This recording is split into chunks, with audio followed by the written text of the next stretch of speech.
gentlemen, you are watching a live broadcast, what will eventually be an audio-only broadcast of the 2024 Orange Blossom Classic right here at Hard Rock Stadium in Miami Gardens for this rendition of the Orange Blossom Classic between the North Carolina Central Eagles and the Alabama State Hornets. I'm Bryan Fulford. This is my partner, A.D. Drew, and it's a pleasure to have the opportunity to bring this game to you. It's sort of an alternative means of watching it. If you're familiar with us on the Sports Wrap and the Black Collar Sports Network, this should be a fun contest. Drew, what are you most excited about for this matchup? I'm excited that the rain has finally subsided and we're going to get this football game started on time. About 2 hours ago, the skies opened up here.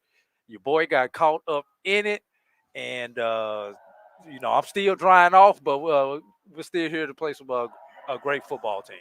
Exactly. This should be a great football game, and it's a great start to the 2024 football season for both of these teams who come into this contest with expectation. The visiting Eagles, visiting on the scoreboard, are preseason favorites in the Mid-Eastern Athletic Conference, just 2 seasons removed from winning the conference, and of course, last year winning or making an appearance in the NCAA playoffs. They come into this contest, head coach Trey Oliver, an alum of North Carolina Central. They come into this contest with a lot of expectations and a new starting quarterback that we will finally get a chance to see how young Mr. Harris Walker does in his opening season debut as QB1. Well, not the only place where we're talking about a new starting quarterback, that also being at Alabama State with Andrew Body, the transfer from Texas Southern, who's going to be QB1 for Alabama State to start the season. And also, did you know Eddie Robinson is an alum? So we got alum versus alum as head coaches in this particular ball game.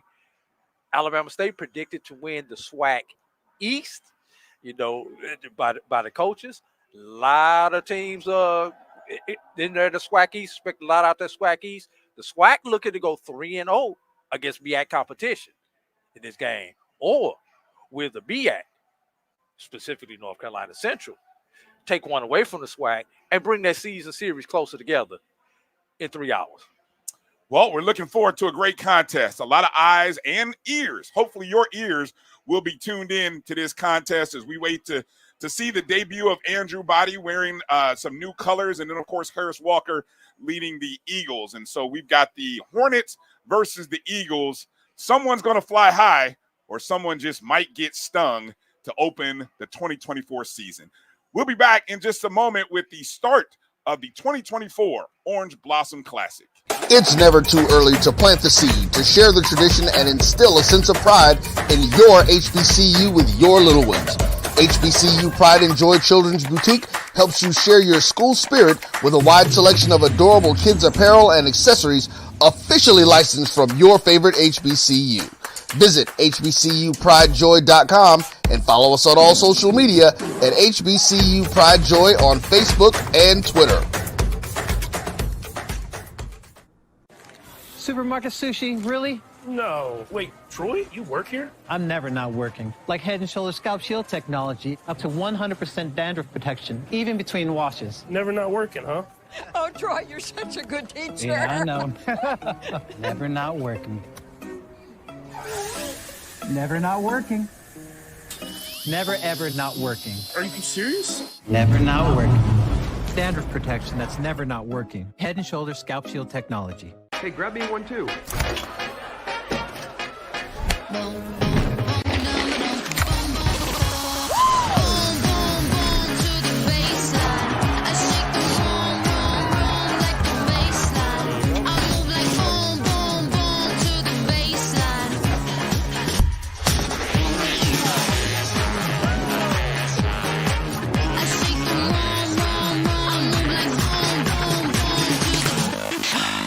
Charmin Ultra Soft has so much cushiony softness, it's hard for your family to remember they can use less.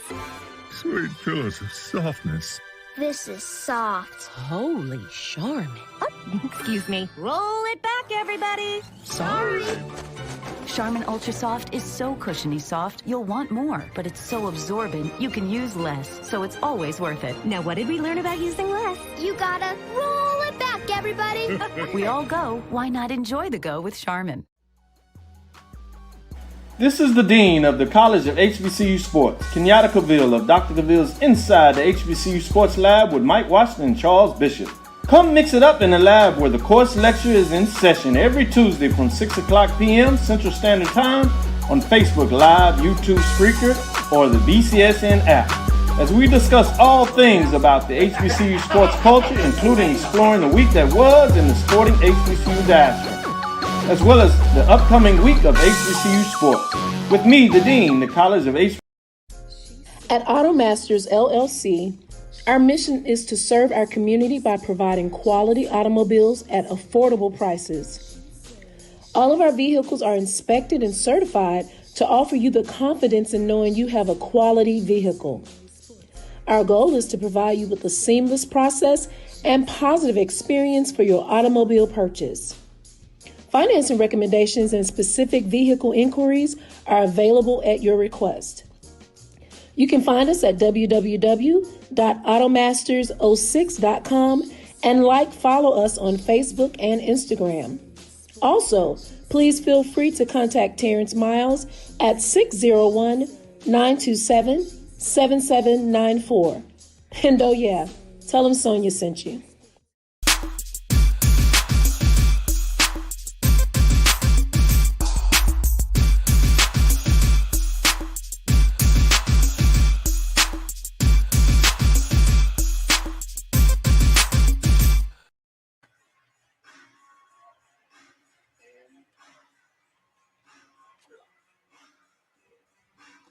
Welcome back to Black College Sports Network broadcast of the 2024 Orange Blossom Classic. Bryan Fulford and A.D. Drew here with the first ever matchup between these two institutions. Of course, North Carolina Central of the Mid-Eastern Athletic Conference and Alabama State of the Southwestern Athletic Conference. North Carolina Central kicking off their 99th season of football today. And this is, of course, as said, this is the first ever meeting. Last year, the Eagles went 9-3 and made their first ever appearance in the NCAA FCS playoffs, where they played the Richmond Spiders. And for Alabama State, went 7-4 last season, 5-3 in the SWAC under head coach Eddie Robinson Jr. in his second year. And the Hornets are predicted to finish first in the SWAC East. And so we have both teams at midfield for their coin toss. The Eagles in the maroon helmets, white jerseys, and maroon pants, while the Hornets debut in their white helmets, black uniforms, and white pants. Alabama State has won the coin toss, and they will defer.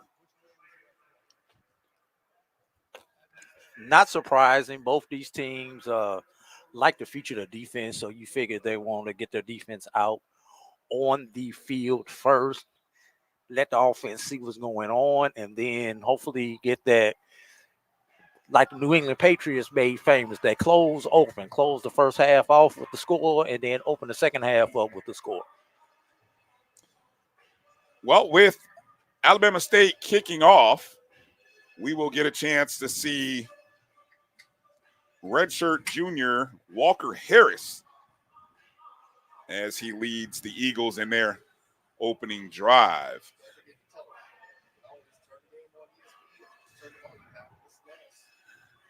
And while you're watching our broadcast, while you're listening to our broadcast, those of you who are watching us on the various Black College Sports Network platforms, maybe on YouTube, the Jericho Broadcast Network's YouTube page, or on X or Instagram, you can always watch the game on ESPN. And then, as much as we love Jay and Tiffany, you can always mute them and watch us, or listen to us, I should say. So just another alternative means, and that's we say hello to all of our friends across the HBCU sporting diaspora. Plenty of things to talk about. Well, I'm a little surprised, Drew, that we actually made it to almost our normal start time. When we first arrived in the stadium, there were some serious doubts as to whether this game was actually going to start on time. Yes, there was some serious doubt. There was some serious rain, my brother, before we got. I heard you got caught in that. Happened to get caught in it. Thank God we are not doing video today, because if we were, I would show you a shot of my jeans. No one wants to see the next part that you're going to say. Nobody. Not even me. That's why my focus is on the field for much of this game. Yeah, for all those who don't know, I had to come in. I had to take my socks and shoes off because I ran water out my socks, my brother. So shoes are soaked. Hopefully they'll be somewhat close to dry by the time we get up out of here. But right now, I'm standing barefoot watching this game, getting ready for the kickoff. All righty. Well, the Eagles will be the Hornets kicking off. Number 87, Robert McGinn, the sophomore, will be kicking off.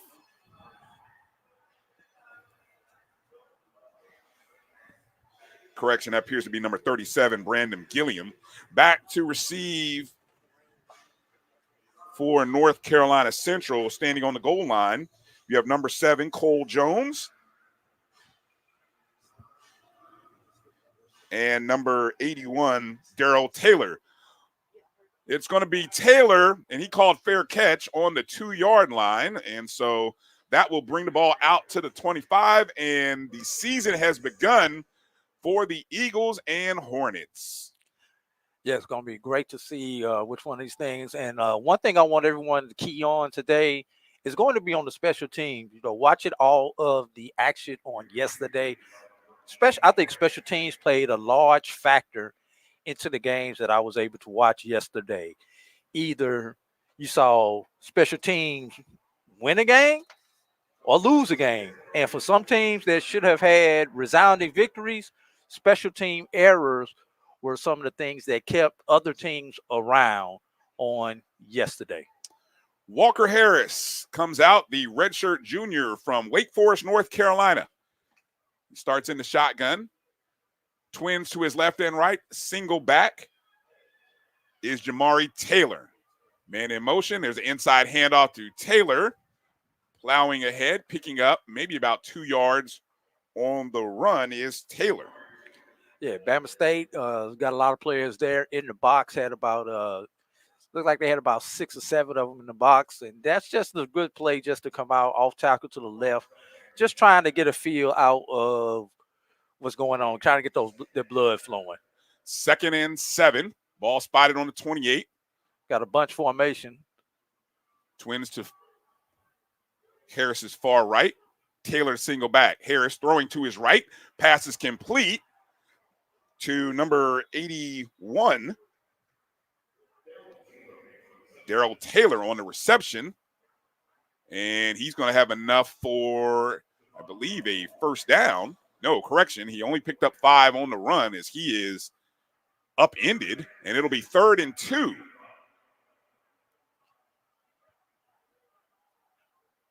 Third and 2 for Central. Pistol formation.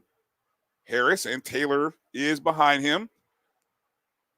Twins left and right. Man in motion. Taylor moves to the right side of Harris. In shotgun. Snap. Dropping back to pass. The lefty throws. Finds a man in the slot going across the middle of the field. And all the way out to midfield is number 88, Jaquan Davis. Yeah, they caught Alabama State in a zone. Everybody dropped back into coverage. They looked like they were in a bit of a cover 3 in that situation there, Brian. And the tight end just came straight across the middle. No one picked him up. Caught that ball nearly at about the 35 and almost about a 10 to 15-yard run after the catch for Harris. 1st and 10, ball at midfield. Inside handoff going left is Taylor. Taylor picked up about 5-6 yards at about the 45 or maybe just across the 45-yard line. It'll be 2nd and 4. Gain of 6 on the play. Great job by Rudy Jean Lewis there, pursuing from the backside and making the play there from the backside. Came all the way across from the wheel spot all the way back across. Harris goes under center this time. Taylor in an I formation. Inside handoff to Taylor. Up the middle, cuts off the left tackle across the 40, just shy of the 35. Maybe right across the 35. I don't know if he's going to get credit for the tackle, but over there, the left corner, I'm trying to get that number. The left corner there, that's going to be James Burgess. Did a great job of turning him back inside towards the help. 1st down, Eagles. Ball spotted on the 36-yard line. Harris back into shotgun with Taylor to his right. Twins far right and Twins left. Man in motion. Harris drops back. Finds a man out in the flat. A great open field tackle there by Alabama State's the left end there. Jacobs Jr. with that tackle right there. Great job reading. He sniffed that one out. Looks like a little bit of film study's been going on during the summer drive. Tight end Kyle Morgan was trying to hold that block. Not very successful there. 2nd down and 12 now. Harris in the shotgun, but he checks to the sideline. Crowd started to matriculate in. The Alabama State band has finally got in out of the weather and starting to take their position in the stands. Jamari Taylor to his right. Harris drops back to pass. Looking, going over the middle of the field. It's caught at about the 13-yard line to 84, Kyle Morgan. Check that. That is 83, Luke Bracey, the tight end, wide open in the middle of the field. Harris had all day, and you can see there is an upset safety from Alabama State. Yeah, there was supposed to be somebody dropping into that mid zone. No one dropped back, and that was just too easy. That's like taking candy from a baby. 1st and 10, ball spotted at the 15. Harris now under center. Taylor is still the back. Single back.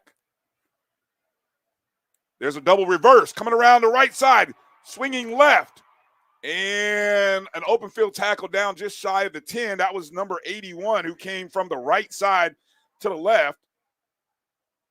That's Darrell Taylor. Picked up only 2, though. Brian, I just saw something so 1980-ish on that play. I saw the quarterback up on the center. Well, we've seen Harris under center a couple of times now on this drive. But yeah, definitely something that we don't see. Now we have Harris in a pistol with Taylor behind him. 2nd down and 8, ball on the 12. And they shift out of the pistol and move Taylor to the right. Receiver in motion. Harris gives it to Taylor. He avoids a tackler. Going left, going around the left side, and he's brought down inside of the 10. No correction. They're going to say he's down at about inside the 15. And if it's taken, this play is moving away from us. We are broadcasting from a corner, and the North Carolina Central is basically moving away from us. Basically, if you were looking at a radio dial, it'd say from right to left. So they're actually on the far end of the field from us. So it is now 3rd down and 8, ball spotted on the 13. Harris in the shotgun. Taylor is now to his left. Taylor goes into the flat. Harris looking over the middle. He's got a man. 3-2, and maybe down at the 1. And that is number 6 on the play, Markel Quick, with a quick reception and run towards the goal line. And it'll be 1st and goal for the Eagles at the 1. Burgess does a great job right there preventing the touchdown as the receiver there quick showed his quickness, getting open and getting down to the 1 yard line for the Eagles. First and goal on the 1. Harris in shotgun. Taylor is to his right. Let's see if they go inside handoff to Taylor. It is a handoff to Taylor up the middle. And I'm waiting for it. And it is a touchdown. North Carolina Central, a great opening drive. 75 yards for the Eagles. A great mix of run and pass on the drive, Drew. And that's a great way to start off the season if you are the Eagles. The Eagles picking up that momentum. And we were saying something about worried about Mookie. What was his name again, Brian? Oh, Mookie Collier. But great job there by the North Carolina Central. Juan Valerde on to kick the extra point.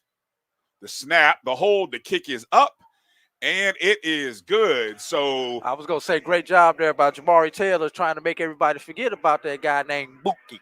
8:04 remaining in the first quarter. North Carolina Central 7, Alabama State 0. We'll see what the Hornets can do on their opening drive right after this break.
At AutoMasters LLC, our mission is to serve our community by providing quality automobiles at affordable prices. All of our vehicles are inspected and certified to offer you the confidence in knowing you have a quality vehicle. Our goal is to provide you with a seamless process and positive experience for your automobile purchase. Financing recommendations and specific vehicle inquiries are available at your request. You can find us at www.automasters06.com and follow us on Facebook and Instagram. Also, please feel free to contact Terrence Miles at 601-927-7794. And oh yeah, tell him Sonia sent you. North Carolina Central leading 7-0 after an 11-play, 75-yard drive that took 6 minutes and 56 seconds. A 1-yard touchdown run by Jamari Taylor. And on that drive, Walker Harris, 5 for 5, 55 yards as he completed those 5 passes to 4 different receivers.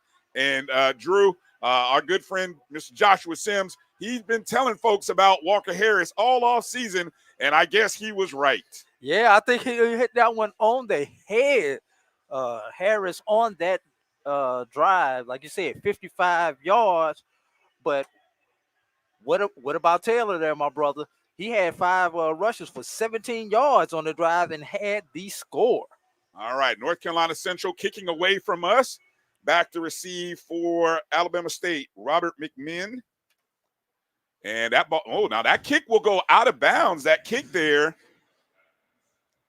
That kick by out at the 9. That kick by, let me see, make sure I get the right number on who was the kicker.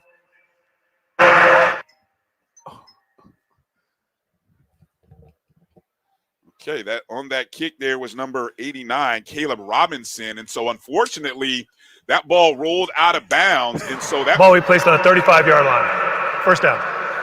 So the ball comes out to the 35-yard line, as you heard the official say. And so that's a 10-yard mistake there by the special team. So here we go, Alabama State's first offensive series, and we get our first look at senior Andrew Body, number 1, 6'1", 190 from Houston, Texas, as he begins his debut.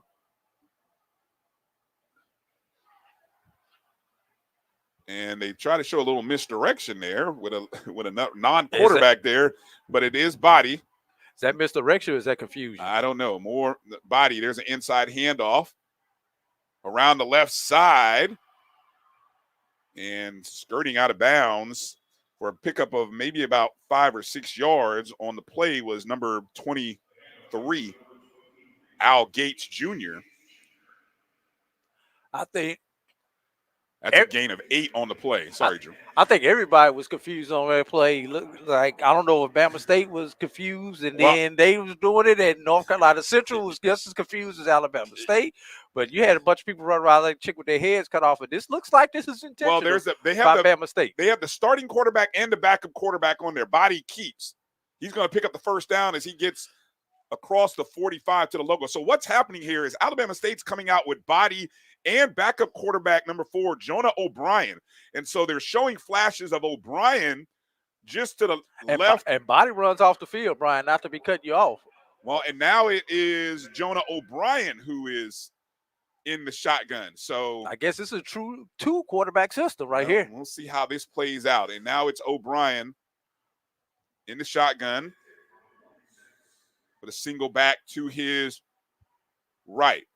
He rolls right, finds a man out into the flat. It looks like there is a no flag completion there to number 26, Marcus Harris II, as Alabama State moving the ball down into plus territory. Yeah, just a great throw out there into the flats. Nice, safe throw there to the running back swinging out of the backfield there, Brian. 2nd and 4, ball spotted in Central Territory on the 48. Inside handoff by Harris again. He's met by a host of Eagles on that read option, and he's going to lose some yards.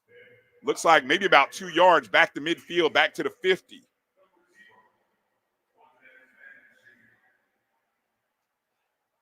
Norfolk stacked. That looked like they had 7 in the box on that one, and everybody defensively put a hat on a hat, and the guys in white overtook the guys in black.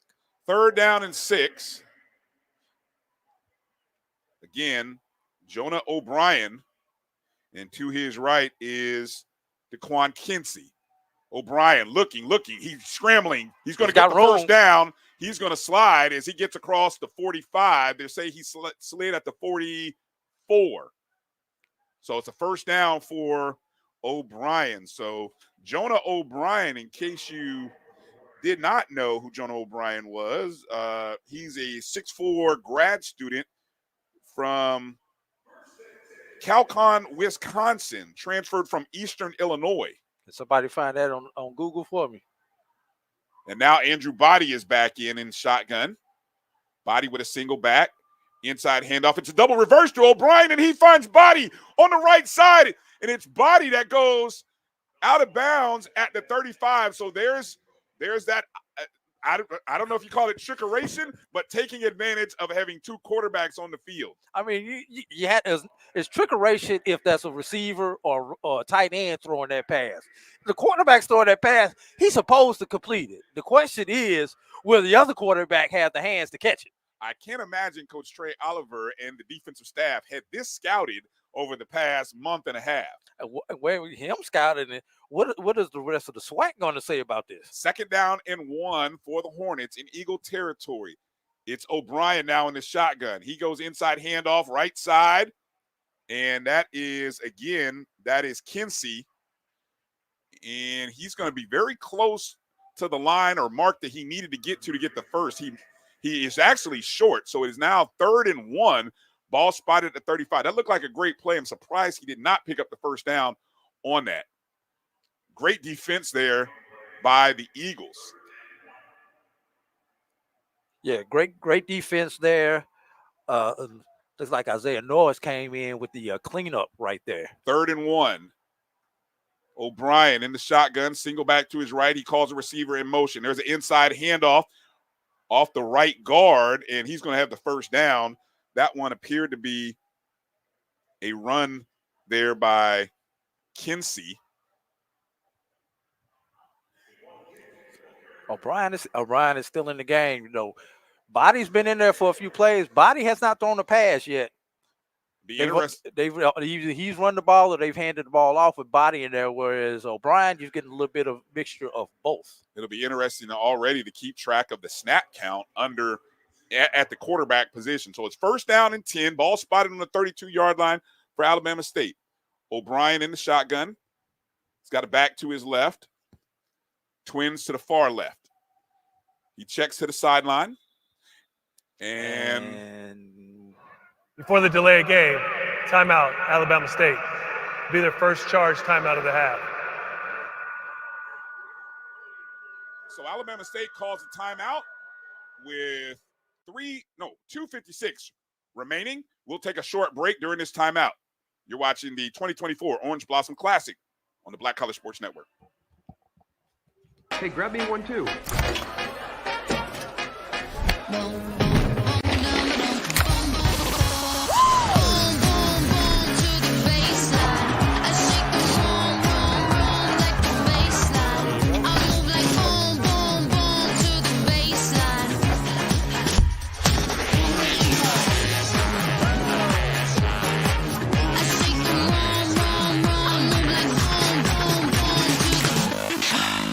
This is Bryan Fulford. A.D. Drew and I are co-hosts of the BCSN Sports Wrap. We talk about all things related to HBCU athletics. From the games, teams, coaches, and fan interest stories, we cover it all. You can find our shows on Facebook at BCSN Sports Wrap, YouTube at MyJBN Online, and everywhere you listen to podcasts like Anchor, Spotify, Google, and Apple Podcasts. You can also find the show on the Jericho Broadcast Network's app. Make sure to download. We look forward to you joining the conversation and being a part of the show. This is the Dean of the College of HBCU Sports, Kenyatta Cavill of Dr. Cavill's Inside the HBCU Sports Lab with Mike Washington and Charles Bishop. Come mix it up in the lab where the course lecture is in session every Tuesday from 6 o'clock p.m. Central Standard Time on Facebook Live, YouTube Spreaker, or the BCSN app, as we discuss all things about the HBCU sports culture, including exploring the week that was in the sporting HBCU diaspora, as well as the upcoming week of HBCU sports. With me, the Dean, the College of HBCU Sports, on Dr. Cavill's Inside the HBCU Sports Lab with Mike Washington and Charles Bishop. Course lecture dismissed.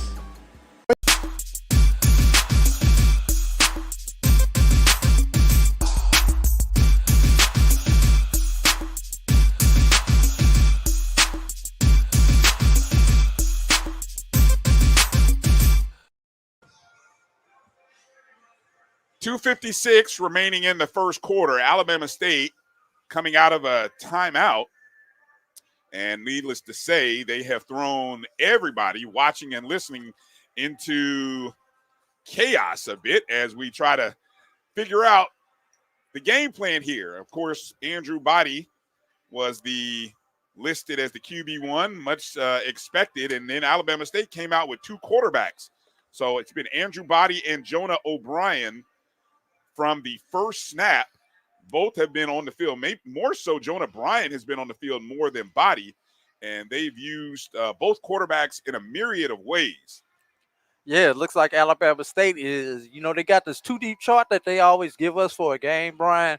Alabama State is wanting to make sure that we know who everybody is, at least from the skill position, on this 2-deep today. Yeah, and I've got some running backs on here getting the ball that aren't on the 2-deep. So, I mean, they're making us work here early. All right, coming out of the timeout here, it's O'Brien here, 1st and 10 on the 32-yard line in shotgun formation. It's Harris to his left. O'Brien checks to the sideline. He fakes the handoff. O'Brien rolls left, throwing right, going Man down coverage. the field, middle of the field. Ooh, nearly picked off there by number 2, Malcolm Reed, as he threw that ball intended for Jalen Jones. Central was in man coverage right there. They tried to sneak the receiver all the way across the field. The receiver there being number 11, Jalen Jones, but that ball was a bit underthrown, and great job there by Reed. And honestly, he got 2 paws on that one, Brian, but he plays D-back for a reason. A tough throw for O'Brien because he's rolling to his left, and he ended up having to actually throw across his body towards the middle of the field. Here we go, 2nd down and 10. O'Brien in the shotgun again. And this time he had Al Gates. I think that's Before the delay. snap. Delay game. Offense. Number 4. 5-yard penalty. 2nd down. Something to think about here, Drew, and I just realized this, on offense, you get now with the new communication system that each team gets, there's only one guy that gets the communication headset in their ear. I'm curious, is it O'Brien or is it Andrew Body? Just something to think about. Because they probably both had, because you can only have one green dot on the field at a time on each side of the ball. 2nd and 15. Inside handoff, and he's met by 2 Eagles, and that on the run was Al Gates Jr., and he's hit Chris Smith, the nose guard, on the tackle. And so with the loss, they give him about a gain of 1. So it's now 3rd and 14, ball on the 36. So what had been a good drive up until that timeout has sort of stalled here. O'Brien in the shotgun. He's dropping back to pass. Looking, passes out to his left in the flat and hit at about the 40-yard line. Cole Jones comes up with the big hit right there. That ball was flat. That ball was passed to Al Gates, and as you said there, Cole Jones was in the right spot, and he met the running back right maybe a step after he caught it. And I believe Alabama State is going for it. It's 4th and 16, ball on the 38-yard line. So this is O'Brien, and we've got a – looks like we got a timeout. Yeah, I think North Carolina Central had their punt unit. First charge timeout of the half. They had their punt unit on the field, so I think they missed that Alabama State was going for it. So let's step away for a quick couple of minutes, and we'll come back with this 4th down. You're watching Orange. This will be a 30-second timeout. 30 seconds. Correction. 30 seconds. Since it's only going to be a 30-second, we'll stay here with the call. Drew, I asked you the question, when's the last time you've seen a team start their season with the formation or using 2 quarterbacks in the way that Alabama State seems to be using their 2?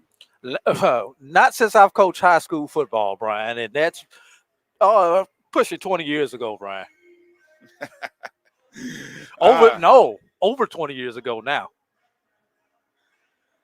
So our timeout here with 1:30 to play by North Carolina Central.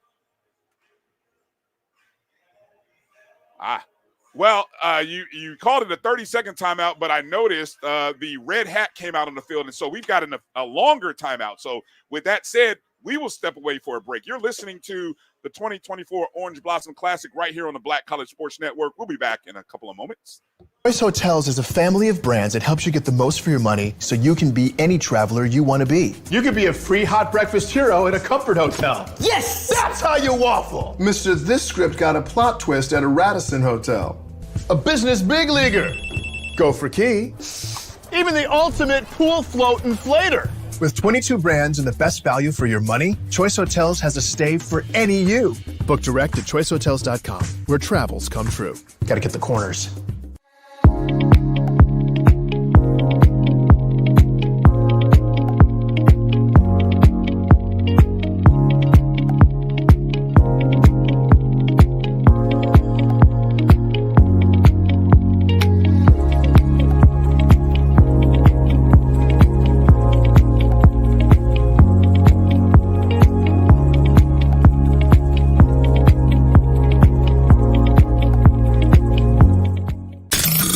The human voice has always connected audiences with experiences. Major brands all across America have trusted Kever's voice time and time again.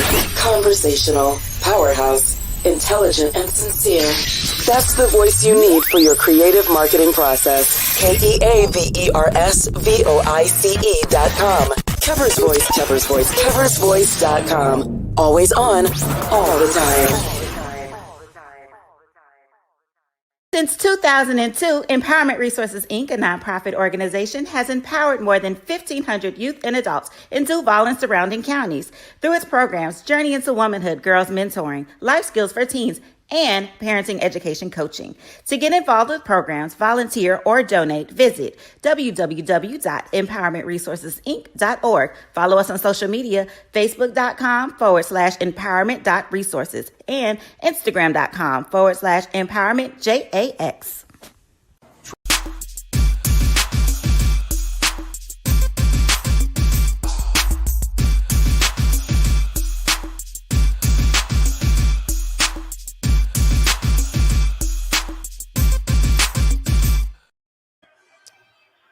One minute and 30 seconds remaining in the first quarter. It's going to be Alabama State with a 4th and 16. Ball is on the central 38-yard line, and State was going to go for it. I think they just duped Central into using the timeout. Yeah, you might be right. So now Alabama State has brought out the punt team, and so it looks like punting is going to be Harrison Tuck, and back to receive for Central, standing at the 10 is number 81, Darrell Taylor. Let's see how good of a pooch punter he can be. And it looks like it is. It's got a good hang time. Can they get down in front of it? No. That ball hit the goal line and it'll come out. So it's going to be a touchback. Touchback. So that'll bring Mr. Referee. That'll bring the ball out. So the Alabama State drive was 11 plays, 27 yards, 6 minutes and 43 seconds.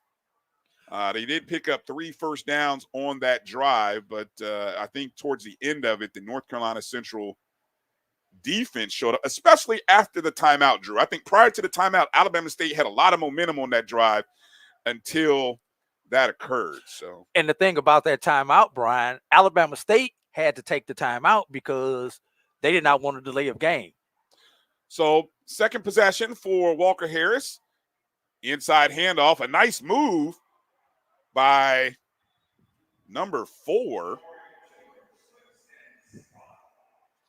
Jamari Taylor, as he avoided the tackle there.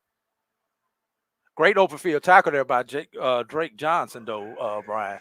I got to give some credit there to the big fellas up front there. Number 52, David Jacobs there, did a great job blocking there. And here I'll try to make sure here is it's the first down for the Eagles. I'll try to set some of the offensive starters here according to the depth chart. Harris in the shotgun. It's Taylor shifting from his right to his left. Fakes the handoff. Harris rolling left. He goes to Taylor in the flat. Right side, he gives a little hesitation move, and he's going to be out at about the 40-yard line. That's going to be a pickup of 4. Yeah, that's Gene Lewis and Cunningham on that tackle there, Brian. They did a good job bringing him down.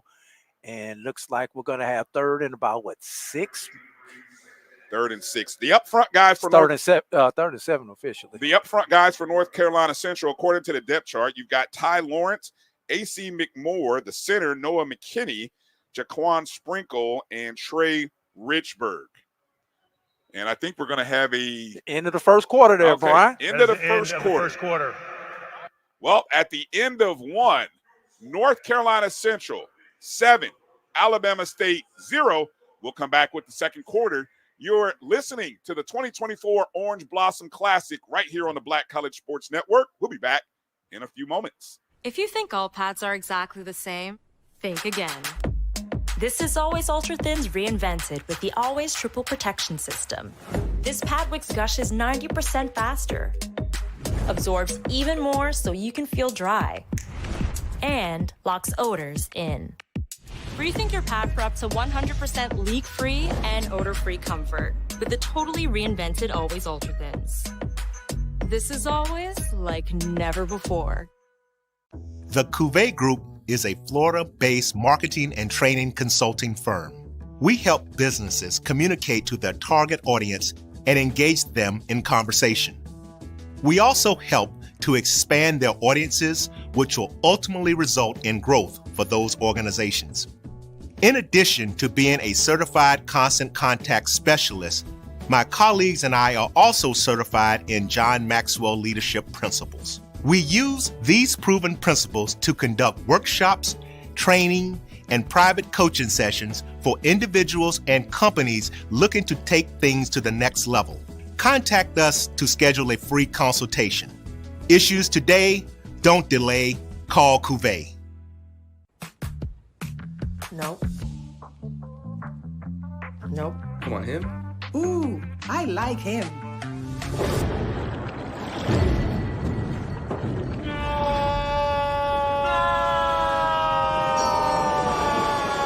Quick, the quicker picker-upper. Bounty picks up messes quicker, and each sheet is 2 times more absorbent, so you can use less. He's an 8. He's a 9. Bounty, the quicker picker-upper. This is Bryan Fulford.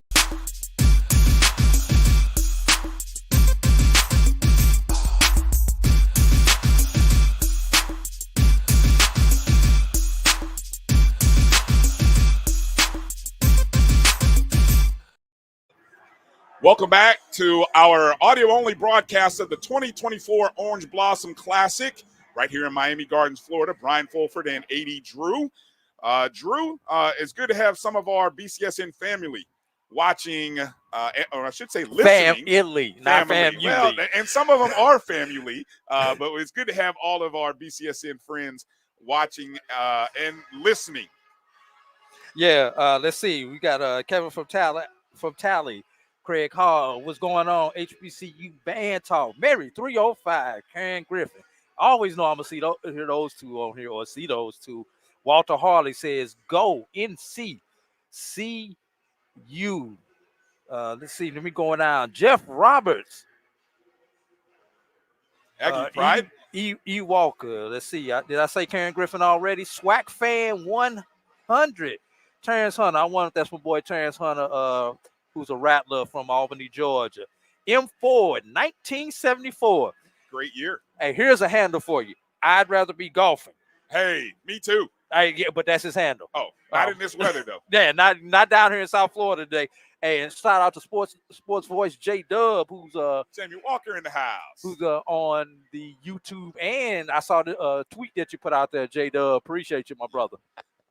Good to have the Alabama State Marching Mighty Hornets and the North Carolina Central, the Sound Machine, providing some mid-quarter entertainment. Okay, so we switch ends, and now North Carolina Central will be coming towards us from our vantage point. So I guess we'd say moving from left to right. On your radio dial or on your cell phone. Under center is Walker Harris. Inside hand up to Jamari Taylor. He goes all the way around the left side towards the sideline across the 45-40. No flag down on the field, and there's another run by Jamari Taylor. Are you shocked at all, Drew, that we've seen Jamari Taylor has been on the field for practically every snap on offense? No, I am not too terribly shocked right there. I thought they were going to get a hold right there over that play on Chauncey Spikes, but he did a good job as the Alabama State defender turned to go and chase. He let him go, so they did not get him for that hold right there as he came around the corner. 1st and 10, ball spotted on the 39-yard line. Harris is under center. Taylor is the single back. Bunch receivers to the right. Harris fakes the handoff, dropping back, shuffling. He's looking. He goes down the field. He's looking for a man wide open at the 12-yard line. And down to the 5, maybe the 4-yard line is number 88, Jaquan Davis. Yeah, Alabama State just was in a zone right there. Jaquan Davis just came all the way across the zone as the quarterback there rolled out and just found a space in between the zone, between the backers and the defensive backs. It just Hey, that's what you call an explosion play, Brian. Hey, Harris did a great job of rolling right, opening his shoulders up, and throwing that ball to the right side. Not an easy throw for a lefty. Here he is now in a pistol formation. Taylor, they shift the offense. Now Taylor is to his left. They move the tight ends from left to right. There's going to be inside handoff for Taylor. Up the middle, up the A-gap, powering forward. I think he's got across it. the goal He's line. in. Touchdown, Eagles. Well, wait, there it is, the official call. It looked good. I saw it before it went across. And North Carolina Central puts another 6 on the board here in their second offensive possession. Another touchdown for Jamari Taylor, his second of the day. Credit to the big fellas up front, Drew. And what makes this so great is Jamari Taylor, he just keeps his legs going and keeps his legs driving and refuses to quit as he takes about 3, maybe 4 black jerseys into the end zone on their backs. Right up the A-gap. And here on to kick the extra point is Tempest Juan Velarde. The snap, the hold, the kick is up, and it is good. And the Eagles are soaring high here in this contest. 13-16 to play in the second quarter. North Carolina Central 14, Alabama State 0. We'll be back after this timeout. At AutoMasters LLC, our mission is to serve our community by providing quality automobiles at affordable prices. All of our vehicles are inspected and certified to offer you the confidence in knowing you have a quality vehicle. Our goal is to provide you with a seamless process and positive experience for your automobile purchase. Financing recommendations and specific vehicle inquiries are available at your request. You can find us at www.automasters06.com and follow us on Facebook and Instagram. Also, please feel free to contact Terrence Miles at 601-927-7794. And oh yeah, tell him Sonia sent you.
(13-16) remaining in the second quarter. North Carolina Central with a 14-0 lead over Alabama State. That scoring drive was 5 plays, 65 yards, even though our official stat says 75. And I say that, Drew, because we know they started on the 35, right? We can do a little math here on the fly. Yeah. 3 minutes and 5 seconds on that. Exactly. I'm going to take a little creative liberty there. Exactly. Just looking at the comments while we get ready for this kickoff.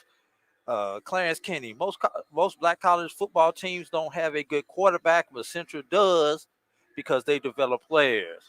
I'd rather be golfing chimed in. Norvell Brown, Central looking good, but not the best black college football team. Come on, man.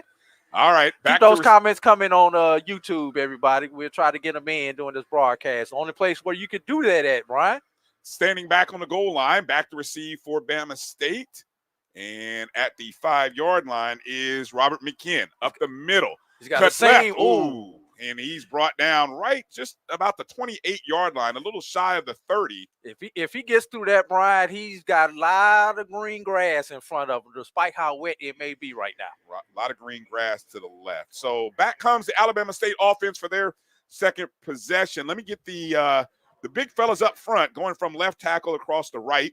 According to the depth chart, you've got Cameron Smith, Jeremiah Frazier. The center is Aurelius Dunn, Josh Daniel, and Jimmy Jenkins. The backs and receivers, of course, Marcus Harris, Dylan Creech listed as the fullback, tight end Arrington McRae, Tyree Saunders, and Jalen Jones. Body's back in the quarterback there, Brian. There's an inside. Oh, he faked me out on that draw as Body on the read option. He'll actually lose a yard, I believe. Or he won't. Let's see if they spot it right back at the original line. No, he did lose a yard. So it's now 2nd and 11. And Body comes in for that one play, goes out, and back comes Jonah O'Brien.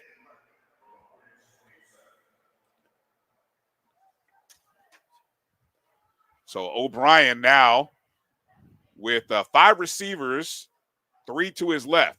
Shotgun. Throwing right into the flat, and it's intercepted in the flat at about the 30. To the house, touchdown, North Carolina Central, and credit that interception.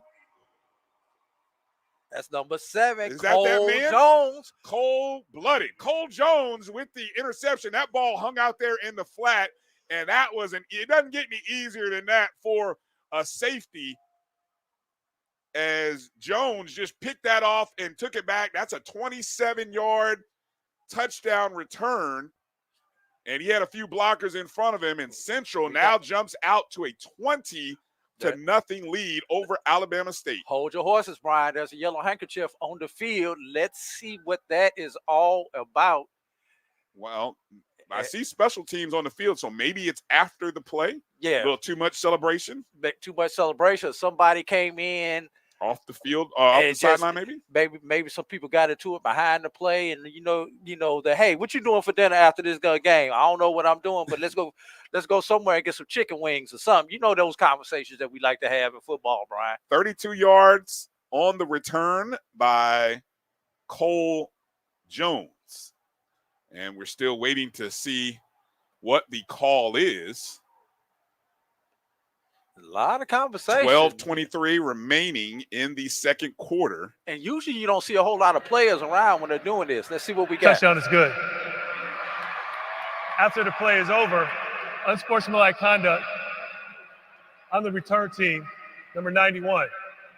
That foul will be on the kickoff. We will force that foul on the kickoff. So that's the nose guard, Chris Smith. Maybe a little too excited, or maybe a little some extra taunting here as we kind of take a look at what happened here. He went after the quarterback. 91. Well, that's like number 16. Yeah, actually, technically, it should have been a different player that got the penalty. They actually tried to team up on Jonah O'Brien, who was trying to clean up.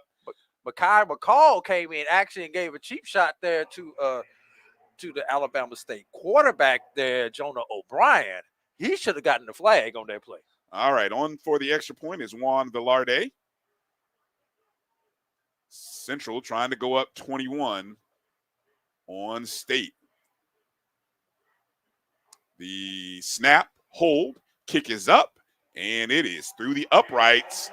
And with 12:23, it is all Central right now, 21-0 over Alabama State. Wow. Not the start that we thought we would see, Drew, but, man, North Carolina Central looking good on both sides of the ball. We will step away for a very short break. You're listening to the 2023 Orange Blossom Classic right here on the Black College Sports Network. At Automasters LLC, our mission is to serve our community by providing quality automobiles at affordable prices.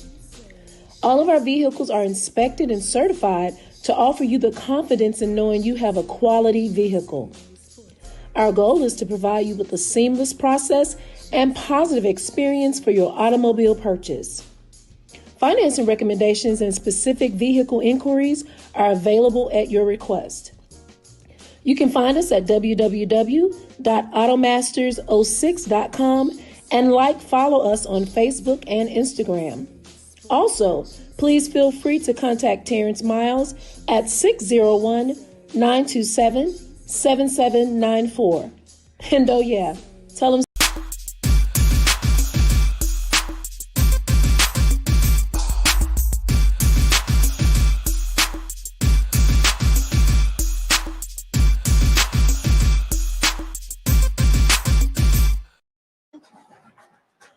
Welcome back to our broadcast of the 2024 Orange Blossom Classic, as the sound machine of North Carolina Central has a lot to play and dance to, as the Eagles are flying high with a 21-0 lead here in the OBC. Yes, they are flying high right now.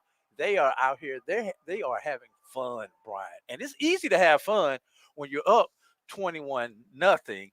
And a question that was in the chat, Brian, I want to throw this out here to you. Dwayne Sweet asked, can any SWAC team beat the BAC other than FAMU? Now, Dwayne, you might be right. No, come on. It's too early, Sweet.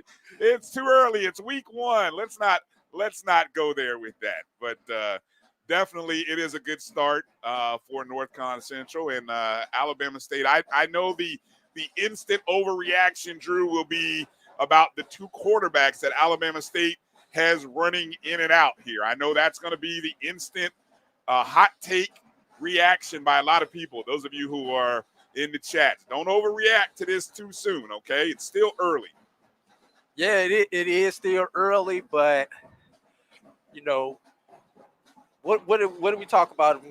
Special teams, the other thing that I did not bring up that's very important when you get into these type games are turnovers, Brian. You can't give free points, free possession, short field, and even worse than giving up a short field, Brian, is a pick 6 or a fumble 6. Well, and you know, when you go in that play, North Carolina or Alabama State went with 5 receivers, and of all the routes on the route tree, they go with a pass into the flat instead of maybe going something, you know, up the field or a crossing pattern or something that's going down the field. So they sort of played into the defense's coverage. So I'm sure that is maybe a read that I'm sure Coach Eddie Robinson, that he and the coaching staff, of course, everybody gets iPads and the use of iPads these days. So I'm sure that's something that you'll get a chance to go back and look at here. Yes, there is. Yes. So after the penalty, the ball is actually moved all the way back to the 20-yard line. So Central will kick off from the 20. The returners for Alabama State, Al Gates Jr. and McGinn, they're standing back at the 20. It'll be Gates at the 20, up the middle of the field. Darts right up the sideline. He's got some green grass in front of him. He may go, y'all. I think he's gone. He's gone. That's a touchdown, baby. And touchdown, Alabama State. So that penalty, Drew, cost North Carolina Central. Credit to the Alabama State Hornets special teams and Al Gates Jr. for returning that kick about 80 yards for the Hornets' first points of the 2024 season. Yeah, and you talk about needing a spark right there. That is exactly what the Hornets needed right there. And as we could get a walk right up the seam, and once he got outside, Brian, it was just a foot race. I am faster than you. You cannot catch me. He ran it like he was running from a dog, Brian. The extra point is up, and it is good. So Alabama State needed an answer, and so special teams comes through. Of course, Al Gates Jr., the 5'7" true junior from Birmingham, Alabama, delivers on the return. And our score, with 12:10 remaining in the second quarter, North Carolina Central 21, Alabama State 7. we'll stay here on the broadcast as we won't go to a big timeout there. Yeah. No time for a media timeout. Let's get this back down. The question is, Alabama State got hit in the mouth, Brian, and they responded. Now they woke up. Now the question is, will Central be able to respond after they got hit in the mouth right there on? What did I say, Brian? What was going to be one of the keys to the game? Special teams. Special teams. I said it. Well, hey, I saw it all day yesterday. It is a product of the game. You have to be able to play good special teams along with good offense and defense. So, and one thing you have to keep in mind with these travel rosters, sometimes people who should have gotten on the bus because of the special teams play, still sitting at the house, Brian. So back to receive for Central, 81, Darrell Taylor, number 7, Cole Jones. And that ball will run towards Jones. He's back at about the 7. He runs right towards the sideline, and he's hit by a host of black shirts to about the 25-yard line. It looks like that's where he got to. So Darrell Taylor on the return. So this will actually be the 3rd offensive possession for North Carolina Central. Correction, an unnecessary roughness foul. The foul was on number 16, not number 91, number 16. Did I say that, Brian? That was the correction to the end of the touchdown by on the interception return, and so they finally get the numbers correct here. So it's Walker Harris now in the shotgun. And it's a new tailback there for Central, and shedding a few tacklers and getting all the way up to the 30 there is number 31. And that number 31 there is Arthur Rogers Jr. So Rogers Jr., excuse me. Let me just call him Arthur. So Rogers there. RJ, there you go. He gets a 5-yard run there, and that's the first run by anyone other than Jamari Taylor. And so it is Rogers. Harris is now in the shotgun. Rogers shifts from right to left, and now he moves back to the left of Harris. Man in motion, a lot of motion happening for Central. Walker keeps it. He goes off the left on the RPO, and I think he may have picked up the first down at the 35. It's going to be right at the line. So that is going to be enough for a first down. Just wait to see them move the chains. Oh, and we've got a player that's down. That is an offensive lineman that's down.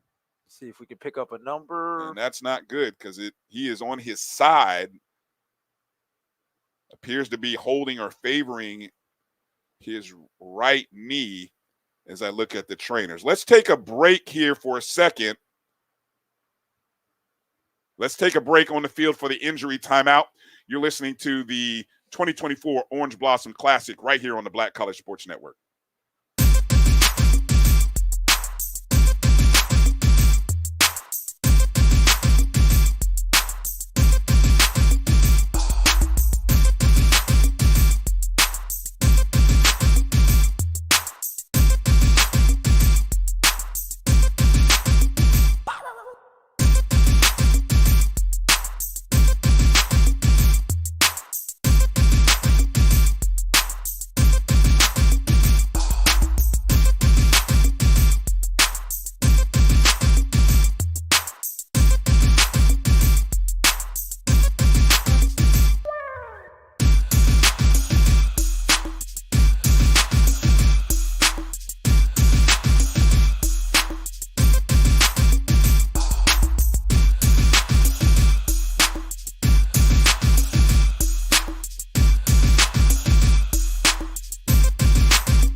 Well, the injured North Carolina Central Eagle there is starting right tackle Trey Richburg.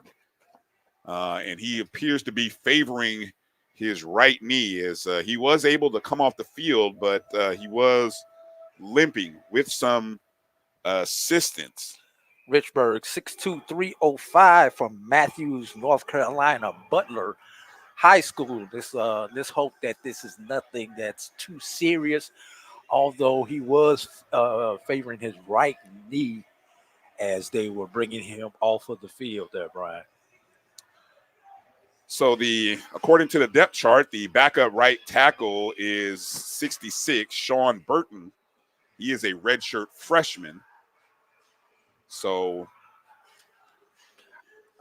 I guess schematically, the good thing is that is the quarterbacks with the right-handed quarterback. That is the quarterback's front side. So if there's any little bit of a drop off there, you can see the quarterback can see what's going on. Well, and the importance is Walker is a left-handed quarterback. So that's going to be his backside. So that's his blind side spot. So, and let's take a look at who now comes in that spot as the right tackle. If we can make out who that is. Well, Walker here, it's 1st and 10, ball on the 35. Walker Harris in the shotgun. Back on the field is Jamari Taylor. Walker, fake handoff. He threw it into the flat to his right. That ball was low. Hits the dirt. It was intended to number 18, Miles Campbell. Although you could possibly say it was also intended for Chase Patterson because it did skip in front of Patterson, but I don't think that's who it was intended for. So anyway, it'll bring up 2nd down and 10. That's the first incomplete pass that we've seen for Harris. So far, he's 7 of 8, 93 yards in the contest. Taylor to his right. It's inside handoff for Taylor. He tries to go left off the left tackle, and it's and somebody lost their helmet right there, Brian. Yeah, that's number 96. Yes. Yeah, 96 on that. That is Jakeem Fletcher, as he will have to come off the field. Yeah. So 3rd down and 5 here for Central, and let's see if Alabama State can get the Eagle offense off the field for the first time this contest. Harris in the shotgun. Taylor to his right. He checks, looks over to the sideline. Harris has twins to his left and right. He's on the left hash mark. Drop back, Harris dropping. Passes to the right, and that ball skips in the dirt, intended for number 14, Chance Patterson. And after picking up a 1st down, Alabama State is able to, well, take advantage of some bad throws by Harris. And so, yeah. That throw right there, those last couple of throws look like they should be over at the old Orange Bowl, where now is Lone Depot Park, Brian, where you're going to see a lot of ground balls, because that's exactly what we've been getting out of the quarterback on this set of downs. Rugby style kick. Velarde punting. Back to receive is Great Robert kick. McMinn. And that bounce at about the 4. It's going to take a nice bounce. Central bounce. And it is down at the 4. So that ball bounced at the 4, went straight up in the air and down at the 4. Great special teams. Great punt there by Juan Velarde. And Alabama State will start inside of the 5-yard line. Special teams special teams take it away. Right there, they gave great position for the Eagle defense to come out. Now, let's see who's the quarterback. Body is the quarterback for Alabama State right now. The trend thus far, Body's in. We're gonna have a run play. Body has not thrown the ball yet. Body and shotgun. DeQuan Kinsey is to his left. On the left hash mark. Twins to the far right, moving right to left, or from our vantage point, from our short corner, going away from us. Body checks. He's calling for a man to move in motion, and I think they didn't get the play off in time. when you're on the 4-yard line. Before the snap, delay game on the offense, number 1, half the distance to the goal, still first down. That 2-yard penalty is not as bad as it could be. I mean, you don't want to get any closer to the end zone, but you're already backed up against the goal line, Brian. So at that point, it really doesn't make too much of a difference. I don't waste the time out right there. No, I wouldn't either. But 2 yards closer to a safety is not good. So ball spotted on the 2 now. I guarantee you this is going to be a First handoff. and 12. Now they get the play in motion, and Quincy goes draw up the middle. And it is exactly what it was. Back to the 4. Yeah, and it's the same play it looked like they tried to run. It looked like Jalen Jones, who was the receiver in the slot, Body was calling for him to come in motion, but I don't think he saw it, and there was a little miscommunication there. Brian, one thing I noticed, you mentioned about the communications devices. I have not seen a player out here with the green dot on their helmet. Obviously, can you see it from this far? I've looked at the back of the helmets. Okay. I've looked specifically at the quarterbacks. Body in the shotgun, rolling to his right, throws across the middle, and right about the 15-yard line with the completion. And that pass was caught there by number 17. Asa Gregg. And good sprint, little just half roll there by Body, just looking to get something out in the flats. And that was an option. If nothing was there, I guarantee you Body was going to tuck it and run it right there. Body's first pass of the game was a 14-yard completion. First down, 1st and 10, ball on the 17 for the Hornets. Trying to get everybody straight right there. Got a single back. That's Marcus Harris to his right. Body, inside handoff to Harris. Up the middle, stutter step. And he's going to get across the 25 to the 26, and he's going to pick up a first down. Nice run there by Marcus Harris, the redshirt sophomore, off the read option on the handoff. Yeah, Harris does a great job reading the tackle, then bouncing it outside where to the gap, trying to hit the home run. Not quite able to hit the home run on that, but he did the perfect read, cutting that to the outside and not back into the inside where the pursuit was coming from. Consecutive plays plus 10 yards for the Hornets here, as the ball is now spotted at the 27-yard line. Body in shotgun, almost a pistol formation with Harris behind him, just the step off to his left. Man in motion inside to Harris, and he avoids 2 tacklers and squirts up the middle across the 30 to about the 31-yard line. That's going to be a pickup of about 4. Yeah. Central brings in 4 fresh new linemen, as the last 3 plays, the Alabama State offensive line has won the battle in the trenches. So North Carolina Central just decides to sub out the whole defensive line right here, Brian. Now, even though Alabama State is going a bit tempo, the fact that they are substituting players allows Central to bring in some fresh bodies. Andrew Body in the shotgun. There's an inside handoff. No, he keeps it. He's going right. He's on the run. Great cut back up there, the middle. Body. Up the middle. He to can the left. go. He's off midfield to the 45, 40, 30, 25, 20, out of bounds at about the 20-yard line. Andrew Body showing the footwork that makes him such a dangerous player.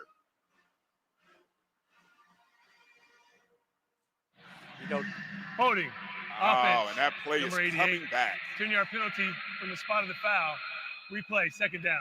That penalty called on the tight end, Arrington McRae, takes away what would have been almost a 40-yard run there, Drew? Yeah, 40-plus yard there run. That's what you call an explosion play. You know, they talk about Andrew Body being a dual threat quarterback, but we know which one of those threats he is better known for than the other. Obviously, that being his footwork, despite his smaller stature.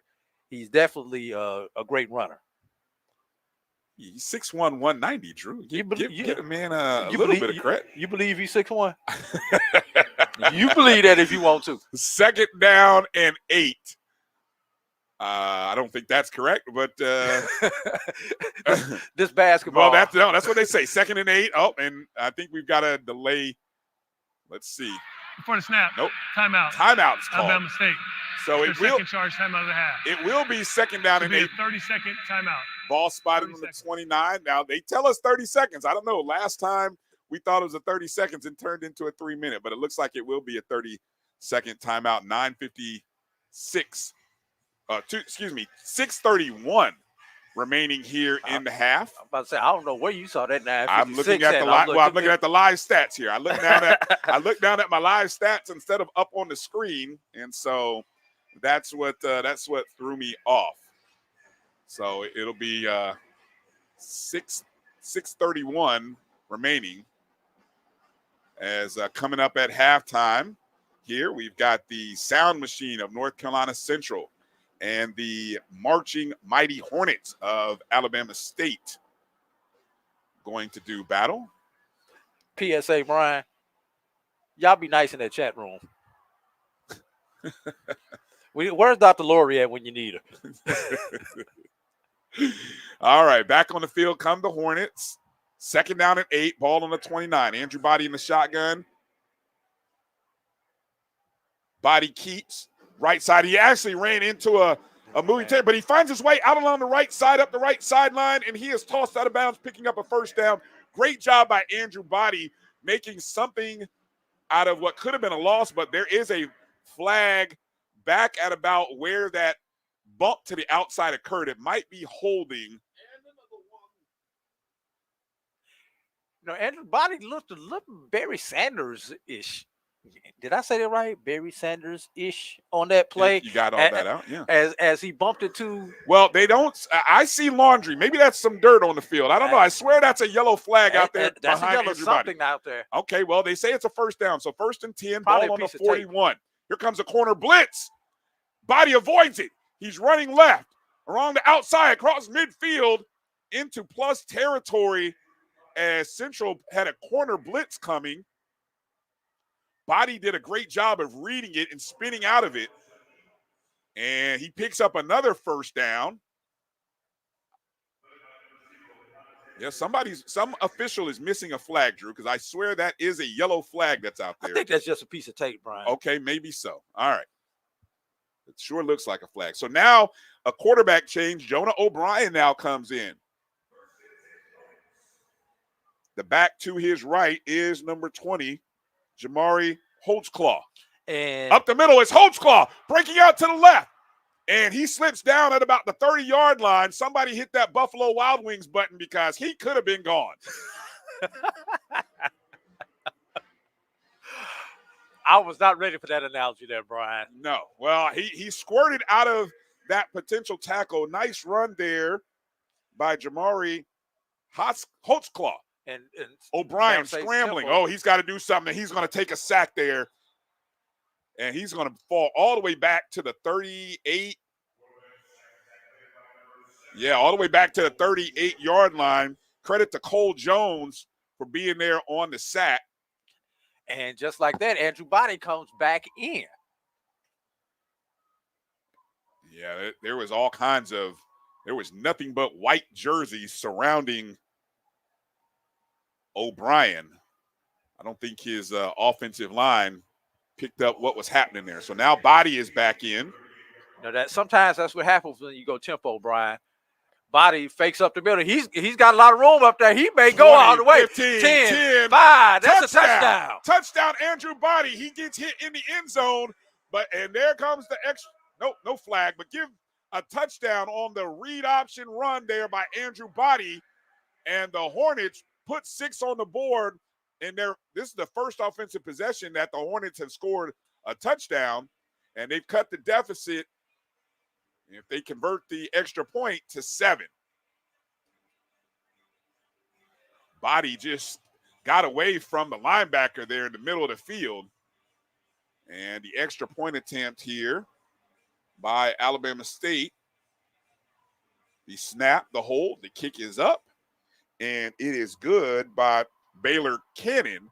And so with 3:53 remaining, Alabama State cuts the deficit to a touchdown. North Carolina Central 21, Alabama State 14. We will be back after this right here on the Black College Sports Network. If you think all pads are exactly the same, think again. This is Always Ultra Thins reinvented with the Always Triple Protection System. This pad wicks gushes 90% faster, absorbs even more so you can feel dry, and locks odors in. Rethink your pad for up to 100% leak-free and odor-free comfort with the totally reinvented Always Ultra Thins. This is always like never before. The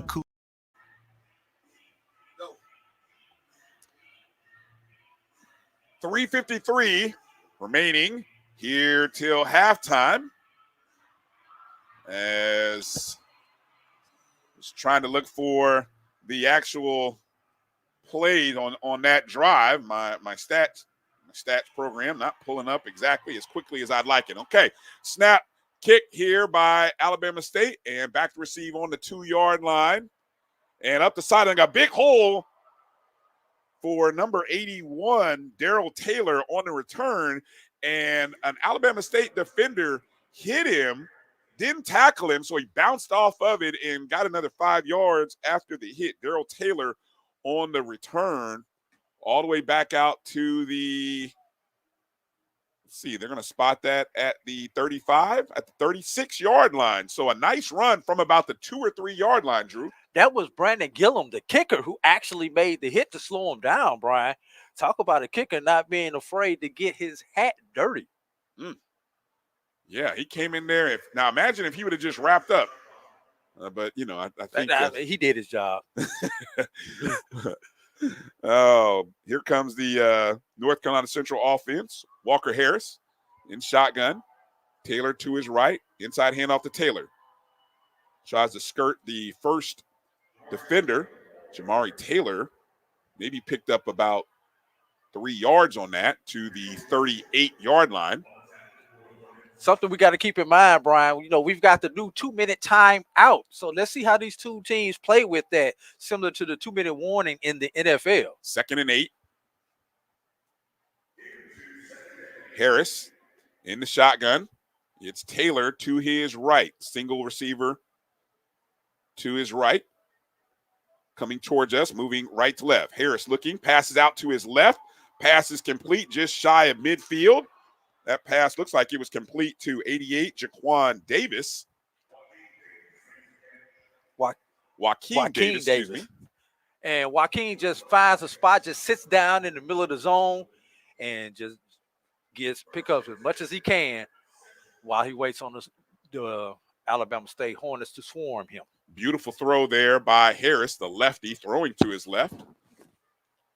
1st and 10, ball right at midfield. 2:33 and counting here. Coming up towards the 2-minute timeout. Taylor on the draw. Crossed midfield to about the 48-yard line. Let's see if they're going to get Gain another. Of 2. Sorry about that, Brian. Let's see if they're going to get another play. And don't think so. I think this is going to take us now to the 2-minute timeout, Brian. So it's a gain of 3. Ball will be spotted at the 47. There's 2:03, 2:02, 1, and the 2-minute, not a 2-minute warning as it's called. It's officially called what, Drew? 2-minute timeout. 2-minute timeout. 2-minute timeout. But we call it the warning in other sports. Don't get us banned from doing college football, man, by saying the wrong lingo. All right, let's step away for a quick minute. 21-14 is our score. Central over Alabama State. We're going to stay here as we have both bands kind of getting themselves set on the field by the formations. It looks like the sound machine will be first on the field. Of course, if you want to see the band, you can always tune into the band ESPN broadcast 3. on ESPN 3. Yes. If you are sticking with us and you want to hear some halftime analysis, will we have our coach with us? Yeah, Coach Ferrazzi will be with us Norman. at halftime. We'll get his take from his living room as he joins us here for halftime. You know, we can't bring you the sports wrap today because we're here broadcasting, but we're going to bring you as much of the sports wrap crew as we can as you listen to us in audio version. Too bad you won't get to see our beautiful faces, though, today. Well, you saw them briefly for pregame. I'm sure that'll disappoint a few people. Probably not a lot, but maybe one or two. So interesting. Shout out to Blazer Bobcat watching and listening from Albany, Georgia. Albany State took one on yesterday to Valdosta State. Matter of fact, the SIAC was did not have a win. I was going to say they can't be 0 and whatever because no, they did not have a win non-conference. Okay, there you go. That's what I was going to say. MEAC picked up 2 wins non-conference yesterday. SWAC picked up 1. And CIAA picked up 1, ironically, against the SIAC. Oh, my God. Did you see what Virginia Union did to Kentucky State on yesterday? 676 yards, 211 yards individually by Jada Byers. Shout out to the Clark Atlanta Panthers for getting their first win in 366 days, as well as Delaware State, who had not beaten an NCAA school in over a season. So 2 teams that were sort of winless against NCAA opponents in 2023, getting a win very early in the year in 2024. Talk about getting a monkey off your back, and we as FAMUans know about having that monkey on your back from your rival, as we had through the 20 teams with Bethune-Cookman. Texas Southern defeated Prairie View for the first time in about a decade. Woo. I want to say 2015. Shout out to new coach Chris Dishman. Didn't see that one coming, folks. See, Chris Dishman had lost in that rivalry. Texas Southern has lost in that rivalry over the last decade. Yeah. That's the difference. All right. So it looks like both teams are back on the field here, coming out of the 2-minute timeout. 21-17 lead. It is 2nd down and 7. Ball is on the 47-yard line in Bama State territory. So we are ready to go. Walker Harris in the shotgun. To his right is Jamari Taylor. Receiver in motion. Harris dropping back the pass. They go into a bit of a screen play there to Taylor, and that's going to be incomplete as he led him just a little bit too much there. Taylor wasn't able to come down with it, and a little extra pushing and shoving there at the end of the play. So the clock stopped on the incomplete pass. 1:56 remaining. It'll be 3rd down. Central trying to take advantage of Alabama State dropping back into his zone, trying to take advantage of being a little bit of a prevent, throwing something underneath and just trying to get as much as you can on that particular play. Now it brings up 3rd and long, 3rd and 7. They're behind the sticks right now, Brian. Harrison shotgun. To his left is Taylor. They're on the left hash mark. And I hear a flag. No, I think we may have a timeout. Timeout. North Carolina Central. That is their 2nd charge timeout of the half. All right, 2nd charge timeout of the half. We will stay here. Yeah, it looks like it's going to be a 30-second timeout, as the official down there says. We're going to go through this one quickly. Continuing on with some action from yesterday, Brian. Edward Waters defeated Morehouse on yesterday. Morehouse 28-11, I believe, was the score. I thought it was like 29. It was an odd score, maybe 29. But you said 11. 11 is hard to get in football, Brian, except when you get 2 safeties. And that's exactly what Morehouse did. It was 2 safeties. I would have guessed a touchdown, 2-point conversion, and a field goal. No, 2 safeties, Brian. Interesting. Yes. Interesting. All right. Well, all right. Back on the field, the action here after that 30-second timeout. It's Harris in the shotgun again. Taylor is to his left. They're moving left to right. They're in Bama State territory. Harris dropping back the pass. Looking to his right. Looking up, goes across the middle. And it was intended for number 0 on the play. That was Chauncey Spikes, but it's broken up there. Drake Johnson on the PBU right there. Give him a PBU on that, Brian. Coach Oliver is looking for some pass interference, and the officials don't give it to him. So the clock is stopped with 1:49 to play. And Alabama State will have an opportunity here back to receive for the Hornets. Number 87, Robert McMinn, standing back on the 10-yard line. Juan Valerde punting for North Carolina Central. Rugby-style punter.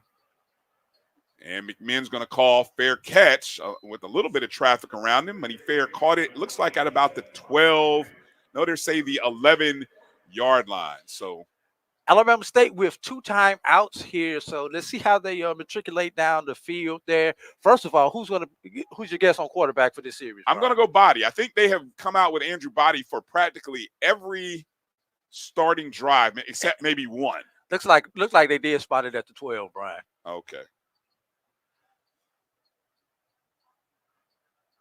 So Alabama State will come out, and you are correct, Brian. Correct. Andrew Body is the quarterback. Andrew Body will come out to start this drive. Ball spotted at the 12, 1:42. And to the back to his right now is Gates Jr. Gates started inside, cutting off to the right. Body throws a good block. Picks up maybe a yard to the 13.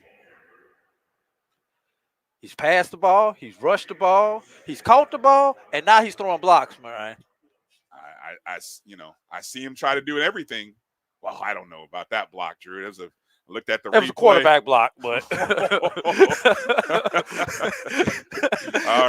all right. Little bit of error there, a little bit of error. So, but credit to Andrew Body, some A for effort there. All right, here we go. 2nd down and 9. Ball on the 13. Single back is Harris. No, check that. No, it is Harris. Marcus Harris. And he only gets up to the 14 now. A gain of 1. Surprised at the play calling, Drew, here as we're under a minute now. Well, Alabama State does get the ball to open up the second half, so why take – It would be a 30-second timeout. While the referee was talking, why be too aggressive if they don't need to be, because they're going to get the ball to come back and have the opportunity to tie. If they get a chunk play and get down the field, then they're going to try to go for the end zone. But I'm not – knowing Eddie Robinson, I'm not surprised by this conservative play call right here. And looking at the North Carolina Central sideline, we just saw the medical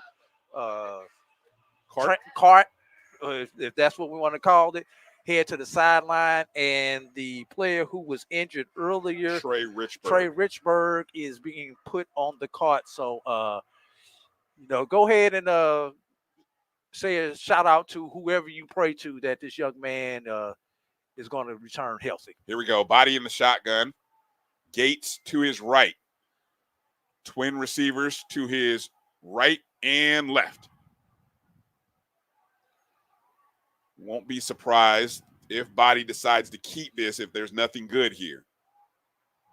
He drops back to pass. Looking, he does keep. He's up the middle. 15. Down at about the 18. Great chase down there by Quantez Mansfield, as he did not give up on the play, realized Body had got past him, and just turned around and just chased them back from the backside there, Brian. So it'll be 4th down. And as you said, Alabama State choosing to play conservative. I'm surprised Central hadn't called a timeout right here to try to save some time. Yes, they do. Okay. They should have one timeout left. Well, that's interesting as well. As the clock ticks, 15 seconds. There's about a 2-second difference between the play and game clock. So back to receive for Central is Darrell Taylor. And did we get a delay game or a timeout? We got a delay game. Offense, number 46. Play clock operator, please reset the game clock to 2 seconds. Game clock, 2 seconds. So I was right. There was about a 2-second difference there between the play and game clock. Now, if I'm Alabama State right here, I'll bring my offense back out on the field. I just call a Hail Mary, and I throw it down as far as I can. It's 2 seconds. It's 4th down. What's the worst thing that can happen? I mean, we know the worst thing can happen would be a pick 6. Well, but I bring the offense back out on the field, and you may get lucky, Brian. I'll go more conservative. I'll go snap and get the punter to maybe take a step forward and take a knee. Alabama State. And Alabama State is going to call a timeout, and maybe they're going to talk those scenarios out, Drew. 2 seconds, Brian. Well, but see, also I think you got to be careful, because let's always think about what can go wrong. A bad snap into the end zone, right? You talked about that can happen on the punt. Right, but you talked about throwing the ball. How about a snap and just throwing the ball towards the sideline, out in the air, throw it. I wouldn't throw it anywhere into the open field, but I would maybe throw it out of bounds. That will definitely take up 2 seconds. Bryan, if I'm going to throw the ball and I'm going to test my quarterback's arm, I'm testing my quarterback's arm to see if we can get in zone. You may get a lucky bounce, anything. If I am central, I have nobody in front of the 30-yard line. I put 5 people back at the 30-yard line. But Alabama State's going into victory formation right here. Well, Bryan. they come back, and so I think what you're going to get is body with a snap, and he's going to drop back for maybe enough to take off 2 seconds. He does, and he takes a knee as the clock expires all the way back to the 9-yard line. A little extra shoving and pushing there at the end of the play. Hopefully nobody does anything dumb and picks up a penalty. All right. Well, and so as Alabama State takes a knee to end the half, they will have the ball to start the second half, but it's North Carolina Central that goes to the locker rooms with a 21-14 That's the end of the lead. first half. Well, now's that time. If you want to head over to ESPN3 and get ready for the band, a halftime show, the sound machine of North Carolina Central will take the field, followed by the Marching Mighty Hornets. We'll take a break, and I believe we'll come back with our coach, Coach Farasi Norman, and we'll talk to Coach about this game and maybe some of the other games that he was watching yesterday. You're listening to the 2024 Orange Blossom Classic right here on the Black College Sports Network. It's never too early to plant the seed, to share the tradition, and instill a sense of pride in your HBCU with your little ones. HBCU Pride and Joy Children's Boutique helps you share your school spirit with a wide selection of adorable kids apparel and accessories officially licensed from your favorite HBCU. Visit hbcupridejoy.com and follow us on all social media at HBCU Pride Joy on Facebook and Twitter. Supermarket sushi, really? No. Wait, Troy, you work here? I'm never not working. Like Head & Shoulders Scalp Shield technology, up to 100% dandruff protection, even between washes. Never not working, huh? Oh, Troy, you're such a good teacher. Yeah, I know. Never not working. Never not working. Never ever not working. Are you serious? Never not working. Dandruff protection that's never not working. Head & Shoulders Scalp Shield technology. Hey, grab me one too.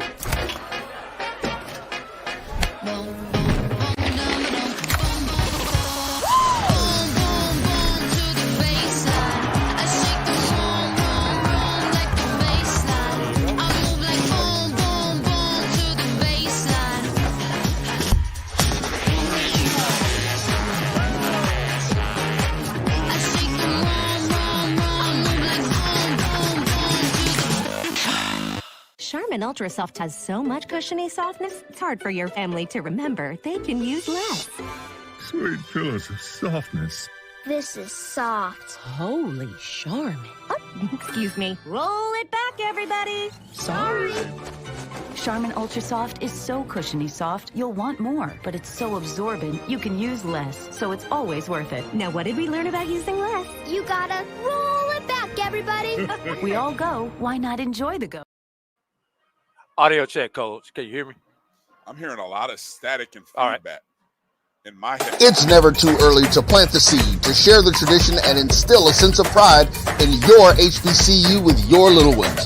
HBCU Pride and Joy Children's Boutique helps you share your school spirit with a wide selection of adorable kids apparel and accessories officially licensed from your favorite HBCU. Visit hbcupridejoy.com and follow us on all social media at HBCU Pride Joy on Facebook and Twitter. Supermarket sushi, really? No. Wait, Troy, you work here? I'm never not working. Like Head & Shoulders Scalp Shield technology, up to 100% dandruff protection, even between washes. Never not working, huh? Oh, Troy, you're such a good teacher. Yeah, I know. Never not working. Never not working.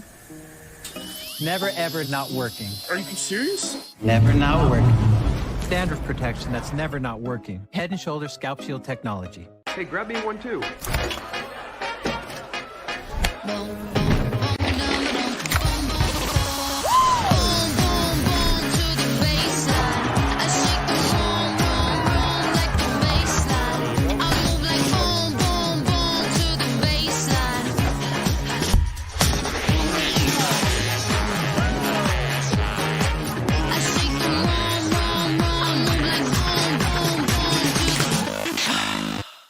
Charmin Ultra Soft has so much cushiony softness, it's hard for your family to remember. They can use less. Sweet pillows of softness. This is soft. Holy Charmin. Oh, excuse me. Roll it back, everybody. Sorry. Charmin Ultra Soft is so cushiony soft, you'll want more, but it's so absorbent, you can use less, so it's always worth it. Now, what did we learn about using less? You gotta roll it back, everybody. We all go, why not enjoy the go with Charmin? This is the Dean of the College of HBCU Sports, Kenyatta Cavill of Dr. Cavill's Inside the HBCU Sports Lab with Mike Washington and Charles Bishop. Come mix it up in the lab where the course lecture is in session every Tuesday from 6 o'clock p.m. Central Standard Time on Facebook Live, YouTube Spreaker, or the BCSN app, as we discuss all things about the HBCU sports culture, including exploring the week that was in the sporting HBCU diaspora, as well as the upcoming week of HBCU sports. With me, the Dean, the College of HBCU Sports, on Dr. Cavill's Inside the HBCU Sports Lab with Mike Washington and Charles Bishop. Course lecture dismissed.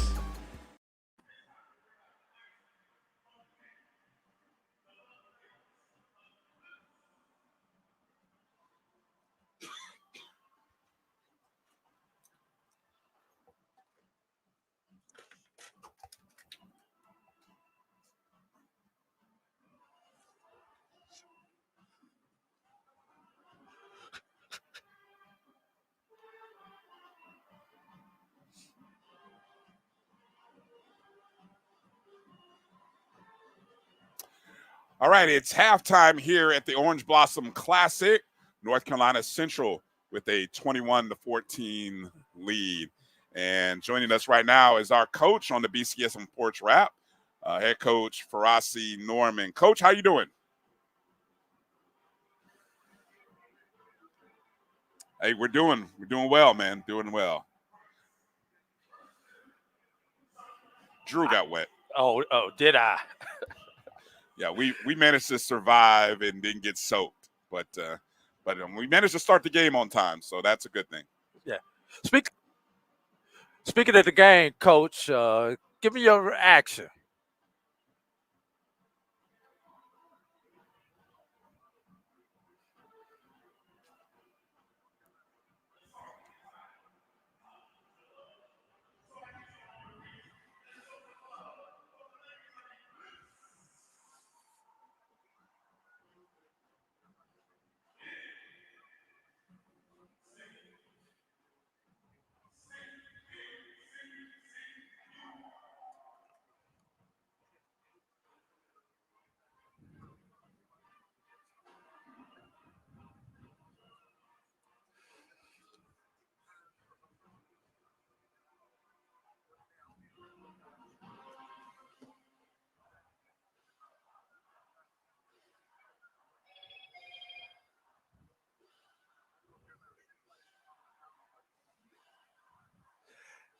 All right, Coach. You saw Alabama State playing 2 quarters. Have you ever seen anything like that with both quarterbacks in the game at the same time? And then as a DC, how do you account for something like that?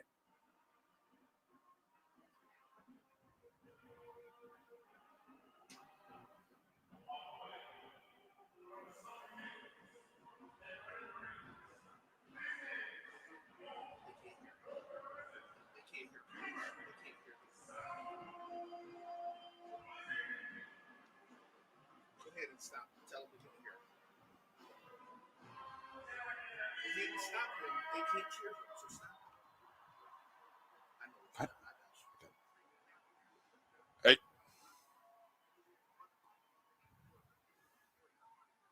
Right. Unfortunately, Coach, we're having some audio issues, so we're going to have to cut our interview short with you. But continue to watch in the game. We will have our sports wrap probably tomorrow, and we'll talk more in depth tomorrow evening. All right. All right, Coach. Be well. We'll talk to you soon. Apologize about those audio issues. All right. All right. We'll be back after these breaks. You're watching the Orange Blossom Classic right here on the Black College Sports Network. If you think all pads are exactly the same, think again. This is Always Ultra Thins reinvented with the Always Triple Protection System. This pad wicks gushes 90% faster, absorbs even more so you can feel dry, and locks odors in. Rethink your pad for up to 100% leak-free and odor-free comfort with the totally reinvented Always Ultra Thins. This is always like never before. The Cuvée Group is a Florida-based marketing and training consulting firm. We help businesses communicate to their target audience and engage them in conversation. We also help to expand their audiences, which will ultimately result in growth for those organizations. In addition to being a certified constant contact specialist, my colleagues and I are also certified in John Maxwell Leadership Principles. We use these proven principles to conduct workshops, training, and private coaching sessions for individuals and companies looking to take things to the next level. Contact us to schedule a free consultation.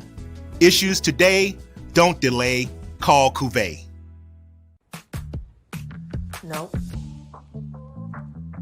Nope. Come on, him. Ooh, I like him.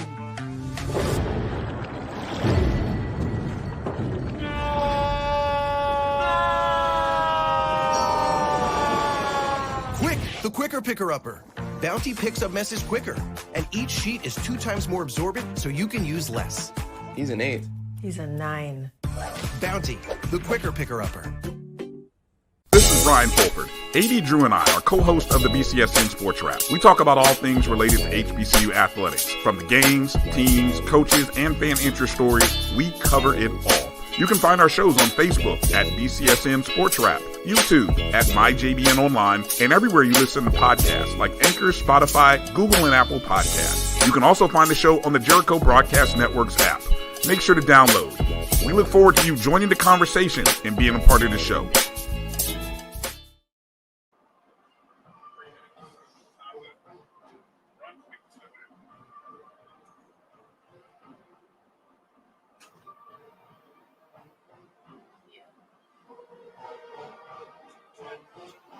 We talked about it on the Tuesday show. We talked about it on the Thursday show. We talked about it on the Saturday morning game time before everything kicked off. So we had multiple platforms, and we shared it there. We told them where to go to the website. We put the link. So you're right. We gave the cheat sheets, the PowerPoint, the notes, and still it didn't work out. So this is when you come in like me and had that crash session, and you go kind of tickle your fingers on your students and be like, y'all better wake up. Y'all want to do this again. I told you what was going to be on the test. Y'all don't believe it. Exactly. I told you everything that was going to be on the test. That's right. You're going to get this F squared in your life. That's right. Tell them about it, Charles. Huh? Yeah, that F squared is real. It really is. Well, let me give you these scores of the top 7 programs that played yesterday in regards to the final scores. We'll do it for the Division II programs. NIA programs don't start the next week.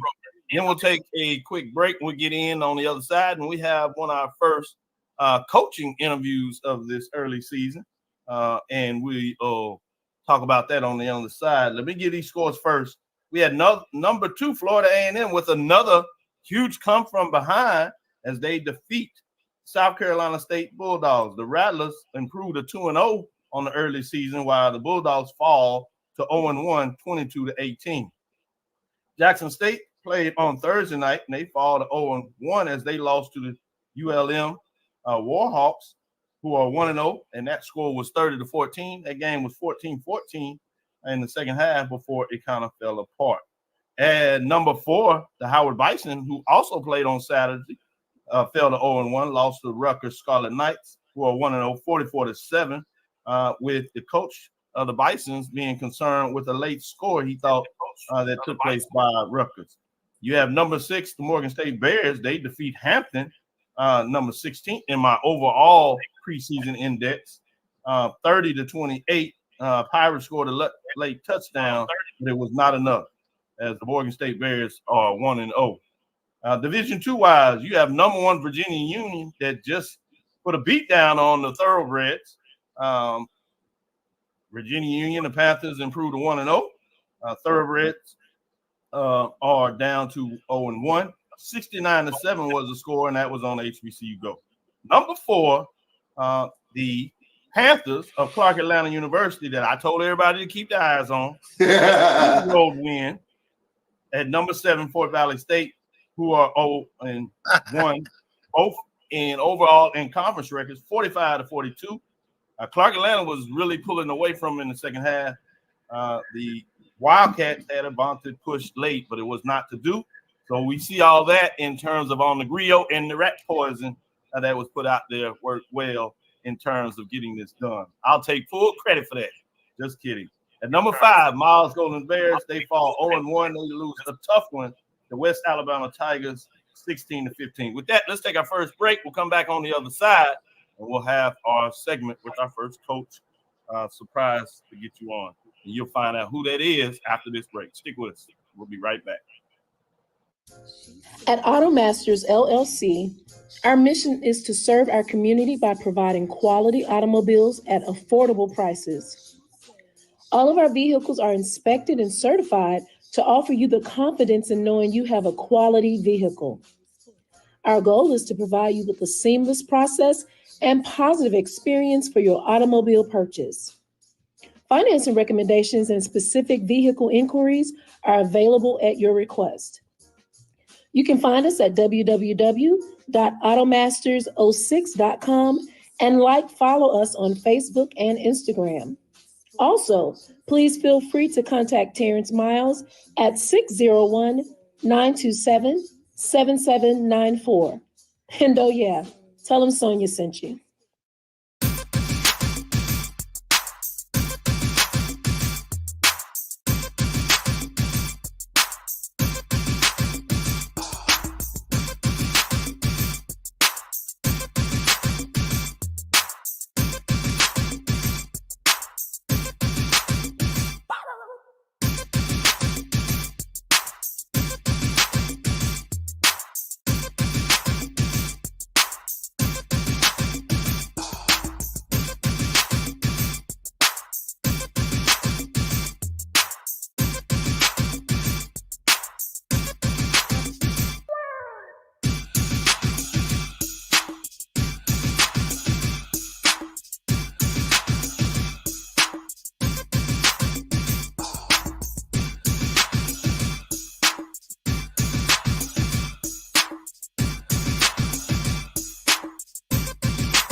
Compress the analytic data with your hip hop. If you know them like I know them, they gon' tell you if your team, if they wanna lose, and who the ball. So listen to Professor, yes sir, and pay attention, cause he gon' teach a lesson. This is Dr. Bill inside the HBCU Sports Lab, and our guest is none other than the first-year coach, if you would, of the Clark Atlanta University Panthers, Coach Teddy Keaton. Let me say welcome to the show, and congratulations on the win, Coach. Good morning, guys, and thank you for having me. Oh, it is certainly my pleasure. As we get in here and talk a little bit about the game, it wouldn't be us if we didn't get a chance to kind of tease you and rib you a little bit. So hopefully I get enough.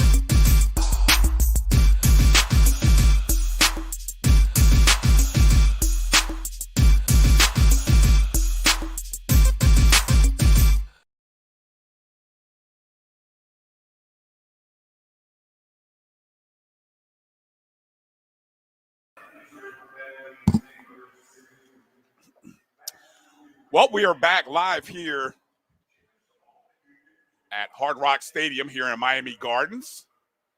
Halftime score North Carolina Central 21, Alabama State 14. Let's go through some of the statistics. And I'm hearing a little echo here, but we'll figure that out. Okay, trying to get my live stats pulled up here. And bear with us here as we try to. First half, North Carolina Central with 182 total yards, Alabama State 141. 105 passing yards for Central, 77 rushing yards for Alabama State. Just 27 yards passing, 114 on the ground. Penalties, Alabama State, 4 penalties, 22 yards. North Carolina Central, 1 penalty for 15 yards. Both teams have 9 first downs, and both teams are 2 of 4 on third down, with Alabama State going 0 for 1 on fourth down. And that was the one when they just took the knee right there at the end of the half. In the red zone, it's been North Carolina Central going 2 for 2.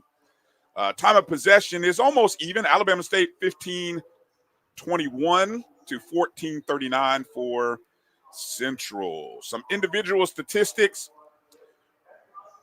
Walker Harris is 8 of 12, 105 yards for Central.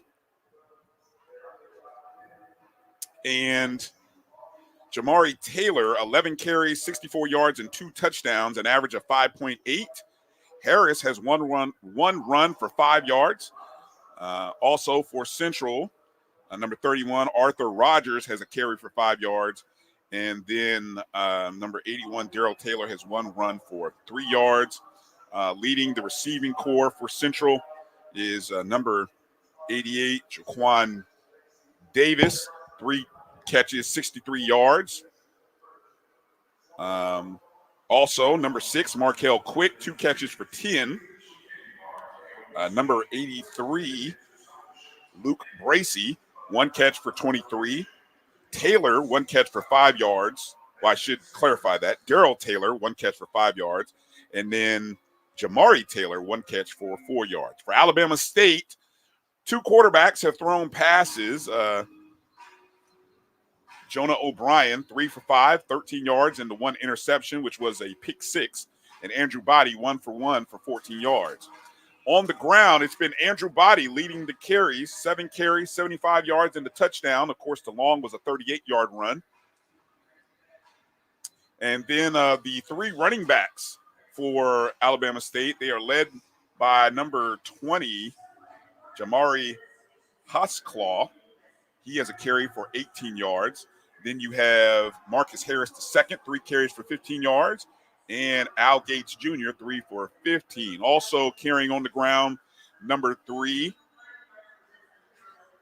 Daquan Kinsey, 4 carries for 2 yards. O'Brien has a loss of 2 as well on 2 attempts. Receiving the ball in the few receptions that Alabama State has, leading the way, number 17, Asa Gregg, 1 catch for 14 yards. Andrew Body caught a pass for 9 yards. Marcus Harris caught a pass for 6. And Gates with a reception and negative 2 yards. Well, Drew, as we begin the second half, Mother Nature has said enough with the dry weather on the field. I'm going to let it rain. Welcome to South Florida. And so that is how the second half will start, as Alabama State will start nearest to us. So it'll be Central kicking off left to right and back to receive, standing on about the 5-yard line, and that ball is going to come out. It takes a bit of a squib. Oh, it goes out of bounds, but slipping there trying to go after the ball was number 87, Robert McMinn.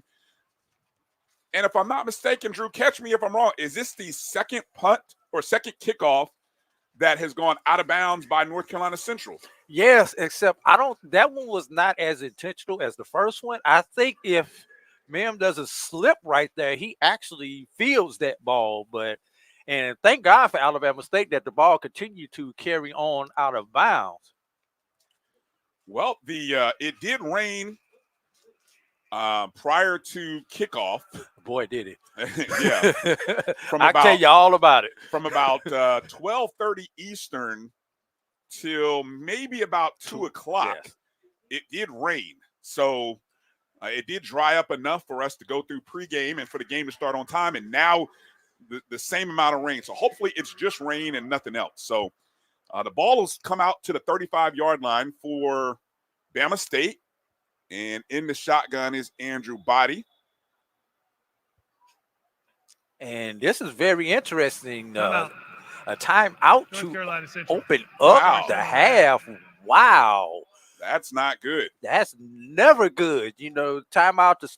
Matter of fact, that's just like yesterday in the FAMU South Carolina State game. South Carolina State called a timeout to open up the game. And just kind of watching the TV monitors, it looks like North Carolina Central's Coach Trey Oliver, is calling that timeout more so to have a conversation with the head official. Trying to see if that ball was actually touched by the Alabama State receiver. Well, here's the replay.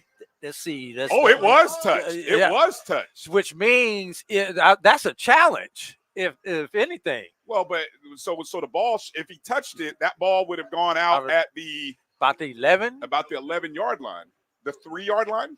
It was a 3.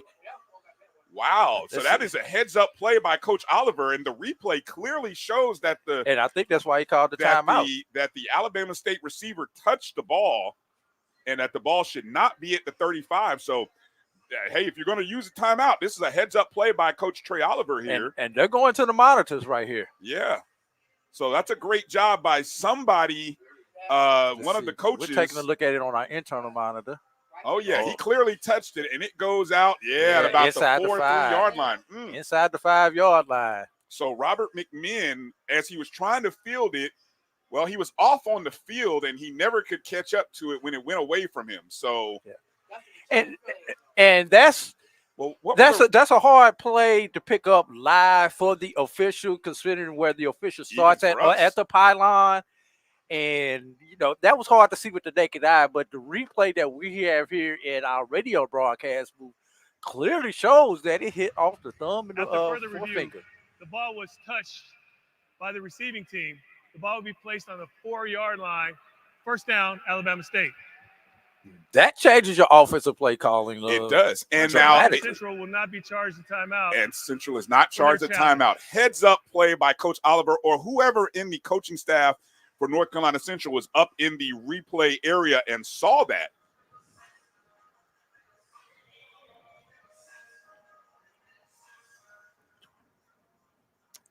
All right, so 14:57. And now instead of having the ball at the 35-yard line, the ball will be spotted at the 4. Well, that is a significant development here. And with this weather, that also, I can definitely understand the Central defense wanting to push Alabama State back. So Andrew Body is in the shotgun. We have unfortunate weather in the area. We have a delay in the game. And now we end up with a weather delay. We have a lightning strike in the area. We have a delay in the game. Wow. So now a lightning strike is going to cause both teams to have to leave the field. 30 minutes. With 14:57 here in the third quarter. So that will be a 30-minute delay as both teams have to leave the field, and fans will have to move inside of the stadium into the mezzanine area or into the corridors and out of the stadium area. At least that's what they recommend to them.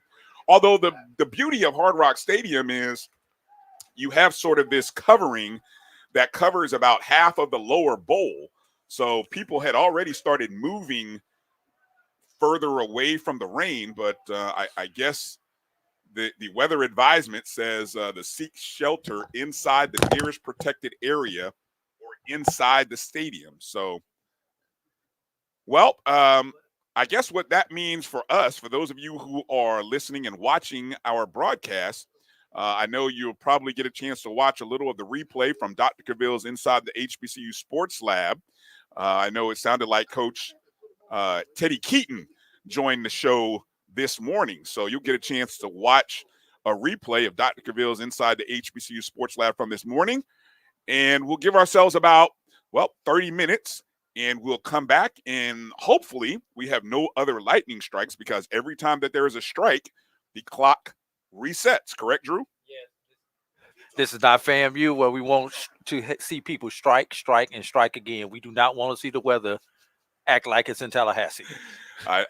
Drew, I love you. See, I'm trying to be a bipartisan. I am being, but you're in FAMU Rattler mode, huh? See, I'm trying to just be a general HBCU guy here, but you keep making FAMU references. But I love it. So we'll see. Even the bands are having to move out of the stadium. I'm not sure if the bands should not be playing, but they should be. Central got the memo. Alabama State is still trying. I see them. They're coming in. I'm not really sure what's happening here. They didn't get the memo. They were still late after halftime. All right. Well, both teams have cleared the benches and back, and so the challenge of this is what you have to now come back out. You got to let 30 them minutes, up. and then how much you have to spend time warming up. Exactly. And that's going to depend on how long they actually wind up sitting. Oh my goodness. All right. Well, fun times here in South Florida. But I did know, Drew, those of you who are watching other games and interested in what's going on in the HBCU sporting diaspora, there is a game being played in Canton, Ohio. Virginia State of the CIAA taking on Benedict of the SIC. And with 13-13 remaining in the second quarter, we have a tie ball game. So for those of you who have the ability to multitask and watch multiple screens, wouldn't be a bad idea if you wanted to. But if you're going to stick with us here on the Black Color Sports Network, you can catch a replay here of Dr. Cavill's Inside the HBCU Sports Lab this morning. Is what we call extra credit, as they will be talking with Clark Atlanta head football coach Teddy Keaton. And so enjoy this moment with Doc, and we'll see you back in 30 minutes with an update.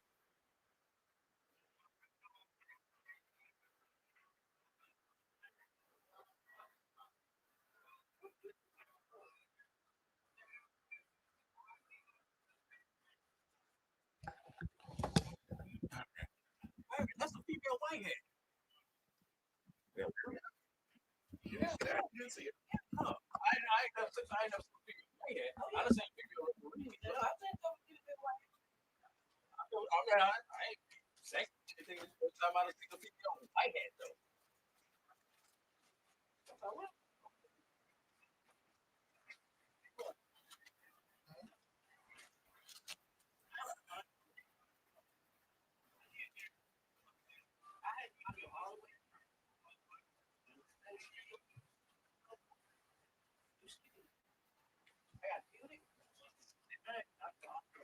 Yes, sir.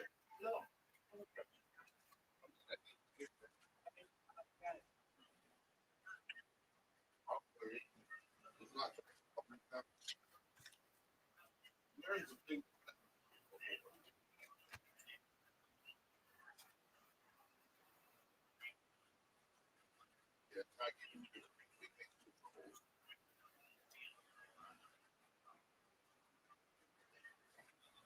That's what it is. Oh, let me put anything up.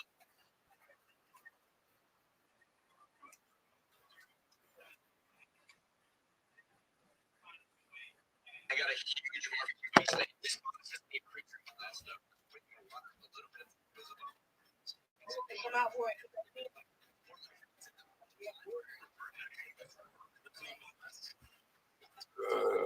Oh, right. You know what?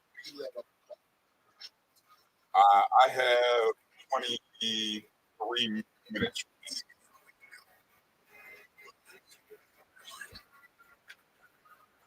That's unofficial, but I guessed it. I got you.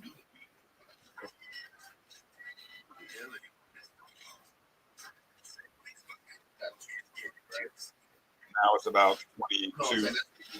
Yeah, 22:45 right now.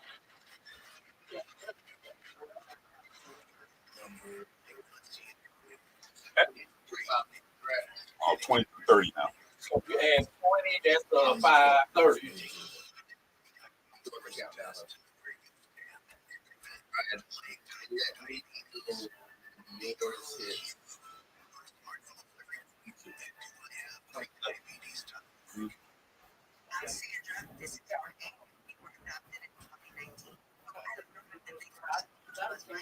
$22.10. 22:05. 4, 3, 2. You say I'm good now? Oh, come on. Royals. What did you call me?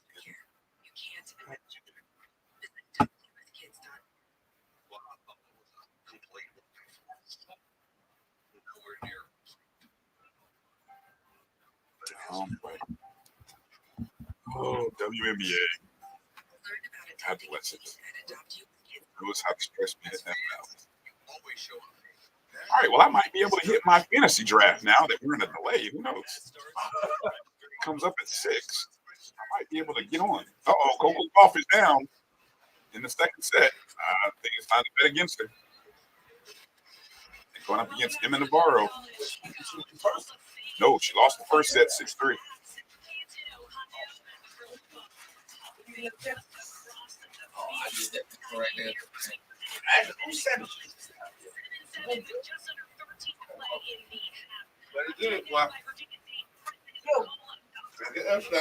Yeah, our mic is on. Cut our mics down, please.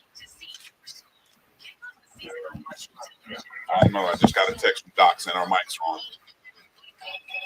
It says our mic is.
congratulations, Coach, on first victory for Clark Atlanta in two seasons. And while my guys are focusing on the philosophical aspect of coaching, I want to get back to that game on the field yesterday, Coach. Gave up two touchdowns early due to issues on special teams, and not using proper English, but I'm gonna say this: the math ain't mathing, because David Wright threw for 7 touchdowns, but you only had 45 points due to some special teams issues. So let's talk about those special teams, because if there's one area of opportunity for you going from week 1 to week 2, from a fan's point of view, it has to be your special teams, coach. There's no doubt about it. And let me be honest with myself. We were so busy trying to get when you got to go on the road, you can only travel with 58 players. So from camp to them 14 to 20 days you got before you play, a game, you got to find the right 58 to get on that bus to play on your offense and your defense. So when you was doing that, we spent a little bit too much time, dealing with that. And I think that special teams got to kind of set back to the side a little bit. We had to use all areas of the special teams, and it showed up when you play a great team. We had to use the hands team at the end of the game. We had to use the punt team. We had to use a trick punt that moved to get a first down, so we could keep the game going. So we had to do a fake. Then we had 2 bad snaps. Those things are something we got to work on. But, going on the road with your 58 and trying to go into an environment, you had to try to pick those best 58. So special teams only got about a week and a half of good work, and it still wasn't enough. And you got a freshman kicker, a freshman long snapper, and both of them playing in a game of Fort Valley. I mean, you go to Fort Valley, Albany State, Tuskegee, the blue bloods of our conference, and you got that as the first game. And this team has notoriously I'm talking about drizzled by these teams. I mean, you got to think that still resonates in some of those kids' minds. Last year, I think Fort Valley beat them really bad. So just to get them to change their mindset and approach, when we went down 14, it really was, to me, as a coach, I was like, okay, let's see what they do. So what, now what? Let's see what they do now. Let's see how they respond to this. Let's see how well they keep fighting and seeing if my message is getting across to them. And it did. So they, when the kickers, we try not to be, I tell the coaches, don't be negative with the kids, pat them on the head and keep him focused so that he can do what he needs to do. Yes, we got some work to do there. To get a win in a place like that, with all the special teams that we had to pull out, and we got a block kick, those things we got to work on in this order, because that's the weakness. When Allen pulls up the film, or when they get to see us play, they're gonna feel like, oh, we got an edge on them. We can try to beat them in their special team game. Can I ask a quick follow-up, Doc? We're right up against it. Go ahead, make it quick. It's gonna be a quick follow-up. You talk about having to reach deep down when you're down 14-0, but let's talk about at the end of the game when you were up, I believe, 16, 17, or whatever. It was 29-45 was the score. And then Fort Valley starts mounting the comeback against you. Talk about having to hold on there at the end of the game there, Coach. Well, it's the same thing with winning and losing. I mean, you got to teach kids how to finish. You got to learn how to finish. I mean, when you got to kill a net with a sledgehammer. And sometimes the kids don't understand that. We're up now. They get relaxed, and it's just like when you're in life. When you get up, people don't understand when it gets to the top. Sometimes it's harder to stay at the top than it was to get to the top. And when you get to the top, you got to continue to keep bringing it. And I think some of the kids got lax, and they thought that, the game is over. We done won. They celebrated in their mind, thinking about where I'm going to do after the game. And Fort Valley is a championship caliber team. So guess what they did? They did what I thought they were going to do. They weren't going to lay down for you. Losing teams do that, but winning teams going to figure out to find a way to win. And I think they took it all the way down to the wire. My hat goes off to Sean Gibbs. He is an excellent football coach. He does a tremendous job of preparing his kids. KD is probably one of the best quarterbacks next to David Wright in this conference. Basing off what happened last year, he's a winner. He plays like a winner. They got players just like everybody else. Number 7 was a beast. I don't know who he is, but he had his day yesterday. and you got a guy like that on the field to throw the ball to. I mean, hey, we got to continue to play the next play. Oh, I love it, Coach. Great question, Drew. I'm glad you got that one in there. As we get to let you go, I know you got a busy day, and we appreciate your time. Rocky Miller says, Coach, confidence and belief is contagious, and I have to agree with him.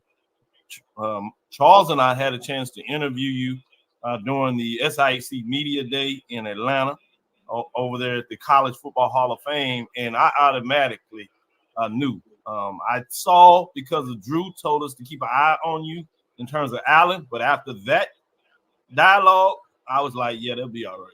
They're going to be good sooner than later, and they're going to catch some folks. So I just wanted to say congratulations. I'll send you a picture. I'll let you know how much that I'm supporting that, and I'll put it on the show before the end of it. But I'll send a picture and let you know that at least on my side, I feel very comfortable in terms of saying that the Clark Atlanta Panthers are going to be reckoned with in terms of that. So but don't get too mad in terms of the poll ranking that comes out this week. Here we go with the he gonna hit that thing with a sledgehammer. Don't call it exterminated yet, Coach. We got to put a little bit more noise in that. I got enough problems. You know, I'm going back to a place that I started from the ground up. A lot of people love and respect me there. I love and respect them there. But they on the schedule. They got to line up just like everybody else, and we're going to do the best we can do. And it's no hard feelings. I love Allen University. The people at Allen University really embraced me. You know how many times I went to Columbia, South Carolina, and never knew Allen University existed? It was right across the street from the field. But to go over and meet some good home people and good Christian folks that really believed in what they were doing. It was 200 students there. And I just love those guys. I love Allen, and it's going to be a heart-filled place to go back. Those kids showed up at the game, and one of the young students had on a shirt with my picture on it. And I was like, wow, they were at the Fort Valley game. And I'm like, look, this is going to be hard come this Saturday when we play them at Panther Stadium on our new red turf.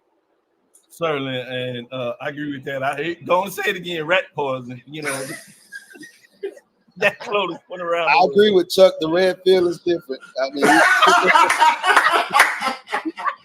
it took us a minute to get used to. Oh man, Coach, we're gonna keep up with you throughout the year, no matter what goes on. So we'd love to have you back, particularly if we can get a couple more of these wins. We'll find a way to bring you back on. Thank you. To talk about how much work is going in changing the landscape. You said this earlier. You said we have everything we need here at Clark Atlanta University. We can win. And you showed it from day one that it's going to be a lot more of that. And certainly look forward to this matchup, you said, with Allen. It should be a good one. But I want to say thank you, Coach, for your time. And we will see you around. And as I said, I'll send you a text and let me know what your thoughts on it. Thanks, Coach. Thank you, and I appreciate you guys. Go Panthers. Go Panthers. Thank you, Coach. We'll be right back after this break. It's never too early to plant the seed, to share the tradition, and instill a sense of pride in your HBCU with your little ones. HBCU Pride and Joy Children's Boutique helps you share your school spirit with a wide selection of adorable kids' apparel and accessories officially licensed from your favorite HBCU. Visit hbcupridejoy.com and follow us on all social media at HBCU Pride Joy on Facebook and Twitter. Supermarket sushi, really? No. Wait, Troy, you work here? I'm never not working. Like Head & Shoulders Scalp Shield technology, up to 100% dandruff protection, even between washes. Never not working, huh? Oh, Troy, you're such a good teacher. Yeah, I know. Never not working. Never not working. Never, ever not working. Are you serious? Never not working. Dandruff protection that's never not working. Head & Shoulders Scalp Shield technology. Hey, grab me one too.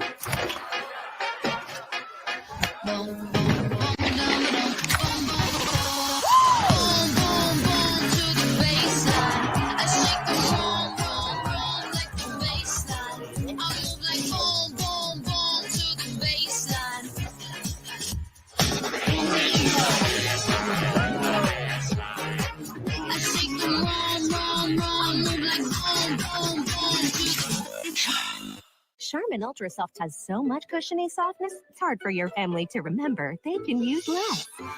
Sweet pillows of softness. This is soft. Holy Charmin. Oh, excuse me. Roll it back, everybody. Sorry. Charmin Ultra Soft is so cushiony soft, you'll want more, but it's so absorbent, you can use less, so it's always worth it. Now, what did we learn about using less? You gotta roll it back, everybody. We all go, why not enjoy the go with Charmin? Compress the analytic data with your hip hop. If you know them like I know them, they gon' tell you if your team, if they wanna lose, and who the ball. So listen to Professor, yes sir, and pay attention, cause he gon' teach a lesson. This is Dr. Mills inside the HBCU Sports Lab with Mike Washington, Charles Bishop, and none other than A.D. Drew. Gentlemen, I told you I was going to surprise him. Give him a little shout out. You know, I was going to do the little Clark Atlanta. You know, I had the hats for all the listeners that I already got. So if you have a victory you want me to show up for your team wearing a hat, send them over this way. I got a couple of them, as you see over here. And we'll get it on that Sunday edition. What do you think, Charles? Doc, you got that old school Oscar Gamble look there with the fro popping out from the cap. I like that. Yeah, those baseball fans out there, y'all know what's up with that. Man. Let's get into some of these matchups that took place yesterday. I'm going to go with you, Mike, first. Obviously, you were there live. You saw the Prairie View A&M game against Texas Southern University at Prairie View. Texas Southern was able to get that victory. They kept Prairie View out of the end zone. Prairie View did score 9 points, but as you might imagine, they were all on field goals. Mike, what was your thoughts of that matchup? Well, obviously, as a Panther fan, I'm disappointed, but as a journalist, an objective journalist, I mean, you had to be disappointed with Prairie View's effort. You watched the first half. Their offensive line, they were getting manhandled at the offensive line. They couldn't have a sustainable drive that led to a touchdown. I think one of their best drives came when they switched quarterbacks in the second half, went all the way down the field, but yet ended up with just 3 points. So, that was my takeaway is, what's going to work on the offensive scheme? How are they going to execute to get tangible points, meaning touchdowns. The other thing is, they've got a heck of a schedule coming up. Who's going to be the quarterback now? Going forward. They have some good plays or whatever. They had some dropped passes in this and wide open passes where the tight end, I think he had 3 or 4 drops. So they got some questions to answer. That's my second takeaway. First, who's going to be quarterback? Second, how are you going to answer a lot of these questions? And third, the offensive line seemed to do a little bit better, but, you're kind of concerned. On the other side, you have to be surprised with TSU. Texas Southern's a lot better than there were some players. I was like, where did this player come from? I guess the Ronald Green, the running back. Oh my goodness. I mean, he was a battering ram. I think he had CB 2 touchdowns. I know you had a lot of the stats, but I was really surprised at how they were able to at times march up and down the field. So those are some of my takeaways. I got a lot going through my head, but you also have to tip your head up to the Chris Dishman and the TSU Tigers on a well played game. Charles, I'm gonna follow up with you with that same game. You were there in a media perspective, so you really got to catch it on. You had some great post game interviews. Or make sure we'll get some of that on later this week, so we can edit them and get them to the appropriate place. But what were your thoughts going through the game, and then certainly based on the post game with the championship trophy presentation? Well, I saw you got some good pictures with the board, AD VP Granger, Dr. Granger, I should say, and Coach Dishman himself. What were your thoughts? I think the thing that jumps out, and I'm going to echo Mike's sentiment, was Texas Southern won in the trenches. When you stop and take a look at it, they rushed for 163 yards on the offensive side of the ball. Defensively, they limited Prairie View to only 21 yards net rushing. That jumped out at me with regards to that. They also was able to get to the quarterback. They got 5 sacks on the night. So the fact that they were more physical than Prairie View, that kind of blew me away. And I think the mindset is right at Texas Southern. And one of the things that I heard, in the midst of the post-game celebration, because it was a true celebration, it was a transformational win for them. But the big thing was a couple of players that made sure, and it's the senior leadership on the team, made sure that they wanted everybody to know, put it in perspective. It's just game one. We want to continue to allow for this win to really sprout roots. And I think that was the big thing that really caught my ear last night, because, if you're a Texas Southern fan, shout out to Diane Weber. I mean, you hadn't beaten Prairie View in forever and a day. And to not be caught up in the emotion of that was something that really caught my ear last night. But that's a tremendous win. I think that's a win not too many people had checked off with regards to Texas Southern knocking out Prairie View. That's a great point. Tremendous win. They got Southern next conference game, I should say. And they can find themselves in a really good pole position as they continue this season. A.D. Drew, I'm going to flip it on you. I want to go to Tallahassee. Tallahassee, the FAMU Rattlers, like something about that second half, that fourth quarter, particularly in this matchup, where they had what I thought was a tremendous comeback win. I know some people may be frustrating that they're not necessarily beating up on teams, but many people that watched this game knew that South Carolina State Bulldogs, if you allow me, we talk about this in some ways, old MEAC rivalry, one of the shortest distance where the teams travel back and forth. Obviously, I know Bethune-Cookman is shorter, but that game is played in the classic format. But between South Carolina State and Bulldogs, and I told everybody on the Saturday edition of Game Time, when you think about this goes back to the SIAC days. So they've been playing this in 3 different conference iterations in terms of what it looks like. And that 22-18, 2 touchdowns, as they were down double digits, 2 touchdowns, I thought was a significant statement. We were in the sweeps. When I say we, that's Mike and I. We allowed Charles to kind of slide down there at times, but he got to work. Somebody got to wheels and actually work. I'm just saying. We got a chance to watch this game, so I don't want to get your thoughts in terms of the Rattlers. I have them at number 2, but that was impressive. It'll be interesting to see as we'll talk about the next segment in terms of the number 1 team, North Carolina Central, playing the number 5 team, Alabama State, which has a chance to make a statement. But in terms of this matchup, Drew, what were your thoughts on it? Concerning, if after 2 weeks, if I were an investor, I may consider selling off some of my FAMU stock. I'm not going to dump it. Exactly. But I may diversify my portfolio if that makes sense. So I want to know who you're going to diversify it with. I'll ask that as a follow-up question, but continue your thoughts here. And let me give you 3 reasons why. Number 1, once again, FAMU put the ball on the ground, which caused them to leave points off the board. Yeah. Special teams also gave left points off the board with their special teams. How many times can you rely on Daniel Richardson to be super QB1 and bring you back in the fourth quarter? Not a recipe for a championship season.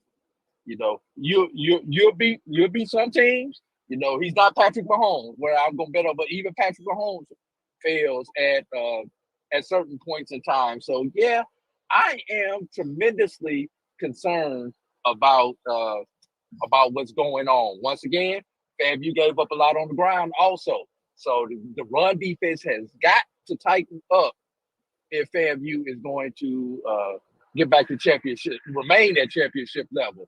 Because one thing that the Dark Cloud defense has done in the past has been making teams one-dimensional. They are not doing that right now. Luckily, FAMU has played 2 teams that rely heavily on their run, being South Carolina State, be that Norfolk State. What's going to happen when the scripts get flipped and you have teams that have more pass-friendly offense? I'm interested to see what happens. Exactly. Yeah, A.D. Drew is always pessimistic, but I like the way he breaks it down. And I think there's some points there, but I'm going to go to Charles because Charles is like, man, I've never seen somebody with a victory, 2 victories on the leg. Oh my goodness. Rattler fans, can you get off the edge, please? This is week 2. We've seen this team championship DNA show up. They know how to close the show. And that is the thing that I take away from this win. I mean, look at the juxtaposition of this.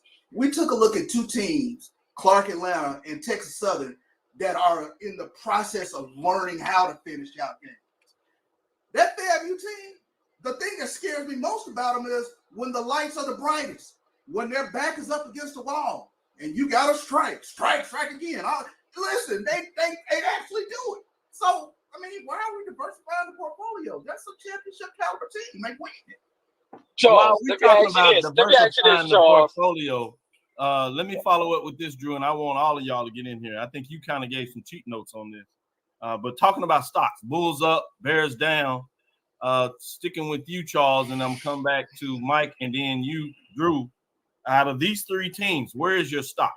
Bears up, Bulls down, or of these 3, which one do you think has the highest stock? Because I think you all probably saying all these are up. Clark Atlanta with their victory over Fort Valley State, Delaware State with their win, as we talked about earlier, over Sacred Heights Pioneers. And then you had Texas Southern win over Prairie View and Panthers. Charles, stocks up, Bears down. Which one do you got the highest? I think when you have a quarterback like David Wright, you're going into some ball games with some high confidence. So my stock is definitely going to be up for the Clark Atlanta Panthers. Mike, what direction you going? Oh, I echo that. Clark Atlanta Panthers by sure. The stock is up. I agree. A.D. Drew, you can answer that and then respond to Charles in terms of your stock, selling some of your stock in FAMU. Go ahead, Drew. While I'm bullish on all 3 of them, I am probably the most bullish on Delaware State right now. It's fascinating. They're doing it with their run game. They're doing it with their defense. So even against an FBS Hawaii, their defense and their run game kept them in their game. It's just that the body clocks finally caught up with them, which is why that score wound up a little bit more one-sided than it really was. If that's a 7 o'clock kick on East Coast time, I think that game is a lot different. Plus the fact that Delaware State, only 5 games really count on Delaware State's schedule, while Clark Atlanta has to get through an 8-game conference schedule. Same thing with Texas Southern. They have to get through an 8-game conference schedule. So the one that has the potential to rise the most is Delaware State. And getting back to Charles's question, yeah, FAMU may have that championship pedigree, that championship DNA, but is it because FAMU knows how to close games, or the 2 opponents that they have not learned how to close games out yet? What happens when they play? What happens when they play at Jackson State? Who knows how to close out games? What happens? Alabama State, who's been known to fumble the ball away. What happens if they were to play at North Carolina Central, who knows how to close out games? Howard almost closed out their game in the Celebration Bowl last year. What happened with this iteration of Howard? So that's why I'm concerned. If the 2 opponents that they played have not had that pedigree where they know how to close out games versus FAMU. Good stuff. One more question in this segment. We'll go to our last segment and we'll focus on the games of today to close out this week. But I'm going to ask you a couple of questions on some teams that I want to get your thoughts on. I'm going to go with you, Charles, and Mike in regards to FCS major division programs. And Drew, I'm going to take you down for one of the Division II programs. So work with me on these and let me know what you think. Charles, I'm going to start with you. I want to get your thoughts in terms of the Tennessee State win over Mississippi Valley. Not that they won, but they dominated in that matchup. Mississippi Valley State scored late, really all of their points, if you would, in that 4th quarter.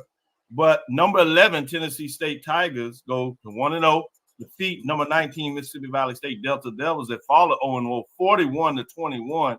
Give me some basic thoughts on that matchup. And Mike, I'm gonna ask you about the Morgan State matchup over Hampton. Go ahead, Charles.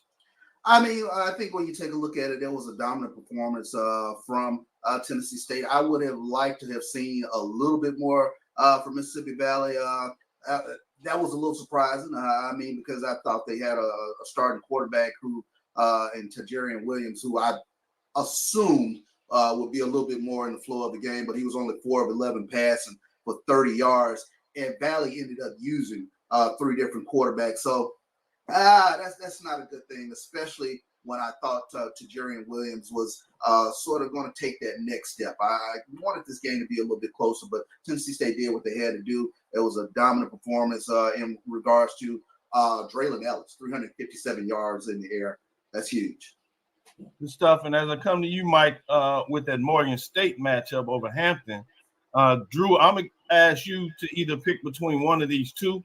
One will be a win in the SIAC, and the other one would be a loss. Miles at number 5 falls to 0-1 with a tough non-conference loss to West Alabama Tigers, 16-15.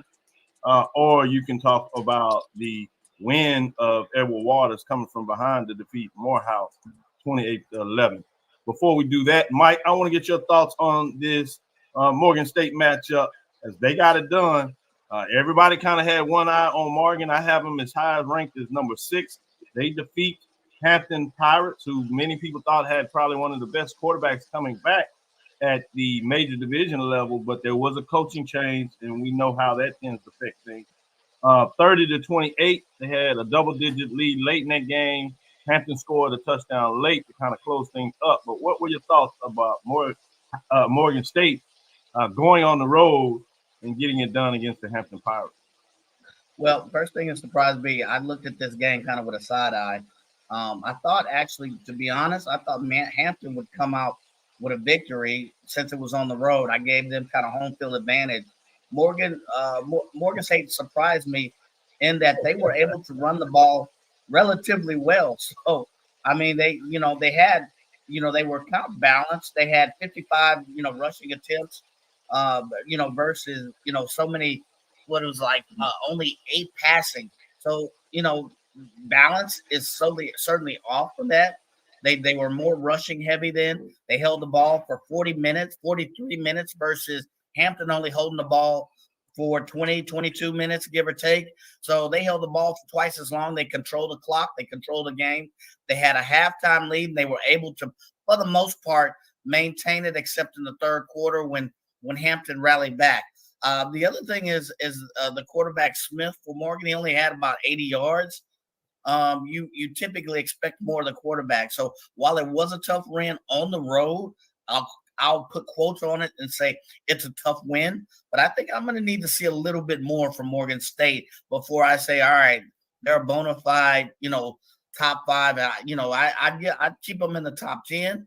But I didn't see enough other than that they could run the ball really well. They could capitalize on turnovers, and that's what seemed to hurt Hampton. But, let's hold the press on that little bit. Put your anointing oil just away for a second on Morgan State. Hey, you know what, the thing that jumped out for me, Morgan State only averaged 16.1 yard in terms of scoring last year. They put up 30, so I had to really look and see, like, what happened? How did they get 30? 30 from Morgan State. That kind of if they can do anything like that with their defense, you think they'll be all right. I know Mike don't want to buy the stock now, but I'm saying Bulls up. With that, A.D. Drew, which direction you want to go with? The Miles Golden Bears' tough loss on the road at West Alabama, or the victory by Edward Waters over Morehouse?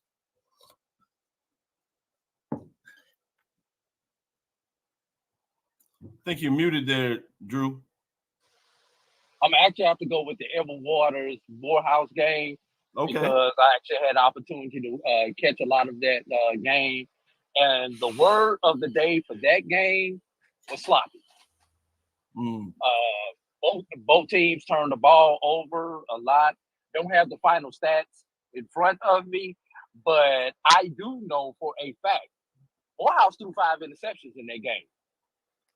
But they were still in the game. Wow. Morehouse scored, and their defense scored one. It was either their defense or the special teams scored one touchdown, and they got two safeties.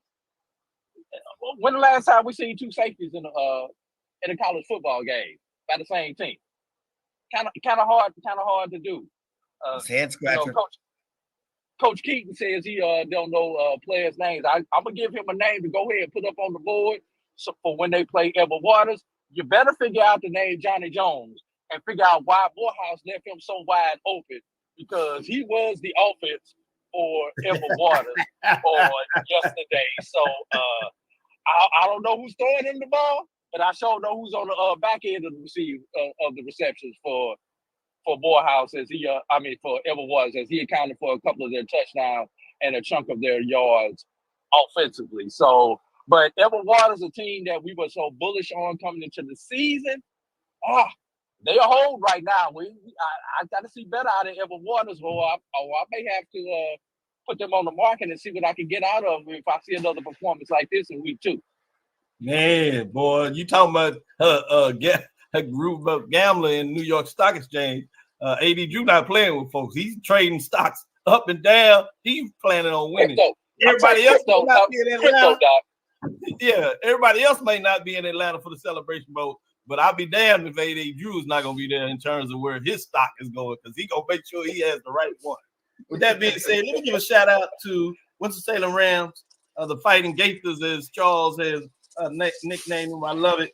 They defeat Bluefield State 34-3 as they go to 1-0, and Bluefield State, Big Blue, falls to 0-1. We'll take our last break. We'll come back and we'll have a final 10-minute segment to look at some key games and matchups today to get you set for your close of your Labor Day weekend. Stick with us. We'll be right back after this last break. At AutoMasters LLC, our mission is to serve our community by providing quality automobiles at affordable prices. All of our vehicles are inspected and certified to offer you the confidence in knowing you have a quality vehicle. Our goal is to provide you with a seamless process and positive experience for your automobile purchase. Financing recommendations and specific vehicle inquiries are available at your request. You can find us at www.automasters06.com and follow us on Facebook and Instagram. Also, please feel free to contact Terrence Miles at 601-927-7794. And oh yeah, tell him Sonia sent you. It's never too early to plant the seed, to share the tradition, and instill a sense of pride in your HBCU with your little ones. HBCU Pride and Joy Children's Boutique helps you share your school spirit with a wide selection of adorable kids apparel and accessories officially licensed from your favorite HBCU. Visit hbcupridejoy.com and follow us on all social media at HBCU Pride Joy on Facebook and Twitter. Supermarket sushi, really? No. Wait, Troy, you work here? I'm never not working. Like Head & Shoulders Scalp Shield technology, up to 100% dandruff protection, even between washes. Never not working, huh? Oh, Troy, you're such a good teacher. Yeah, I know. Never not working. Never not working. Never, ever not working. Are you serious? Never not working. Dandruff protection that's never not working. Head & Shoulders Scalp Shield technology. Hey, grab me one too.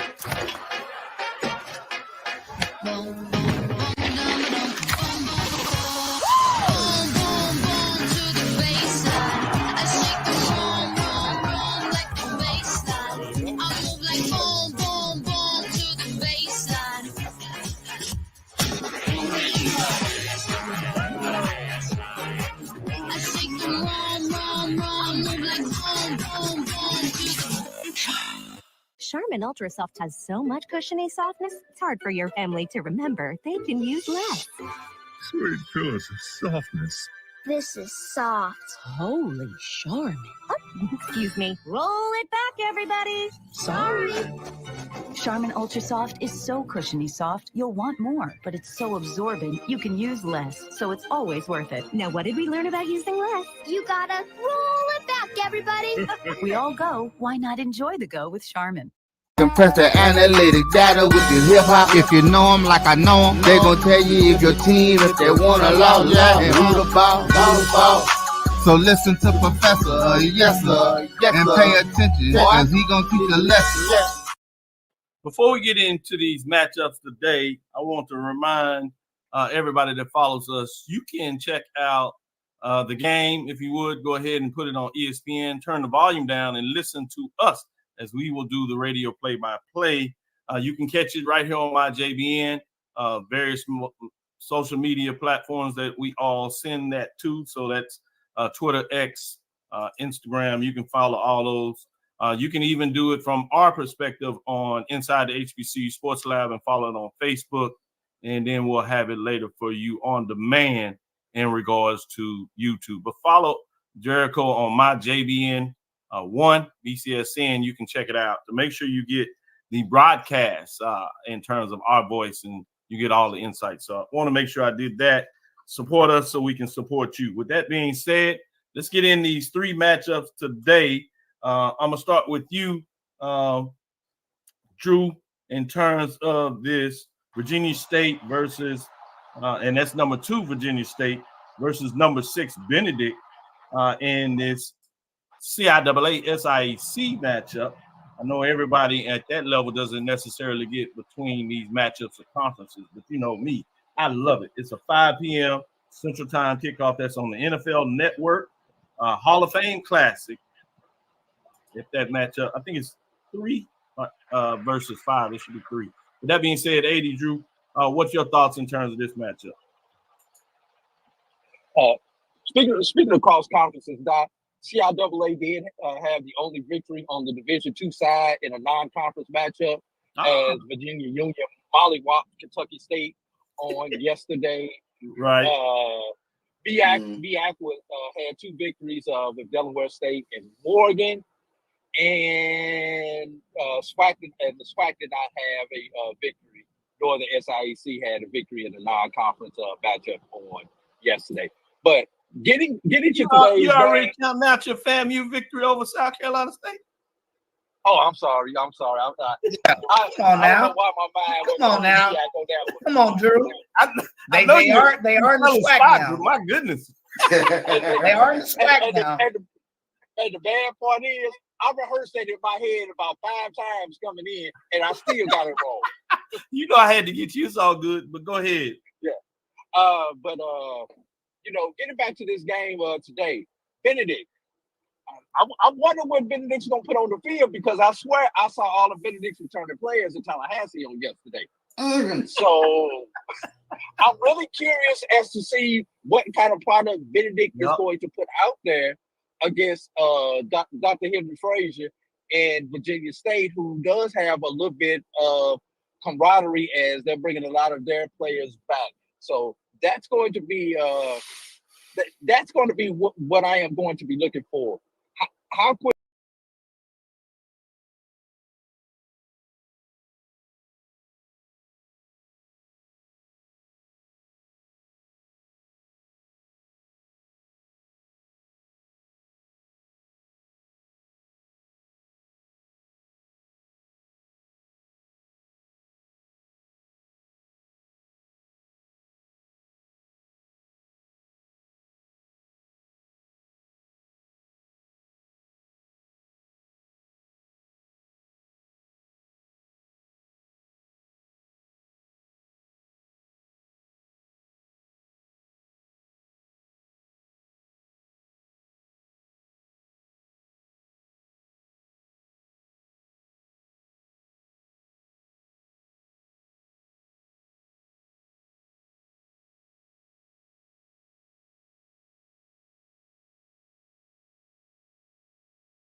Say something. Welcome back to the Black College Sports Network broadcast of the Orange Blossom Classic. We are currently in a weather delay.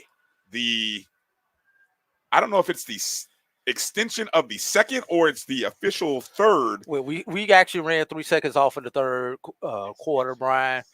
We had the kickoff, then we had a challenge. The challenge was successful by North Carolina Central, and that's when Mother Nature said, let's go back to the locker room for a while. And we are approaching about almost 50 minutes into this delay here, Brian. Don't know exactly where we are in this delay, but we are at about the 50-minute mark of the delay. Giving you an update from around HBCU sports. Halftime of the Hall of Fame Classic. Virginia State 16, Benedict 7. And listening to a halftime comments from Dr. Frazier, it sounds like Virginia State has controlled that contest, and really the few points that Benedict has are a result of, as he called it, undisciplined play by Virginia State. So that's kind of where he feels like that 7 points has come from. Yeah, you've been paying a little bit more attention to that than I have during this weather delay. But yeah, it's interesting, and that's kind of the trend that we see here in early action here, not only in HBCU football but in football in general. And when I say football in general, when you have two similarly leveled institutions playing each other, I'm not talking about in the paycheck games and all that kind of stuff. I'm talking about when you have two competitive teams who are equal. Those are the mistakes that you tend to see early in football because there is no preseason, Brian. Yeah, it's one of those. And here's what I have learned from week one. One, I think we have to always reevaluate how quickly we are to expect so much from teams. Meaning because there's so many new players due to transfers. So many teams are without returning quarterbacks, new coaches in many places. Yes, they may have already been on staff, but still it's new. So, seeing some teams struggle and seeing some teams try to find themselves in game one, it's fascinating and then thinking back to some of our prognostications about what we thought was going to happen. We really need to pump our brakes. The only thing I can say I've gotten right this entire weekend, Drew, week one, is that I feel pretty confident that I was right that David Wright should be the preseason SIAC Player of the Year. Oh. And shame for any coach, shame on any SID who didn't vote him for preseason SIAC Player of the Year, because that young man showed up, showed out, and delivered some serious rat poison to the Wildcats in Fort Valley, Georgia the other day. He gave him rat poison. He gave him cheese. He gave him breadcrumbs. He gave everything else. 7 touchdowns, bro. 415 yards. Touchdown. And let's think about this. What happens if the Clark Atlanta special teams doesn't give up those 2 touchdowns early? Yes. What happens if the Clark special teams allows them to kick those PATs? Because do the math there, Brian. 7 touchdowns.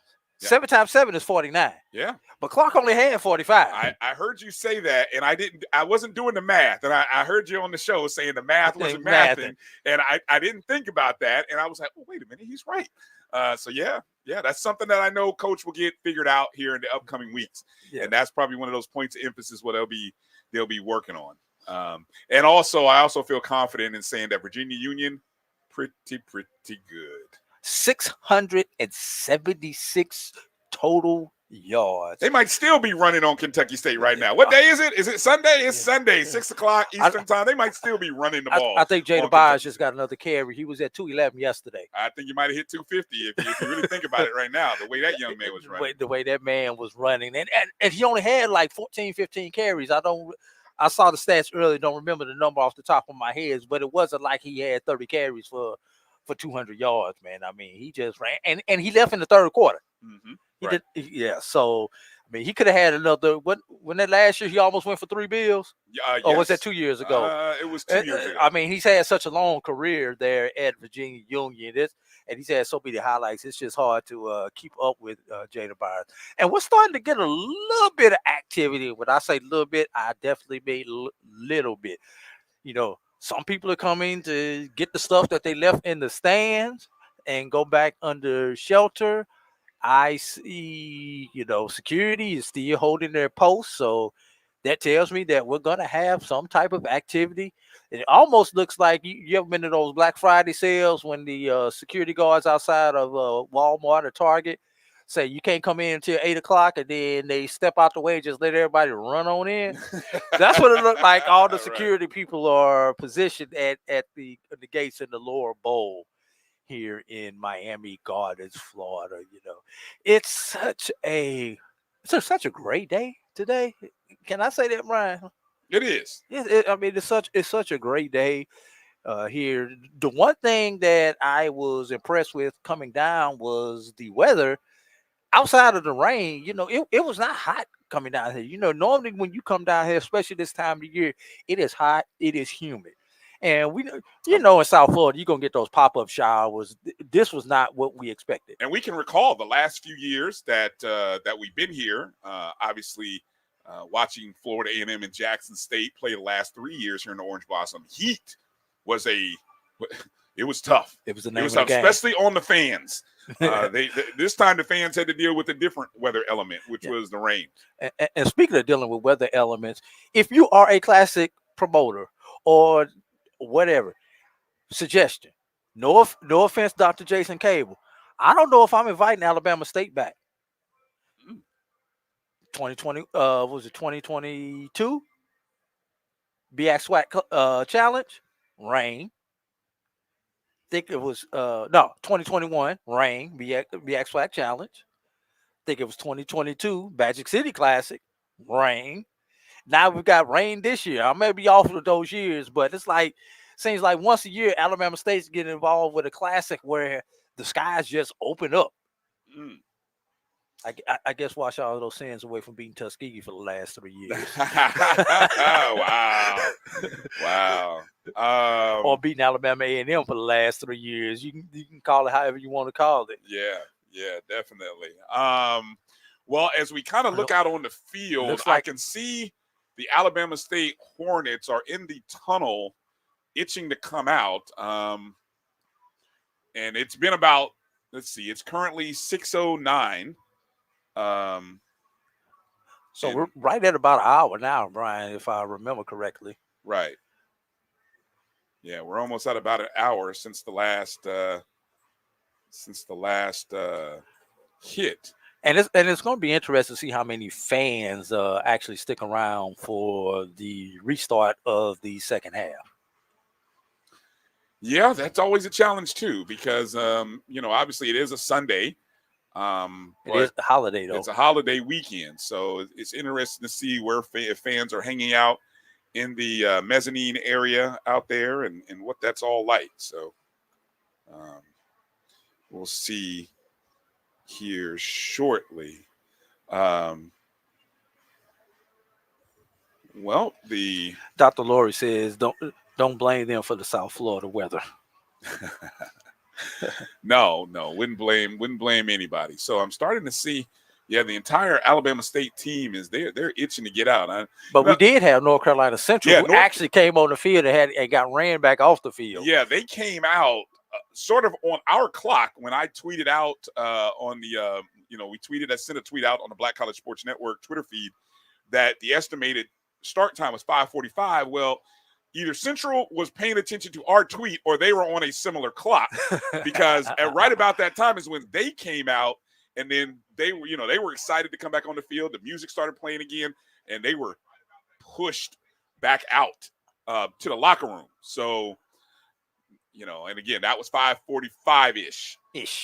Yeah, about 2 or 3 minutes before. So here we are coming up on the end of that 30-minute break. So I feel comfortable in guesstimating that this will be 30 minutes since, and that's why you see Alabama State on the field. And it looks like Central is starting to matriculate out of their tunnel also.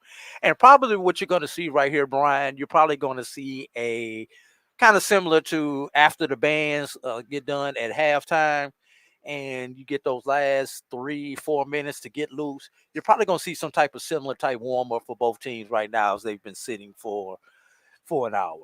Yeah.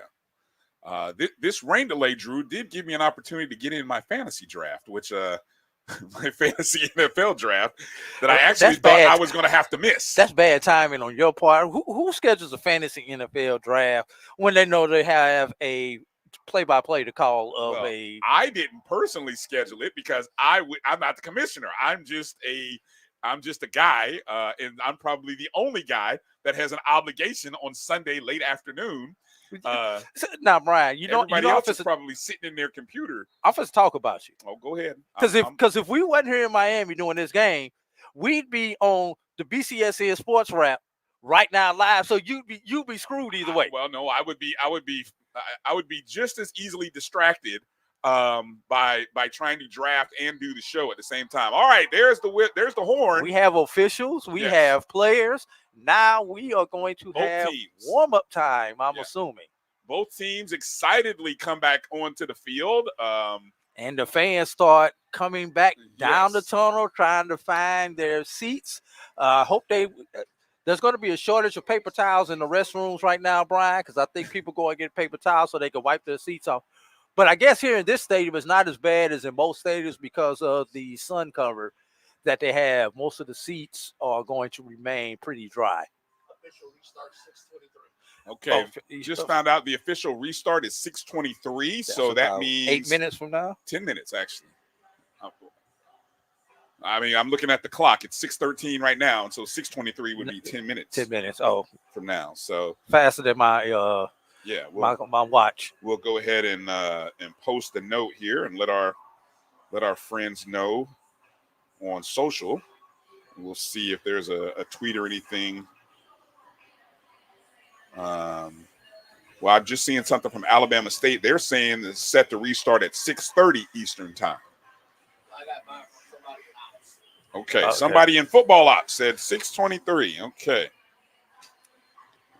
Irregardless of when it is, we're going to be here to bring it to you live right here on the Black College Sports Network. And you know something, Brian? This is refreshing. This is kind of how we got things started here at the Black College Sports Network, as we started out audio only. Yep. Sorry, I'm just go ahead and tweeting. So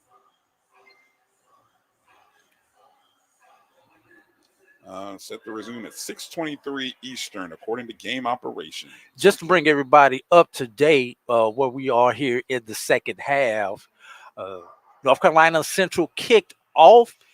Thought the kickoff went out of bounds, which was going to give Alabama State the ball on the 35-yard line. But Coach Trey Oliver called a timeout and then threw the challenge flag because he thought that the ball was touched. And after further review, it looked like the ball was apparently touched by Robert McMillan from Alabama State, which means they had to respot the ball. And we are going to have first down, 10 yards to go from the Alabama State 4-yard line. Alabama State trying to drive 96 yards to open up this half in order to tie the score, Brian.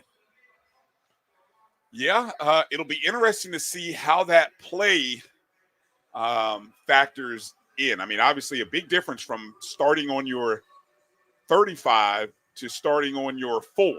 Yes, I mean, 31 yard for those who need to do quick math on a Sunday. But it's more important. It's just, and take it back to the end of the half. And I think maybe that's where I'm going with this is that at the end of the half, Alabama State chose to play conservative, really play conservative with about 1:42 left, which I find that I find that surprising. You know, it wasn't a minute. A 1:42, you would think that's enough time to run a 2-minute offense here, and they had 2 timeouts, if I'm not mistaken, right? They want, I believe they want one. Okay. Check 1, 2. Can you guys hear me? We can't hear you. So really quick, everyone, we're going to take a quick minute and interview someone else who's working with the game, Mr. Sterling Stevenson, who is the PA announcer here. So some folks might know this voice when you hear it. Hey, what's up, friends and family? How you doing, brother Sterling? How you doing? Maintaining, making it happen as always. I'm not used to seeing you in. I'm not gonna tell you what shirt he's wearing, but I'm not used to seeing you in them colors. The black and gold of Alabama State. Alabama State. Let people know. Let people know. You know, but it's only what's on the outside. You know that orange and green. I know. Orange and green exudes everywhere from me. I know. It's all good. It's all good. It's all good. So how are you doing? How are you feeling these days? Man, I'm all good. You know, one setback from a person is not indicative of your future or even your present. I'm honored to have been asked to be the public address announcer for the Orange Blossom Classic, and you know I'll kill the elephant in the room. Okay. The former athletic director of FAMU, for whatever reason, by way of social media, found it necessary to let me go in lieu of allowing her friend and homeboy, who did not have a favorable debut at Bragg Memorial Stadium last night. Shout out to my FAMU Rattlers for a big win against South Carolina State. And, you know, I wasn't there to call the game, but I was with bated breath watching the game and enjoying myself. So shout out to the Rattlers and big ups to y'all. So Sterling. Yes, sir. You saw the game last night. I did. You saw the game last week, I'm assuming. I did. Give me your opinion. I'm sorry, I didn't hear you say it again. Give me your opinion of I think what the Rattlers look like through 2 games this season. You're looking at the tale of 2 teams. It's the team of where they are currently and the team of potential. I think that once they gel and come together all on the same page and play their game, I think you're looking at a team that could run it back. And I know a lot of people are saying, no way, no how. But we are loaded with a great deal of homegrown recruited talent as well as Division I transfers. So hopefully the Rattlers can do it well. I concur that they are looking like a tale of 2 teams. Right. But I'm tired of seeing 2 teams in the same game because we've got the FAMU of quarters 1 through 3, and then we've got the FAMU of quarters 4. When you look at last season, we were definitely a team of the second half. And, you know, Willis Simmons actually was a phenomenal coach, and the coaching staff hated to see them go. But I think you're seeing a lot of what he did, the influence of what he brought to our school come through Referee, with mic check. James Mic check. Colsey. So maybe we cut 1, it down 2, 3, from one referee, entire mic half, and check. now it's just the fourth quarter. But, you know, shout out to the Rattlers and all the HBCUs. Now, you've obviously gone through being a part of a program or witnessing a program that has high expectations, and now quickly Alabama State has high expectations, predicted to finish first in the East. What's it like for the fan base as you've seen it and had a chance to interact with their fan base? What's their optimism and excitement like for this season? You know, I think that the expectation of Alabama State to finish first is absolutely wonderful. But like Walter, no, who was it? The sports analyst said that's why they play the game on the field. Yes. You know, anything can happen at any given time. I think it's appropriate. We're in Miami going back to 1991 with the Miami Sharks when any given Sunday. So on any given Saturday, any team can be beat at any time. Coming to Bragg, you'll limp out. I like how you did that whole Miami tie-in. All right, we'll let you get back because I know you got a job to do. Ladies and gentlemen, Sterling Stevenson, of course, he's now doing the public address announcing for the Alabama State Hornets and those Rattlers. You will get a chance to hear that, the wonderful pipes there of Sterling there when the Rattlers come to Montgomery on October 5th. And yes. Okay. I don't even know how to transition to that. I hope that didn't go out. Yeah, I just hope that didn't go out. I don't know. Maybe it went out to people, but I'm told the boss tells me we will be sending out some promotions via the Black College Sports Network to notify people who are looking for hotel rooms in the Montgomery area that you will have an opportunity to buy some hotel tickets through our setup. I don't know how to call that, but again, we'll have more information in the upcoming week to let Rattlers and Hornets or just HBCU folks know. What do we got, Drew? What do you see on the field? I see we're just over 1 minute before we get ready to get back to action. And, I even see the referees out here stretching, trying to get loose. What you think gonna happen on this first play, Brian? Would you be so bold as to throw one deep? That's interesting. I don't know if I would, to be perfectly honest with you. I'm conservative by nature, but I'm thinking like Alabama State here. So this is theoretically the start of the second half. Yes, we know we had a play that 3 seconds. Yeah, we're only 3 seconds into the second half. So really, it's not like there's been a great deal of momentum other than the correction to the opening play. Okay, so there we go. With that said, as I have to put an end to my fantasy draft. And put it on auto draft. Yeah, Brian. it's on auto draft. So you're going to be the auto draft too. Yeah, we'll see what happens here. We'll see how this works out for you, boy. All right, there we go. Final draft. All right, there we go. Okay, so we are ready to go here. Our score is 21-14. North Carolina Central leading 14:57. The opening drive of the second half. It is Andrew Body leading the Hornets from the shotgun on the 4-yard line to his back. To his right is DeQuan Kinsey. It is Kinsey up the middle, darts to the right. He's hit. He's going to get nothing, right back to the original line of scrimmage. So Kinsey gets to the 4, gain of 0, and it brings up 2nd down and 10.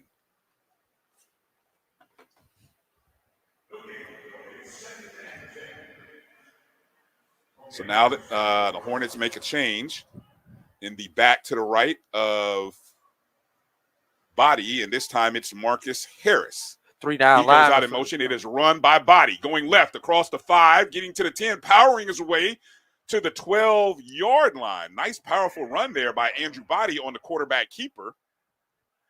Body took advantage of the fact that they had a 3 front there for Central right there on that play. Body just ran. Took on the free safety there, Malcolm Reed. And it brings up 3rd and 3. Ball spotted on the 11. Okay. Shotgun from the left hash mark. Body sends a man in motion. This time the back to his right is Hosclaw. Body drops back. It's a quick read across the 10, 15, 20. Makes a guy miss. 25.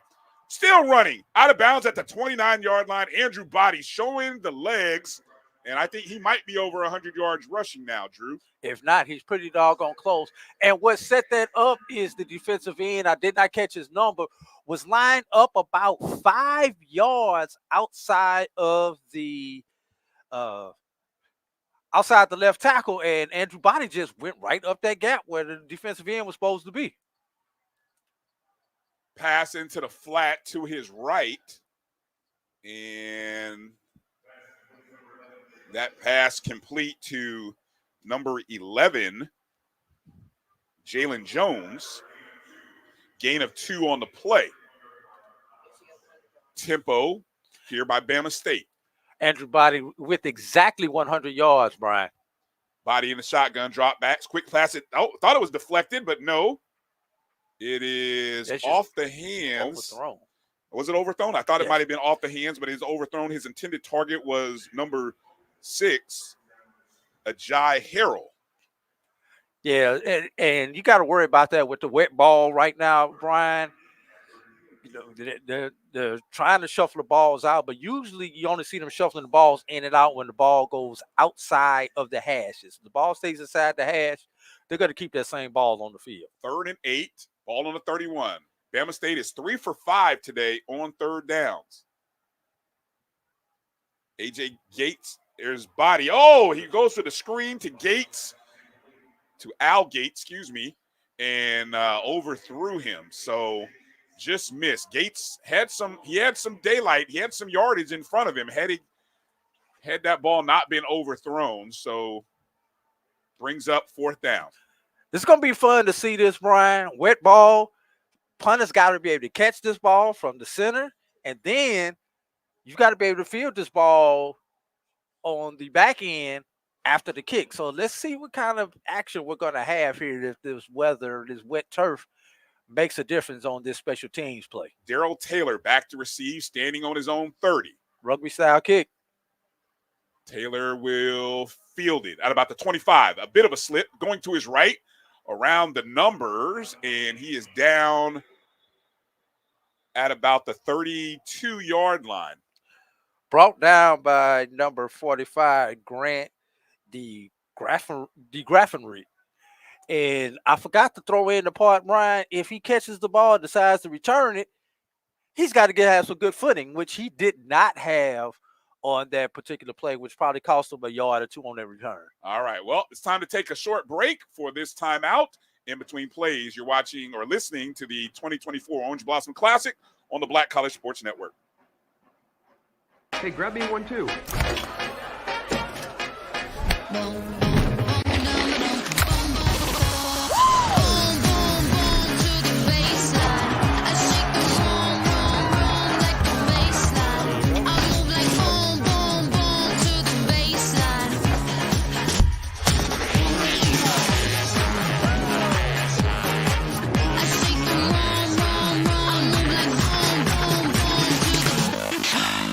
This is Bryan Fulford. A.D. Drew and I are co-hosts of the BCSN Sports Wrap. We talk about all things related to HBCU athletics. From the games, teams, coaches, and fan interest stories, we cover it all. You can find our shows on Facebook at BCSN Sports Wrap, YouTube at MyJBN Online, and everywhere you listen to podcasts like Anchor, Spotify, Google, and Apple Podcasts. You can also find the show on the Jericho Broadcast Network's app.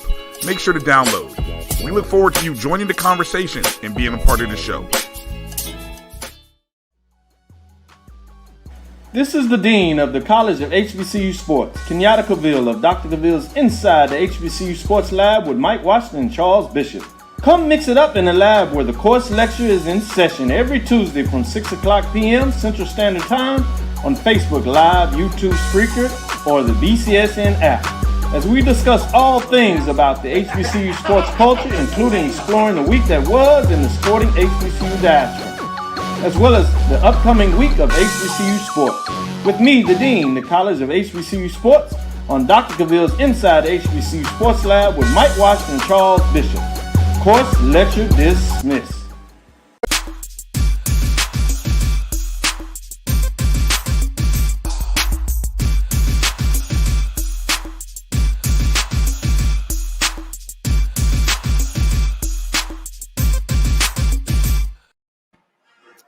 Six plays, 27 yards, 2 minutes and 39 seconds in the opening drive of the second half for Alabama State. Results after a couple of first downs, it results in them punting. So North Carolina Central will start from their own 32. 12-21 remaining here in the third quarter. Central with a 21-14 lead over Alabama State. Bryan Fulford and A.D. Drew here on the call of the 2024 Orange Blossom Classic. All right.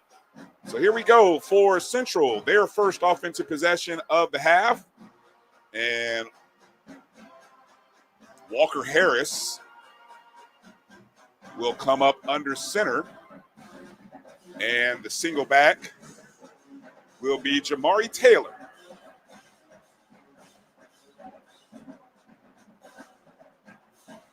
Harris under center. Handoff to Taylor.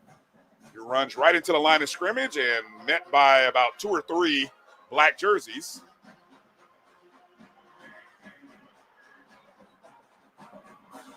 No gain on the play. Actually, no, correction. He got 2 yards on the play, so it's second down and 1 yard on the play. Second down and 9, ball on the 33. Yeah, met there in the hole by Traquan Thomas. Harris is now in shotgun. Taylor is to his right. Single receiver far to the left. Right about in the middle of the field. Quick handoff to Taylor. Darts off the right tackle. Makes a man miss across the 40 to about the 42-yard line. That is very close to a first down. Looks like it is enough for a first down. 1st and 10 now. Taylor, that run, of course, Taylor, 13 carries, 65 yards on the day. He has gotten a lot of snaps there as the single back for Central. Harris in the shotgun. Taylor is to his left. Twins to the left. Handoff to Taylor. Goes off left tackle this time. Across midfield. 45, getting to the 40-yard line. And Jamari Taylor is a load. He's a beast, Brian. He is a beast, and he's running like it.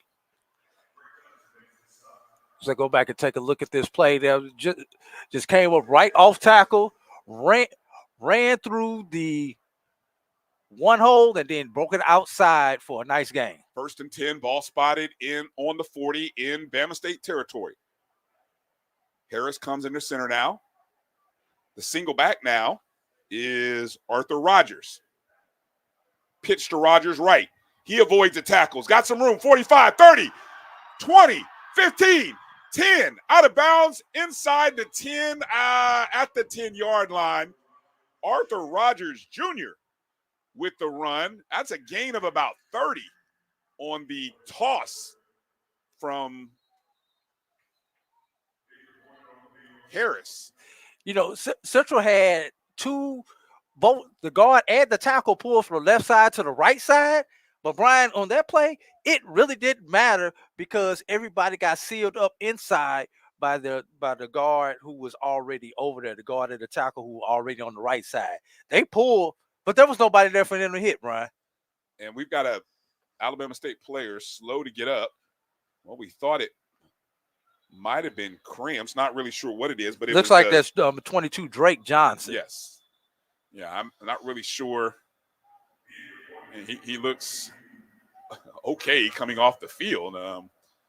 Maybe just a little tightness. A little tightness coming out of trying to get back going. So back in the red zone is Central. Ball is spotted on the 10. First, are we calling it 1st and goal? We are calling it 1st and goal here. The first down marker is not down, so it's a full 10. Harris in the shotgun. Taylor is to his left.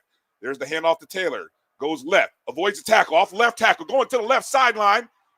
Right to the hash mark. Inside the 5 to the 4 to the 3-yard line. That's a gain of 7. And that's just a great job by Taylor reading what the defense gave him. That play was designed to go inside in between in the 2 hole right there, and he just broke it off tackle and took advantage of the defense being collapsed to the inside. Taylor now at 15 carries, 99 yards, 2 scores on the day, and wouldn't be surprised if he gets a third. But in the ball game right now is Arthur Rogers next to Harris. They go inside handoff to Harris, and he is hit right at about in the hole there. I think give some credit there to number 0, Rico Dozier, one of the first Hornets on the play. Yeah, Alabama State just sat there. They just plugged the A gap right there, Brian, and there was nothing there for Rogers as he tried to go through the gap right there.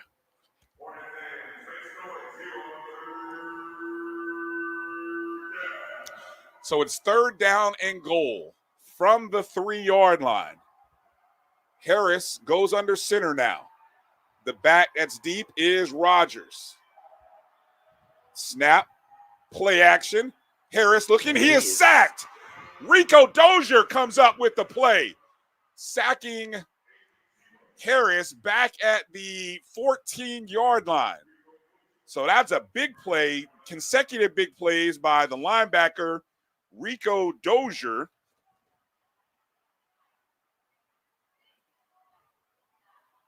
Dozier, the senior from Abbeville, Alabama, transfer from UAPB. Yeah, and Rico Dozier comes through there untouched, Brian. Untouched there. I don't know who missed the blocking assignment right there, but it was not good for the receiver of that sack, Mr. Walter Harris. Let's see. This will be – there's some movement there. Delay game. Offense, number 13. 5-yard penalty. Still 4th down.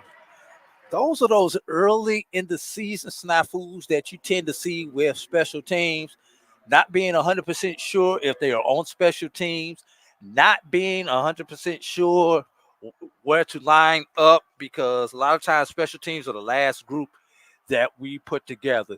This is going to be, looks like a 36-yard attempt. 36-yarder, yes. All right, here it is. Juan Velarde. The snap, the hold, the kick is up, and it's plenty of leg, and it is good. So, nice job. Nice kick there by Juan Velarde to kick a 36-yard field goal to put some points on the board for North Carolina Central. 24-14 is our score, 7:10 remaining in the third quarter. You are listening to the 2024 Orange Blossom Classic right here on the Black College Sports Network. Choice Hotels is a family of brands that helps you get the most for your money so you can be any traveler you want to be. You could be a free hot breakfast hero at a comfort hotel. Yes! That's how you waffle! Mr. This script got a plot twist at a Radisson hotel. A business big leaguer. Go for key. Even the ultimate pool float inflator. With 22 brands and the best value for your money, Choice Hotels has a stay for any you. Book direct at choicehotels.com, where travels come true. Gotta get the corners.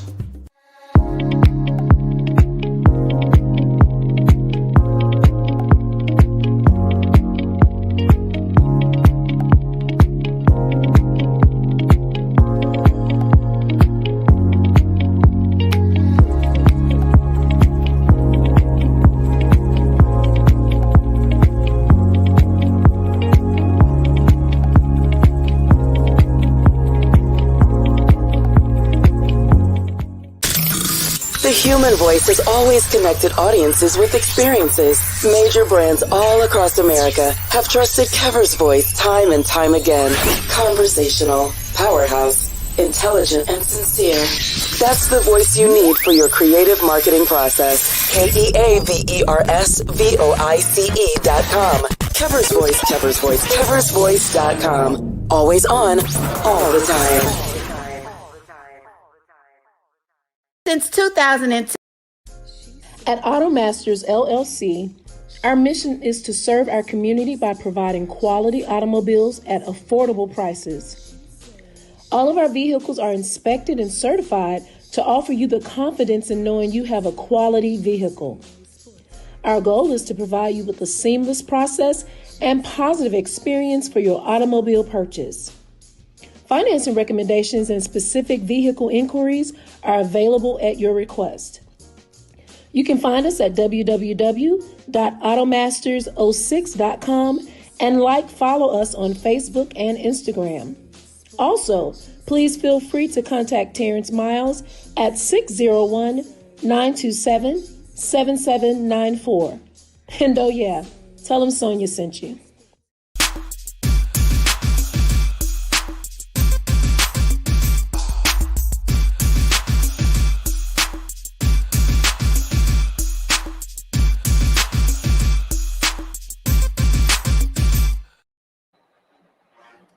Welcome back to the Black College Sports Network broadcast of the 2024 Orange Blossom Classic. 7:10 remaining in the third quarter. North Carolina Central 24, Alabama State 14. And we say hello to all of our friends listening to us. Obviously, you might be trying to find the game if you're watching it. If you not was sure if you watching are it. watching it. It might be on ESPN3 for those who have it. But if not, you're more than welcome to come on and enjoy this ride with us. I'm Bryan Fulford, and A.D. Drew and I will do our best to keep you in tune to what's happening. So kicking from left to right is North Carolina Central, and they go sort of mid-squib kick there, and returned at about the 14-yard line is Gates Jr., who already has a kickoff return for a touchdown, and he gets across the 20 to about the 22.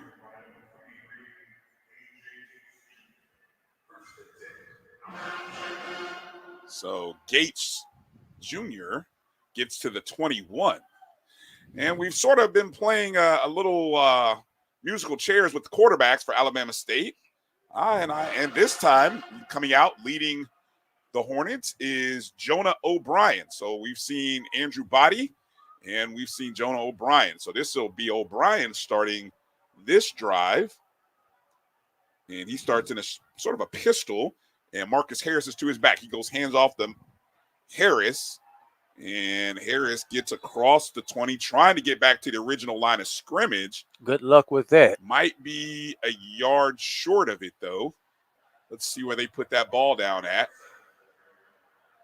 I think they did give him across the 20, so no gain on the play. So one thing we've seen from Alabama State in this contest, we've seen the rotation of quarterbacks. We've also seen them utilize 4 different running backs. And so now it is Harris again, who is to the left of O'Brien. Receiver in motion. They fake the handoff. O'Brien pumps, goes right. He's going deep. He's got a man downfield. It is caught at about the 40-yard line by number 11, Jalen Jones. After catching it, he makes a move and gets another 10 yards on the play. Correction, Brian. That's number 14, Eric Horn, with the reception. Thank you for that. And they're going tempo as they want to go right back to the line of scrimmage. So a bit of a pump fake by O'Brien, and then he finds Horn. Nice big pickup there. 1st and 10. Ball is spotted on the 34-yard line in the Eagle territory. Harris again is the back. Inside, Harris up the middle between the gaps. And he gets across to 25-yard line. Marcus Harris the second with a big run, and Alabama State keeping with the tempo. No sideline substitutions this time. Another quick snap. It's Harris again, darting off the right side. Back up the middle. Ooh, hit hard. But I think he got to the 17. I think that's going to be enough. No, they're saying it's second down. Correction. It is first and 10. First down. First down. 1st and 10. Ball is spotted at the 17-yard line. O'Brien in the shotgun. Harris is to his right. Snap. Harris keeps over the middle. Oh, nearly caught as a little post route there. That receiver there, number 7, Tyrese Saunders. Yeah, a little skinny post there, Brian, but that ball just sailed. As you know, we're still dealing with potential wet ball coming out of the quarterback's hands. A little high. Yeah, Saunders had to go up in the air to go get that one. Correction, Brian, that was not a first down. That was a second down play. So it's third and 3 from the 17. Okay, thank you. Now we have 3rd and 3. Ball is on the 17. Another change in the backfield. O'Brien goes inside handoff. That time it was to number 3, Daquan Kinsey. I think he got enough for the first down. Yes, he did. Looks like he's going to be down around the 12-yard line there, Brian. So that should be a gain of 5, enough for a first down. And the referee does motion, move those chains. Beautiful drive here. I think the tempo has really played to the advantage of Alabama State here. 1st and 10. Ball is spotted on the 12. Is now Alabama State moving right to left, or basically from our position from near to far. So they're at the far end zone to us. O'Brien has Kinsey to his right. Man in motion, inside handoff to Kinsey. Goes up the A gap, and he's tries to barrel that way forward. He may have lost a yard or two because it looks like that. Did he get back to the 15? It's going to be a close call. We'll try to see if we can find that. No gain on the play, so he at least got back to the original line of scrimmage, back to the 13. So it's 2nd down and 10.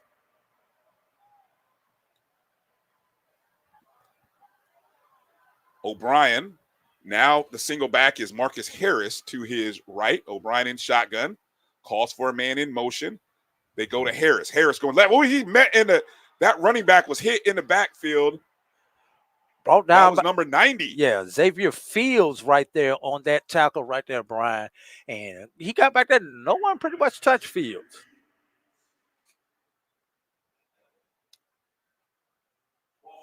Yeah, Fields did a great job of reading that one. Came off the block, came off the line strong. And so now we have a 3rd and 14. 3rd and 14. So that was a loss on that play.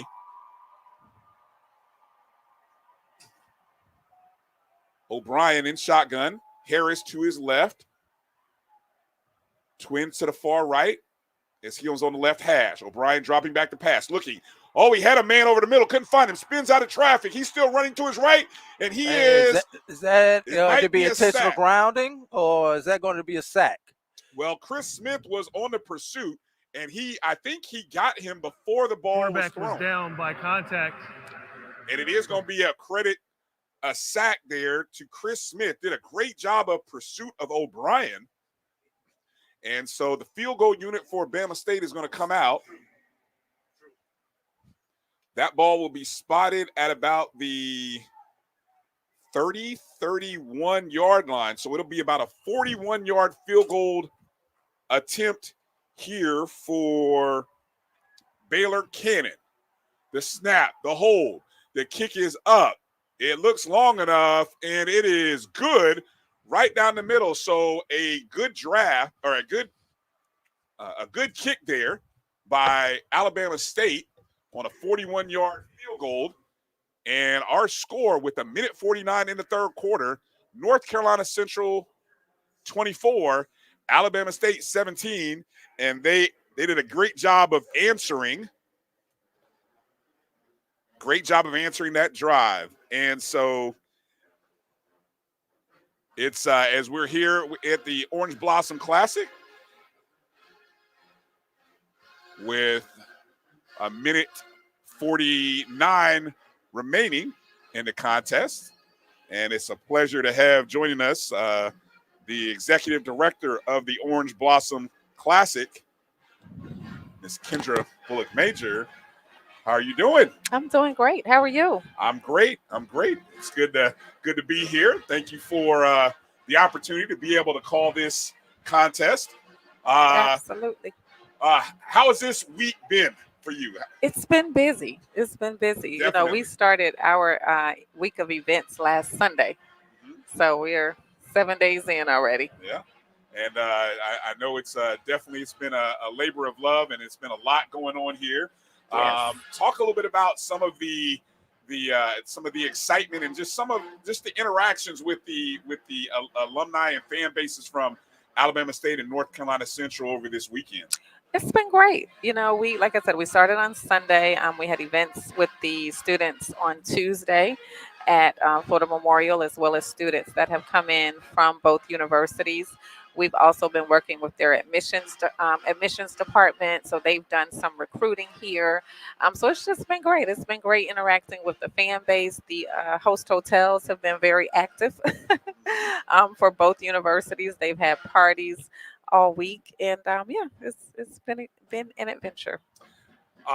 Always, you know, as we've come to this the last few years, weather always has its challenges in South Florida. You know, we've had everything from heat to rain. I think this was a first where we had some weather delays. Talk a little bit about the challenges that creates for the game day operations. And I know you guys playing all this stuff, but I don't know if that was on the bingo card in dealing with the rain and or at least I should say the lightning strikes and things? Yeah, well, when we just before kickoff, of course, we always have some debriefings with stadium operations and of course with ESPN, our broadcast partner. So we were aware that lightning was in the area and there could be potential strikes. So we were just kind of waiting to see what would happen when we got to that 5 mile mark. We spoke to both teams to let them know where we were and of course, what the process is. So anytime there's lightning in the area, you have to stop. And then, of course, you're on a 30-minute delay. And every time there's another strike, it starts over. So, of course, now with having two teams that travel back the same day, you have to check with their aviation companies and different things like that to make sure that we're still, on target for them to leave. So it's a lot that goes into it. But it's funny you said that. So is there a window? Not to jinx it, not to jinx it or anything, but is there a window? Like if obviously we're not there, but if something would have happened, like we would have said, hey, at some point in time, we don't know how this is going to continue. Yeah, there is always, that's when you have to talk to both teams and talk to both coaches and see, what direction they want to take. But in this case today, we felt pretty confident that we would get back on the field and just with some delay and of course, maybe some a network change. But other than that, we felt pretty confident that they'll be able to finish the game. All right, North Carolina Central kicking off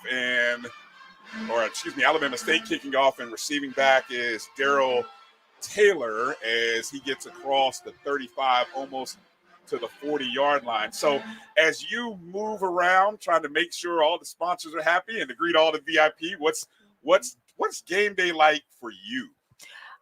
It's just that, I get to the stadium usually. Today I got in around 11:30ish, and you meet with all of the different departments again just to get those debriefings that I talked about earlier. I took a look, walked out to Fan Fest just to see what that was looking like. Everybody was enjoying it, having a good time. And then we just come inside and start with the meet and greets and things like that. We had a couple of news outlets, of course, so did some interviews and walked around, like you said, and greeted sponsors. And now, check presentations on the field. And shortly, as we move into the fourth quarter, I'll be preparing for a trophy presentation. So I'll review my script for that, see what the game is looking like, look for some potential highlights that we can touch on, and crown someone the champion of the 2024 Orange Blossom Classic. Right. First play here from scrimmage. Walker Harris, the inside handoff to Jamari Taylor. Now we got 2nd down and 6, ball on the 40-yard line. Drew had a quick question for you as I'll go here. Drew, give me a second here as Harris is in the shotgun. Taylor is to his left. Tripp's moving to his left. Handoff to Taylor, going right, cuts back in the middle, spins almost to midfield. That might be enough for a first down. Looks like it is going to be a first down for North Carolina Central. Go ahead, Drew. So, Kendra, you've told us what you've done leading up to this game throughout the week and throughout the day. What happens post-game? All the fans leave up out the stadium. How much more work do you have to do, not only today, but in the near future as far as your wrap-up on this particular event? Well, we'll make sure that both teams are, back safe, and then we'll start having meetings internally, debriefings with all of the different departments that are responsible, everything from our, events department to our operations team. We'll have a debriefing with the stadium, and just those things go on for the next couple of weeks. We'll also, of course, have recaps and debriefings with all of our sponsors and our partners. And then we'll start probably mid-October planning for 2025. It'll be here before you know it, right? Yeah, absolutely. On 1st down and 10, Harris passing to his left, intended for Joaquin Davis. Pass is incomplete. It'll be 2nd down and 10. Well, I know you're a busy woman, and we appreciate you taking time to come talk to us. Of course, always. We appreciate the opportunity to be able to call this game. I want to give you a chance to kind of just let people know, any promotions or anything that you'd like to share with the fan base. A lot of people are listening. They're probably watching if they can still fine to feed, but I mean, it's out there. I mean, not to say it's not, but that it's is the there. end of the third quarter. As we come to the end of the third quarter, so that's a great timing. I'll give you the last word. Any final thoughts you want to share with everyone? Listen, I thank everyone for tuning in to you guys. I thank everyone for supporting the game and look forward to making our announcement about what 2025 has in store. Can't wait. A little breaking news on the Black Color Sports Network, maybe? Not Not now. Not right now. Not now. Not yes, right now. definitely coming, Down just the not future. today. All right, we just want you to break it on the Black Color Sports Network. Gotcha. We'll All right, do that. There it is. Okay, There it is. we'll There it do is, that. folks. So you'll have to tune in to hear that announcement whenever it comes later on this year. All right, let's go to a break as we are here at the end of the third quarter. 1 quarter to go from a champion to be crowned. North Carolina Central 24, Alabama State 17. You are listening to the 2024 Orange Blossom Classic right here on the Black College Sports Network. It's never too early to plant the seed, to share the tradition, and instill a sense of pride in your HBCU with your little ones. HBCU Pride and Joy Children's Boutique helps you share your school spirit with a wide selection of adorable kids apparel and accessories officially licensed from your favorite HBCU. Visit hbcupridejoy.com and follow us on all social media at HBCU Pride Joy on Facebook and Twitter. Supermarket sushi, really? No. Wait, Troy, you work here? I'm never not working. Like Head & Shoulders Scalp Shield technology, up to 100% dandruff protection, even between washes. Never not working, huh? Oh, Troy, you're such a good teacher. Yeah, I know. Never not working. Never not working. Never ever not working. Are you serious? Never not working. Dandruff protection that's never not working. Head & Shoulders Scalp Shield technology. Hey, grab me one too.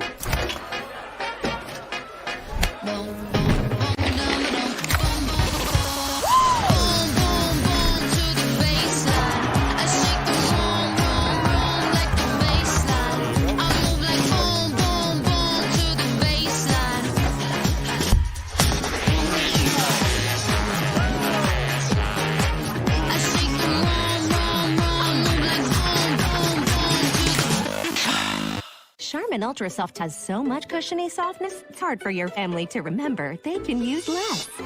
Sweet pillows of softness. This is soft. Holy Charmin. Oh, excuse me. Roll it back, everybody. Sorry. Charmin Ultra Soft is so cushiony soft, you'll want more, but it's so absorbent, you can use less, so it's always worth it. Now, what did we learn about using less? You gotta roll it back, everybody. We all go. Why not enjoy the go with Charmin? This is the Dean of the College of HBCU Sports, Kenyatta Cavill of Dr. Cavill's Inside the HBCU Sports Lab with Mike Washington and Charles Bishop. Come mix it up in the lab where the course lecture is in session every Tuesday from 6 o'clock p.m. Central Standard Time on Facebook Live, YouTube Spreaker, or the BCSN app, as we discuss all things about the HBCU sports culture, including exploring the week that was in the sporting HBCU diaspora, as well as the upcoming week of HBCU sports. With me, the Dean, the College of HBCU Sports, on Dr. Cavill's Inside HBCU.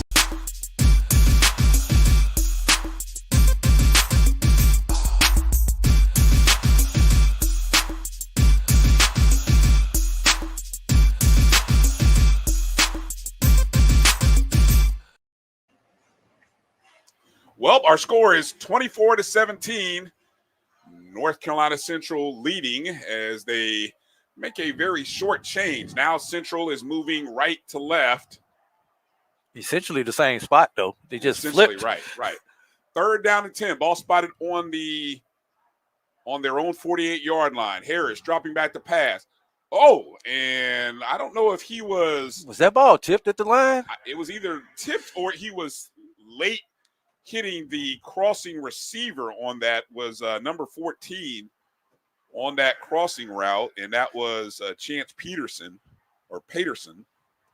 So that's going to bring out the punt unit and Juan Velarde, who does it all for the Eagles. He punts, he kicks, the extra points, the field goals. Kickoff.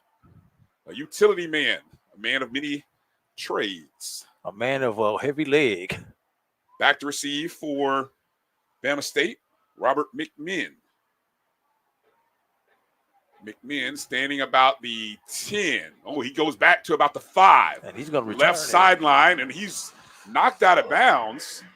Not sure I question as to whether he should have fielded that, Drew, because if he doesn't field it, that probably is going into the end zone. Yeah, he fielded that on the 5-yard line. He probably could have let that go.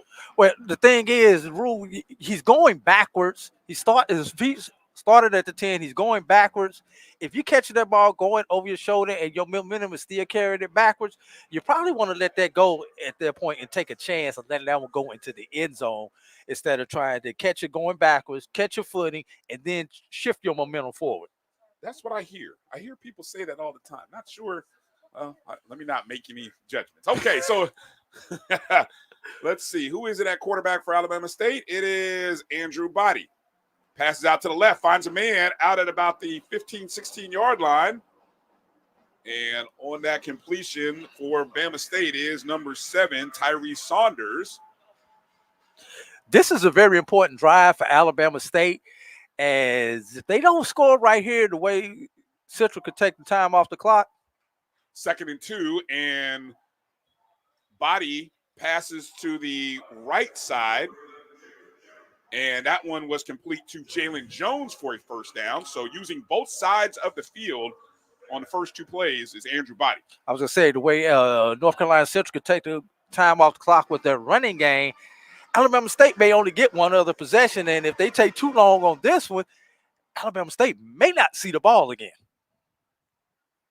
First down and 10. Ball is now at the 21-yard line. Body in shotgun. Inside handoff and wrapped up by a host of Eagles is number 23, Gates. Yeah, number 45 linebacker Jackie Brevard just shoots through the gap and is able to beat the ball carrier before he's able to get outside and do anything significant. 2nd down and 12. Ball is on the 19-yard line. How ironic, Brevard out down here in the South Florida near Brevard County. Body in the shotgun. To his left is Gates. The snap. Body drops back. Looking, he's going to keep it.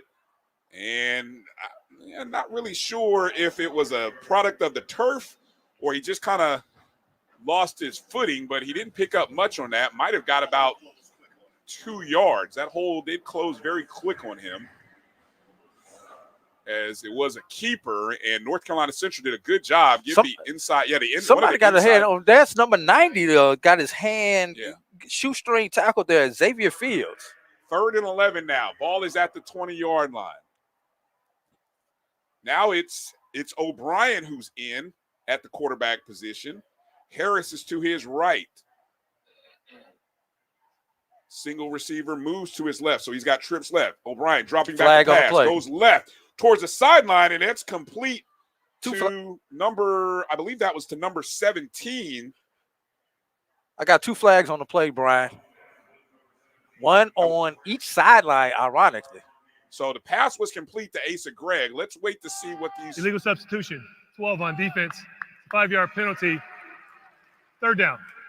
So it's just an illegal substitution, 5-yard penalty. That would explain the 2 flags, because the 2 outside deep wing officials are the ones responsible for counting the defensive players. That's why both of them dropped their flag. So I'm curious as to spot, because I thought he had enough to pick the first down up. But it's not a tack on. It's an either or. Okay. So obviously he was short of the first down. Okay, no correction. So it is 3rd down and 6. So, okay, 3rd and 6, ball spotted on the 25-yard line. It's O'Brien in the shotgun.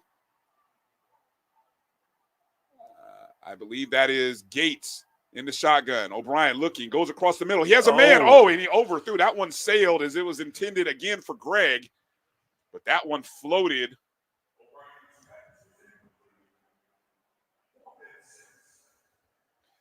So brings on the punt unit for Alabama State. That ball just sailed as Gregg was in the middle of the field. And so with 11:53 remaining in the 4th quarter, Harrison Tuck will come on to punt for Bama State. Back to receive, Darrell Taylor standing on the 35-yard line. Push blocked. It's blocked, and the ball ends up at about the 27, 28-yard line where it's recovered. I missed who got that block, but they went with a sort of a rugby-style kick as Tuck tried to go to his left, and the defender just did a great job. Actually, it's one of those situations, Drew, where the defense, I don't know if it was just alignment, and we missed that number, so it was unfortunately. It was 30-something. I couldn't see the second digit. Well, we'll take a look at the replay and see if we get an opportunity to tell you who it was. But a great special teams play by North Carolina Central has given them the ball on the Bama State 28-yard line. We'll take a short break, come back with 11:45 remaining in the contest right here on the Black College Sports Network. I got a point about At Automasters LLC, our mission is to serve our community by providing quality automobiles at affordable prices.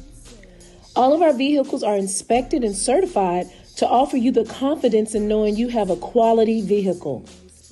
Our goal is to provide you with a seamless process and positive experience for your automobile purchase. Financing recommendations and specific vehicle inquiries are available at your request. You can find us at www.automasters06.com and follow us on Facebook and Instagram. Also, please feel free to contact Terrence Miles at 601-927-7794. And oh yeah, tell him Sonia sent you. 7:45 remaining in the contest. North Carolina Central comes up with a big block on a punt, leading 24-17. Drew, who did you see there that made that play there for North Carolina Central? That was number 38, Kamari Howes. Let me find his name right here. Kamari Howes, 5'9", 170-pound freshman from Kings Mountain, North Carolina, was able to get past the blocking unit. And Brian, I wonder if they picked up something. Teams allow iPads on the sideline now. I wonder if they picked up something as far as the style, the kicker's tendencies on which side he's always kicking to with this rugby style, that they were able to quickly institute into this contest, Brian. Well, and looking at the blocking, it was almost as if the three blockers in front of the punter, somebody was supposed to hold their block longer, or either the punter was supposed to get rid of the ball quicker. One of the two didn't happen, and it opened up as a great opportunity there for Howes. But regardless, it's a big play there for North Carolina Central. So all three phases of the game are on display here today. We've seen offense, defense, we've seen special teams plays, and now Walker Harris brings his team out on the Bama State 28-yard line with a chance to go up 2 scores. And Harrison shotgun, Taylor to his right. Inside handoff to Taylor. Powering his way forward almost to the 20-yard line. This is a very important drive here for the Bama State's defense. They have got to limit Central to no more than a field goal, although 2 scores is 2 scores, Brian, but it's something psychological about being down 2 touchdowns in the fourth quarter versus being down a touchdown and a field goal. Should they give up a field goal? But what Alabama State needs right now, they need a big play on defense. They need a sack. They need a big TFL. They need somebody. Somebody has to step up and block and go. 5 yards on the run by Taylor. 2nd down and 5. Ball on the 23. There's a toss to Taylor going right. And he is chopped down by a Bama State defender. He will be chopped down just across the 20, maybe at about the 19. That's going to be number 6, DeMarcus Cunningham on the tackle right there, Brian. They bring it back to the 20. And actually give some credit to the turf because Taylor tried to plant and he sort of started to slide, and that allowed the defender to clean that up. 3rd down and 2, ball on the 20. Harris in the shotgun, Taylor to his left. On the right hash mark, Twins to his left. Inside handoff to Taylor, cuts left. Ooh, and a shoestring tackle there by the right linebacker. You mentioned the turf, Brian. Both these teams play on artificial surfaces. Most of your collegiate teams, especially the HBCUs, now play on turf. Do these athletes actually have shoes to play on natural grass anymore? And taking into consideration, it has been raining, Drew. So, yeah. I mean, you take into consideration the rain. And how many times are they practicing on this? So you're not used to playing on this type of surface anymore. 3 seconds on the play clock. Harrison shotgun, Taylor to his back. Harris dropping back the pass, throwing left towards the left pylon in the end zone. That pass is incomplete, intended for number 14 on the play. Number 14 is Chance Patterson. You know, Armand Scarborough had a better chance of catching that ball than Patterson did. He did. It looks like that pass was actually intended for him. Great outside leverage there by Scarborough. 2nd and 10. Ball's on the 18-yard line. Harris again in the shotgun. Taylor to his right, about a yard behind. Inside handoff to Taylor. Cuts right up the A gap. And he gets across the 15. Coming up, I think they're going to say he's at the 14-yard line. So that's a gain of about 4. So it'll be 3rd down and 6. So this is scoring territory here. And the question is, can Bama State get Central off the field and hold them to just 3 points, or maybe force a turnover? As Chris Berman would say, tick, tick, tick, tick, tick, tick, tick, tick, tick, tick, tick, tick. The clock goes. Harris in the shotgun again. Well, under 9 minutes. In motion. Taylor to his right. At the tight end. Tight Harris dropping back the pass. Looking, rolling right. He's going left. He's got a man in the end zone. Wide open is Taylor. Touchdown, as the DB was caught out there with either come up on Harris or guard the receiver, and really it was kind of a no-man situation. Great read, great play, and that is Jamari Taylor's 3rd touchdown of the day. This time it's on a reception, a 14-yard play from Walker Harris, his first passing touchdown of the season. DeMarcus Cunningham was put into a no-man situation. He was out there on the island.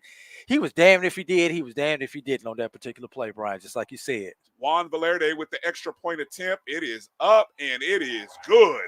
And North Carolina Central adds to their lead with a 31-17 lead with 8:35 remaining in the contest. And we will step away for a couple of minutes and see what Alabama State can do to answer here in the 24 Orange Blossom Classic right here on the Black College Sports Network. If you think all pads are exactly the same, think again. This is Always Ultra Thins reinvented with the Always Triple Protection System. This pad wicks gushes 90% faster, absorbs even more so you can feel dry, and locks odors in. Rethink your pad for up to 100% leak-free and odor-free comfort with the totally reinvented Always Ultra Thins. This is always like never before. The Cuvée Group is a Florida-based marketing and training consulting firm. We help businesses communicate to their target audience and engage them in conversation. We also help to expand their audiences, which will ultimately result in growth for those organizations. In addition to being a certified constant contact specialist, My colleagues and I are also certified in John Maxwell Leadership Principles. We use these proven principles to conduct workshops, training, and private coaching sessions for individuals and companies looking to take things to the next level. Contact us to schedule a free consultation. Issues today, don't delay, call Cuvée. Nope. Nope. Come on, him? Ooh, I like him.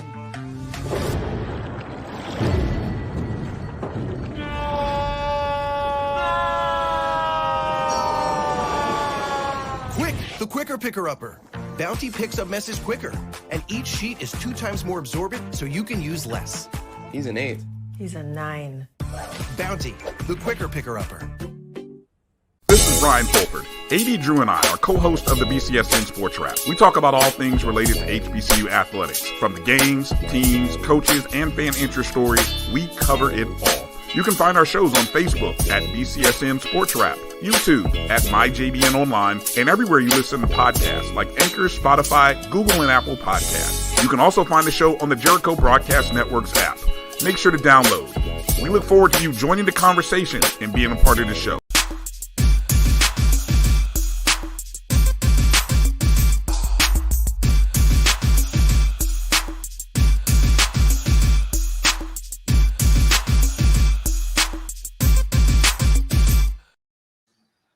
Six plays, 28 yards in 3 minutes and 10 seconds.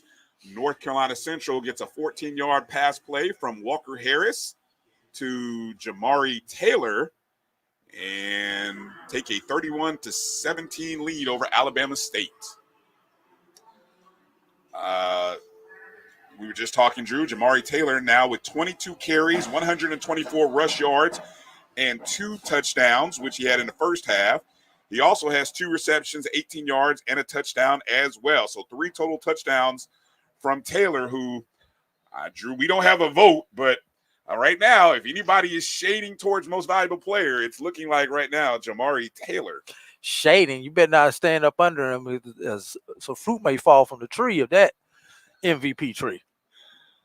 And fair sort catch. of a mid, what do you call that? That was a fair catch. A fair catch, but they decided not to kick that ball deep. So a bit of a pooch kick to about the 35. Yeah, 35. But No, if you just call a little fair bit further catch, that. if you call fair catch, okay, it's spotted About at as the a 30. 30. Yes, wherever it is. Okay. Unless it's inside the 25-yard line, then they bring it out to the 25. All right, so Jonah O'Brien now is the quarterback for Alabama State. He comes out in the shotgun. The Marcus Harris is the back to his right. O'Brien, and he throws it. He sailed that ball, throwing left. His intended target was number 84 on the play, Bakari Daly. Jalen Bowden on the coverage there. And that ball just it just was odd kind of coming out. He sailed it, and you talked about this. Maybe the ball conditions might have created that problem, but it just didn't look like it came out of his hand very sharply. So, and it's been both quarterbacks, Brian. You know, we're not ragging on either quarterback, but both quarterbacks have had their high throws here since the rains have come. And now it's Andrew Body in the shotgun. He goes quarterback keeper off the right side, and he's going to power his way to about the 33. Now, let me ask you this question, Brian. You know, the injury history that Andrew Body had when he was at Texas Southern. Do you run him as much as you have been running him in this particular game? Is throughout the season? If you're Alabama State, what you don't take away what your quarterback does well, and I'll just leave it at that. All right. And you have to let him be a threat in both aspects, because I think his runs do help set him up for the pass. Now he drops back to pass. He's rolling right. Oh, he's got to avoid. Yeah, and there was a breakdown there, and he gets sacked. Back behind the 25 to the 24-yard line is 2 defenders from North Carolina Central came in, and that was sort of a blown Max blocking Urine assignment. And number 99, Juju Williams. That's the first time I think we've called that name all day, Brian. Yeah, it looks like there should have been a block that was picked up by the running back number 20, and he missed it. And, of course, the right tackle. So Bama State forced a punt here with 7:10 and counting. And, of course, the last punt was blocked. So let's see if he goes rugby if again. they can get this one off. This time they go straight formation. No punt. Darrell Taylor coming up to about the 45. Ooh, he slipped a little bit at about midfield. And here comes a flag. That might be a face mask right there, Brian. Well, let's see. You saw it first. It happened at about the 45. Face mask against. Who did you think that one was on, Drew? Good idea. During the return, blocking it back, number 34. 10-yard penalty. First down, North Carolina. So, all right, that wasn't what I thought I saw. Block in the back against, well, it was on the gunner. So a block in the back on on North Carolina Central. Bubba Camp looks like it was called on. I think he said 34. Yeah, that was the receiver coming down the field to cover. I'm sorry, wrong team. That's Gabe Spencer. No, block in the back. Wrong team. Yeah, Bubba Camp. All right. Bubba Camp. There we go. So let's take a timeout with 6:51 remaining in the contest. Central has a 31-17 lead over Alabama State. You're listening to the 2024 Orange Blossom Classic right here on the Black College Sports Network. At Automasters LLC, our mission is to serve our community by providing quality automobiles at affordable prices. All of our vehicles are inspected and certified to offer you the confidence in knowing you have a quality vehicle. Our goal is to provide you with a seamless process and positive experience for your automobile purchase. Financing recommendations and specific vehicle inquiries are available at your request. You can find us at www.automasters06.com and follow us on Facebook and Instagram. Also, please feel free to contact Terrence Miles at 601-927-7794. And oh yeah, tell him Sonia sent you.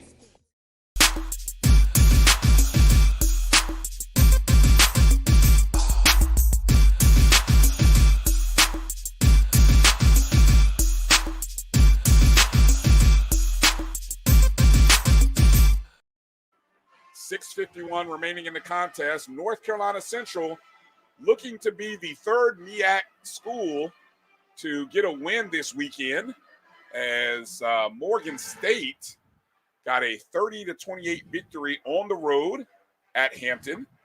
And shout out to Delaware State getting a 17-15 win on the road at Sacred Heart, their first win in 366 days.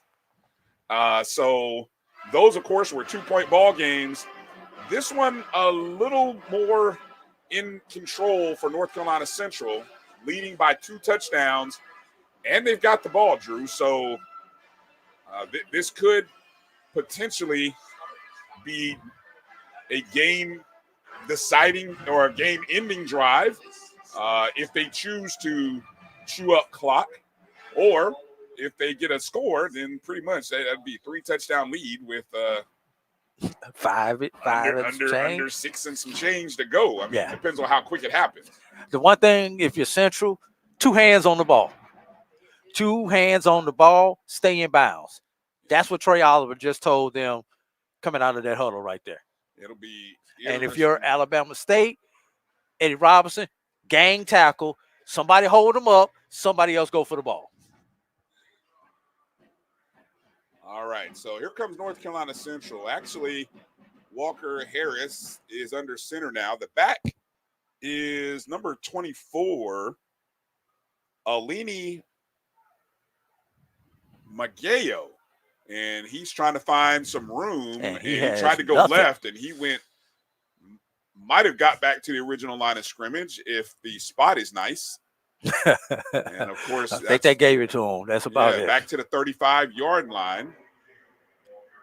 So this is the first time we've seen Magayo's name called today. And so we were talking about this coming out of the break, that I expect to see a lot of run here. There's no reason for Central to get risky here with the play calling. Harris is in shotgun. It's Miguel to his right. The snap. Inside handoff. No, Walker goes throw. It's a slant. Oh, and that's what you did not want if you were Central. That was almost picked off. Ball off the hands of the receiver. Deflected, almost picked off by King Lewis. Chauncey Spikes was the receiver. It was a slant route over in the middle of the field. It went off of Spikes' hands, and that nearly turned into an interception. And because of the incompletion, the clock stopped with exactly 6 minutes on it. Interesting. I say interception, incompletion. Interesting play decision there by Central. Harris calling for the ball quickly. He's got now Jamari Taylor to his left. Walker, he's still passing, dropping back, throwing. He's got a man. Oh, he threw that out towards the right sideline, intended for number 6, Marquell Quick, and 5 seconds. So that you only ran a minute off in their whole possession. Interesting. 3 plays. Interesting decision by North Carolina Central to not use up more clock there on 2nd and 3rd down. Now, if you are Alabama State, do you set up for the return or do you come with the pressure on this particular situation? Valerde punting. Back to receive for Bama State is 87. And they're coming after it. It's on it. Oh, they blocked it. Oh, but it's recovered there. They've got to make the tackle. No. And that was recovered by number 80, Nabane Moore, the tight end, and he got out to the 35-yard line. Wow, what a play here. And, I mean, Bama, talk about getting some life, a great block. I think, was that number 23? Was that Gates Jr.? I think there was, and as I was seeing the play develop, Brian, I could not get the words out my mouth fast enough. I saw him coming off to the kicker's right, wide open up the middle. No one picked him up. All right, 1st and 10. O'Brien fakes the pitch. O'Brien looking, rolling left. He's got a man trailing him, tracking him down, and he is brought down right before he could get out of bounds. Back at about the 35-yard line. So he did get back to the original line of scrimmage. So Jonah O'Brien in. And I've said this all weekend, Brian. Special teams have kept teams in the game, and special teams have cost teams this weekend. That special teams play just kept Alabama State in the game.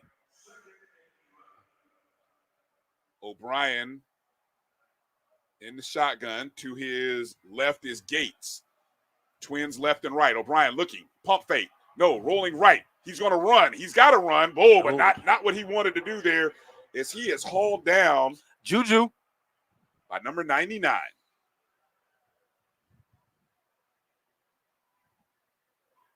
He's not one of the best players in the MEAC for nothing, Brian. Juju Williams makes a play, and that is not, I think, what Jonah O'Brien does well. If that's Andrew Body, it's a different story. Yeah, he may be able to put a juke on Juju, but he wasn't able to do it on that one. Well, and now they make the change. It's now Andrew Body here in shotgun. 3rd down and 12, ball on the 37. This is a big play here for Bama State. Shotgun, Body. It's a quarterback keeper.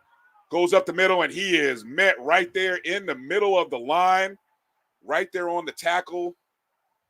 Number 16 and number 99. You remember when Randall Cunningham first came into the league and Philadelphia used to bring in Randall Cunningham on 3rd down? So if he wasn't there on 1, 2, 3 drop, he was going to take off. That's what it looks like A.D. Robinson is doing with Andrew Body. And they're going to go for it right here on 4th down, Brian. And Body is staying in at quarterback here on 4th down. That was McCall and Williams on the tackle. So 4th here we and go. 14. 4th and 14, ball on the 39. Body dropping back to pass. Looking. Avoids the pressure. Oh, he's got some room in the middle of the field. That's why the you 30. put him in. Running at That's the 20, why you put him 15, in. 10. That's why you put him in the game. Touchdown, Andrew Body. Showtime, baby. That's what he does. That's what makes Andrew Body one of the most exciting quarterbacks in HBCU football. He says, my body all over your body to North Carolina Central. what a play by Body. The defensive breakdown. He breaks out wide open. And, I mean, you talk about a tough tackle one-on-one. Man, Andrew Body, that run was about 40 yards on the run. 39-yard touchdown run by Andrew Body on 4th down.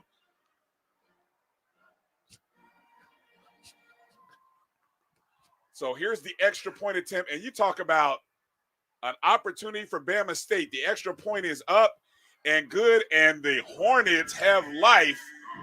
Wow, what an amazing turn here for Alabama State with 3:24 to play, and they have cut the deficit to 7. Now let's think about this, Brian. We had the block punt earlier, which only led to 3 points. Go back. How far back are you going? I'm just going right here in this fourth quarter. The block punt, which only led to 3 points for North Carolina Central. Okay. Then Alabama State comes back. They block a punt of their own, which leads to a touchdown.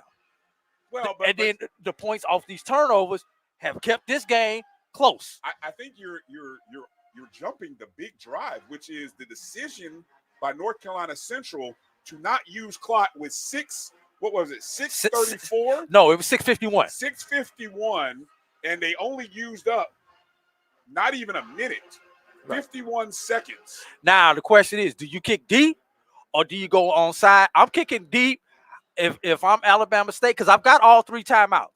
Play defense. Well, here's the kick. They're kicking to the left. It's fair catch. Fair caught there back at the 10. Which means no time came off the clock. Now, what I'm curious about is the decision with only one back. And again, they had one back, and he was, he was to the right hash. I'm curious why they didn't kick it the other direction. And just kick it high and try to run up under it. Try to run up under it where that ball could have floated around, the wet field, a bad bounce. Any number of crazy things could have happened. I think that was a missed opportunity there by Alabama State special teams. And if you do it, you kick it around the 25, 30-yard line because they're going to get the ball on the 25 anyway. All right, well, here it is, 1st and 10 now. We got ourselves a ball game, ladies and gentlemen. We thought this was getting out of hand, and then all of a sudden, just like that, Alabama State defense, special teams, and offense come together at the right time. Walker Harris brings out the Eagles on the 25. 1st and 10, Jamari Taylor is to his right in shotgun formation. Let's see if they feed Taylor. They do up the middle. Powering up the field, maybe about 3 yards, 2 yards. 2 yards to the 27. And don't forget, we have the 2-minute timeout. So, essentially, Central needs to hold without giving up a first down here on this drive. How many timeouts? It looks like Alabama State needs to hold. They've got 2 timeouts in their bag. They have 3 timeouts remaining. Question is, Drew, at what point do you potentially call one? We'll come to you. I'll come back to you on that one in a second. Here's Harris again in shotgun. Taylor's to his left. Inside handoff to Taylor going right. Oh, and he is hit in the backfield. Number 9 on the play for Alabama State. I call one now if I'm Alabama State. Stephon Young-Roll. Love that last name. Young-Roll with the tackle as he shed a block. But they're not going to call it. All right. So this is going to go down to the 2-minute timeout as Central does not have to snap the ball. 2:10 on the clock. We've got 15 on the play clock. So this is going to go down to the 2-minute timeout. Interesting decision by Coach Eddie Robinson to not call a timeout and force Central to run a play before the 2-minute. That is a 2-minute timeout. And now, Drew, 2 minutes. We'll talk about this in a second because the 2-minute timeout is new in college football. So, yeah, but you're talking about somebody who played in the NFL. All right. So he's had experience with at least playing with the 2-minute timeout or 2-minute warning, as they call it. Good point. Let's step away as we come back for the final 2 minutes of this exciting conclusion of the 2024 Orange Blossom Classic right here on the Black College Sports Network. It's never too early to plant the seed, to share the tradition, and instill a sense of pride in your HBCU with your little ones.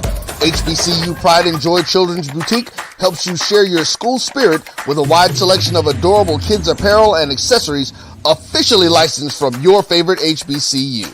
Visit hbcupridejoy.com and follow us on all social media at HBCU Pride Joy on Facebook and Twitter.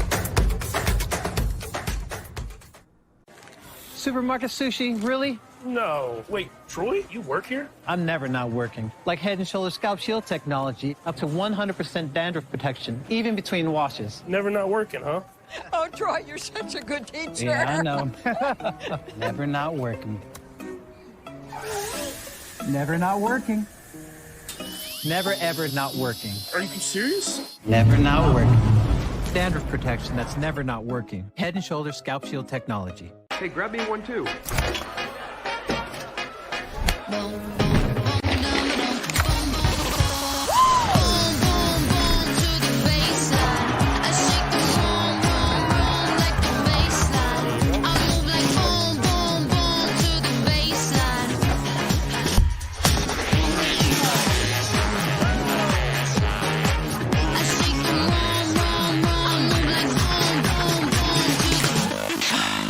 Charmin Ultra Soft has so much cushiony softness, it's hard for your family to remember. They can use less.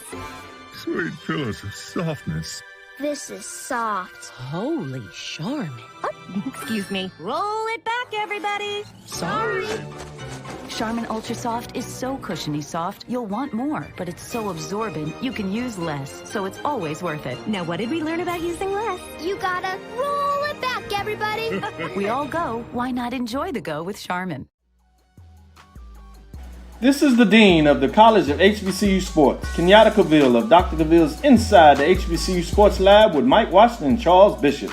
Come mix it up in the lab where the course lecture is in session every Tuesday from 6 o'clock p.m. Central Standard Time on Facebook Live, YouTube Spreaker, or the BCSN app, as we discuss all things about the HBCU sports culture, including exploring the week that was in the sporting HBCU diaspora, as well as the upcoming week of HBCU sports. With me, the Dean, the College of HBCU Sports, on Dr. Cavill's Inside the HBCU Sports Lab with Mike Washington and Charles Bishop. Course lecture dismissed. Coming out of the 2-minute timeout. Harris in the shotgun. He's got Jamari Taylor. Now shifting to his left. They made a quick change there. Needing a first down. Oh, there's a bad snap. Taylor picks it up and just tosses it towards the Bama State sideline. Unbelievable play here. Wow. What the heck just happened right there, Bad Brian? snap in shotgun, and Taylor just did Walker Harris did a great job of just picking it up and tossing it. Now, Is that going to be grounded? I think that's what potentially the officials, yes, they do throw a flag, and they're going to say that's an intentional grounding. Intentional grounding, offense. Wow. 5-yard penalty. From the spot of the foul. Correction. Spot foul. Down is consumed. 4th down. So, once again, special teams, Brian, we've had the turf play issues. We've had wet balls play issues. And then we've had just bad protection. I'm just going to draw. What are we going to get right here on this play, Brian? Remember the now, Bama State, are they coming after this again? Remember the 6:51 mark. I think they should. They got the last one. They got max protect if your Central has max protect. Punting. And they came after it. They had a chance. And that ball's going to bounce at about the 45, roll towards the sideline. Took a great central bounce. It did take a nice central bounce. And it's bounce. still bouncing. Going back to about the 25-yard line. Now, let's talk about plays. Let's talk about misplays right there. First of all, let's give the punter credit. Kicking it away from the kick returner. But also, kick returner has to know that and try to get up and save as many yards as he can on that play, Brian.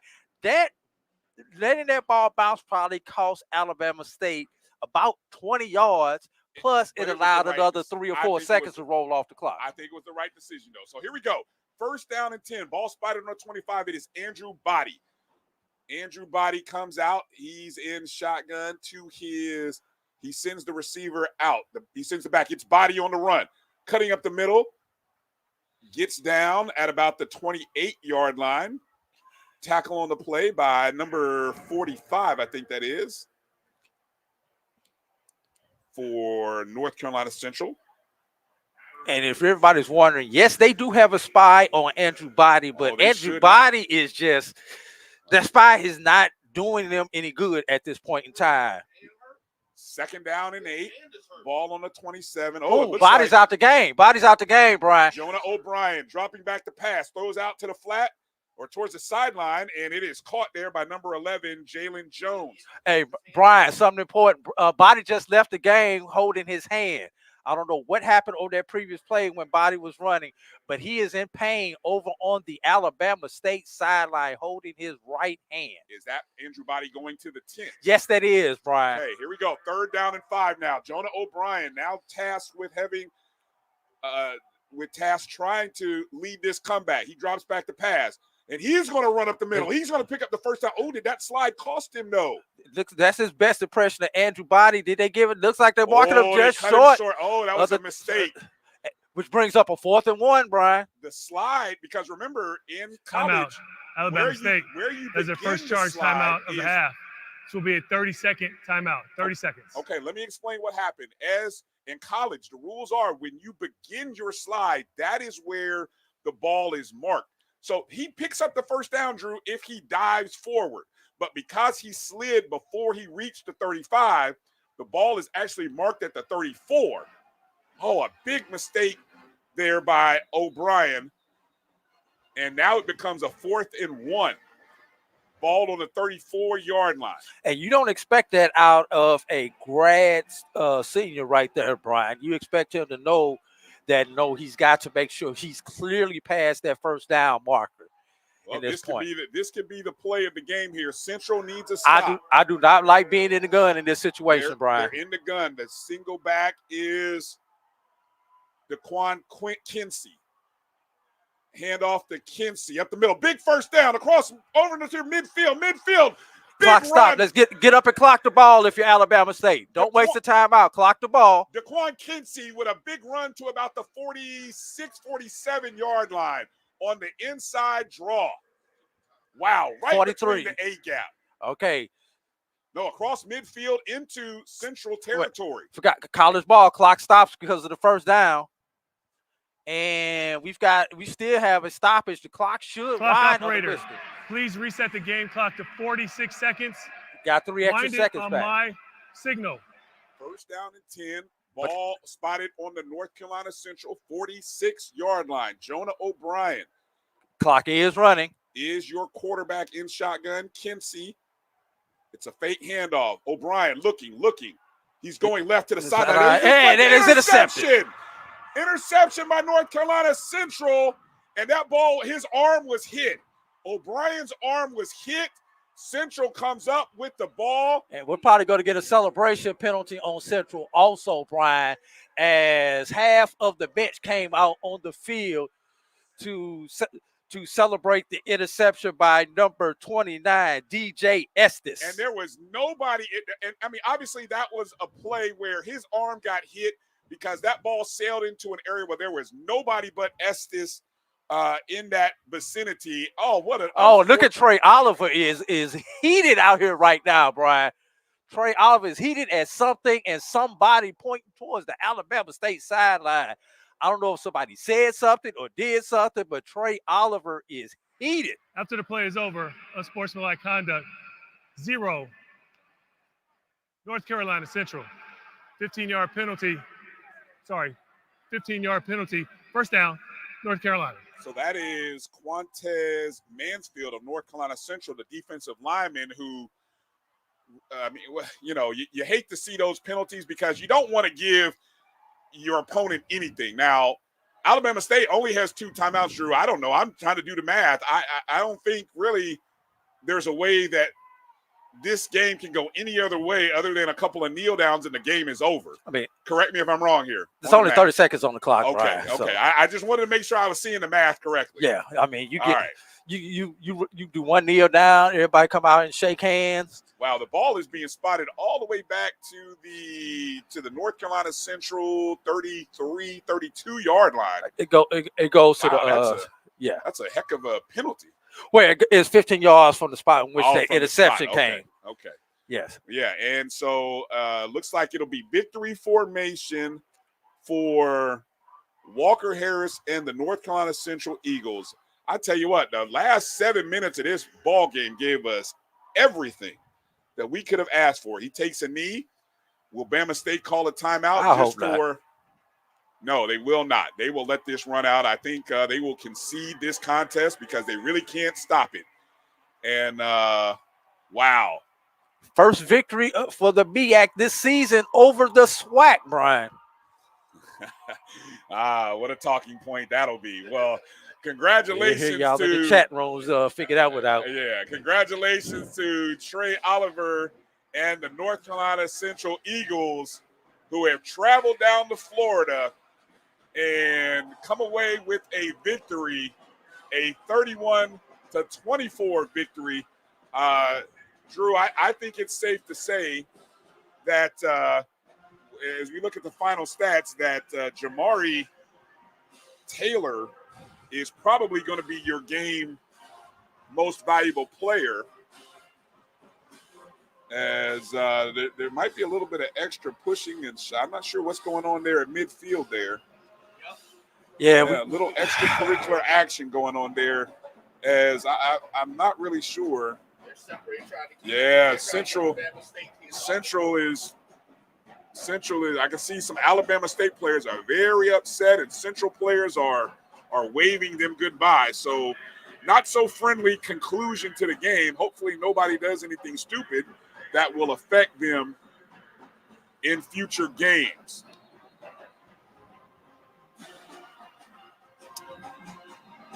Yeah, I can see coaches from both sides trying to get their players to show some composure and go back to the locker rooms.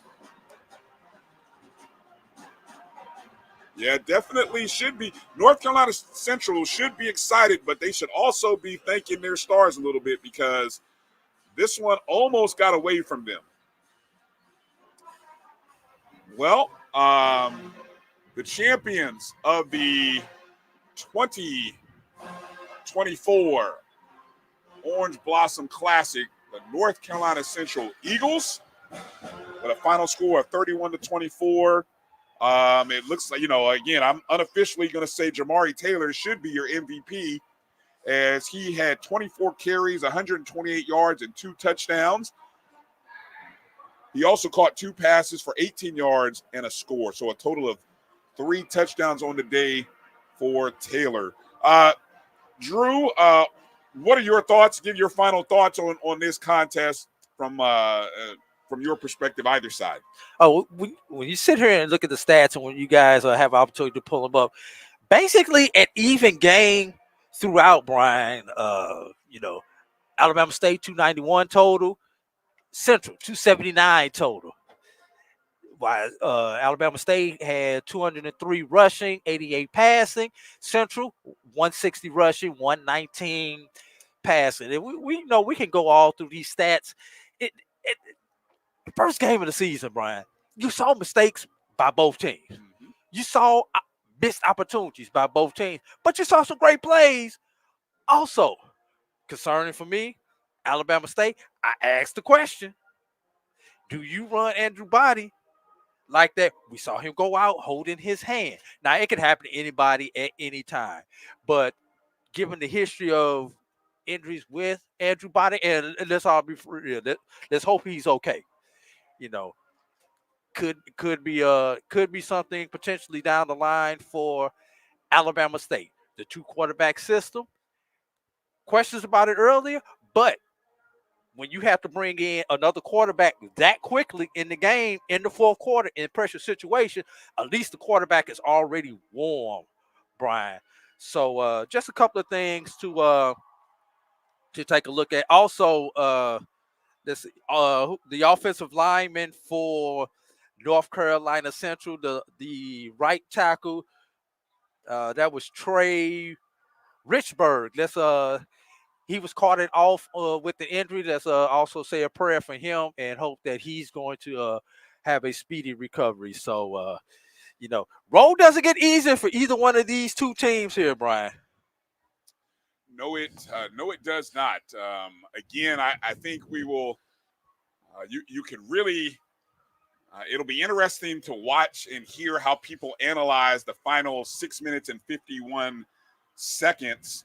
I mean, North Carolina Central with a 2-touchdown lead, and it really came down to a final possession after some, if you want to be critical and you can say some questionable play calling, but it went on both sides. You can really kind of look at what we saw from both sides and really the talking heads. You got plenty to talk about after this game. Yeah. Both teams will be at home next week. Both of them will be taking on in-state rivals. North Carolina Central will be playing Elon Saturday, 6 o'clock, Kelly O'Riddick Stadium. That game will be featured on ESPN Plus. And Alabama State will take on Miles at 5 o'clock Central Time at ASU Stadium. That game will also be featured on ESPN Plus, Brian.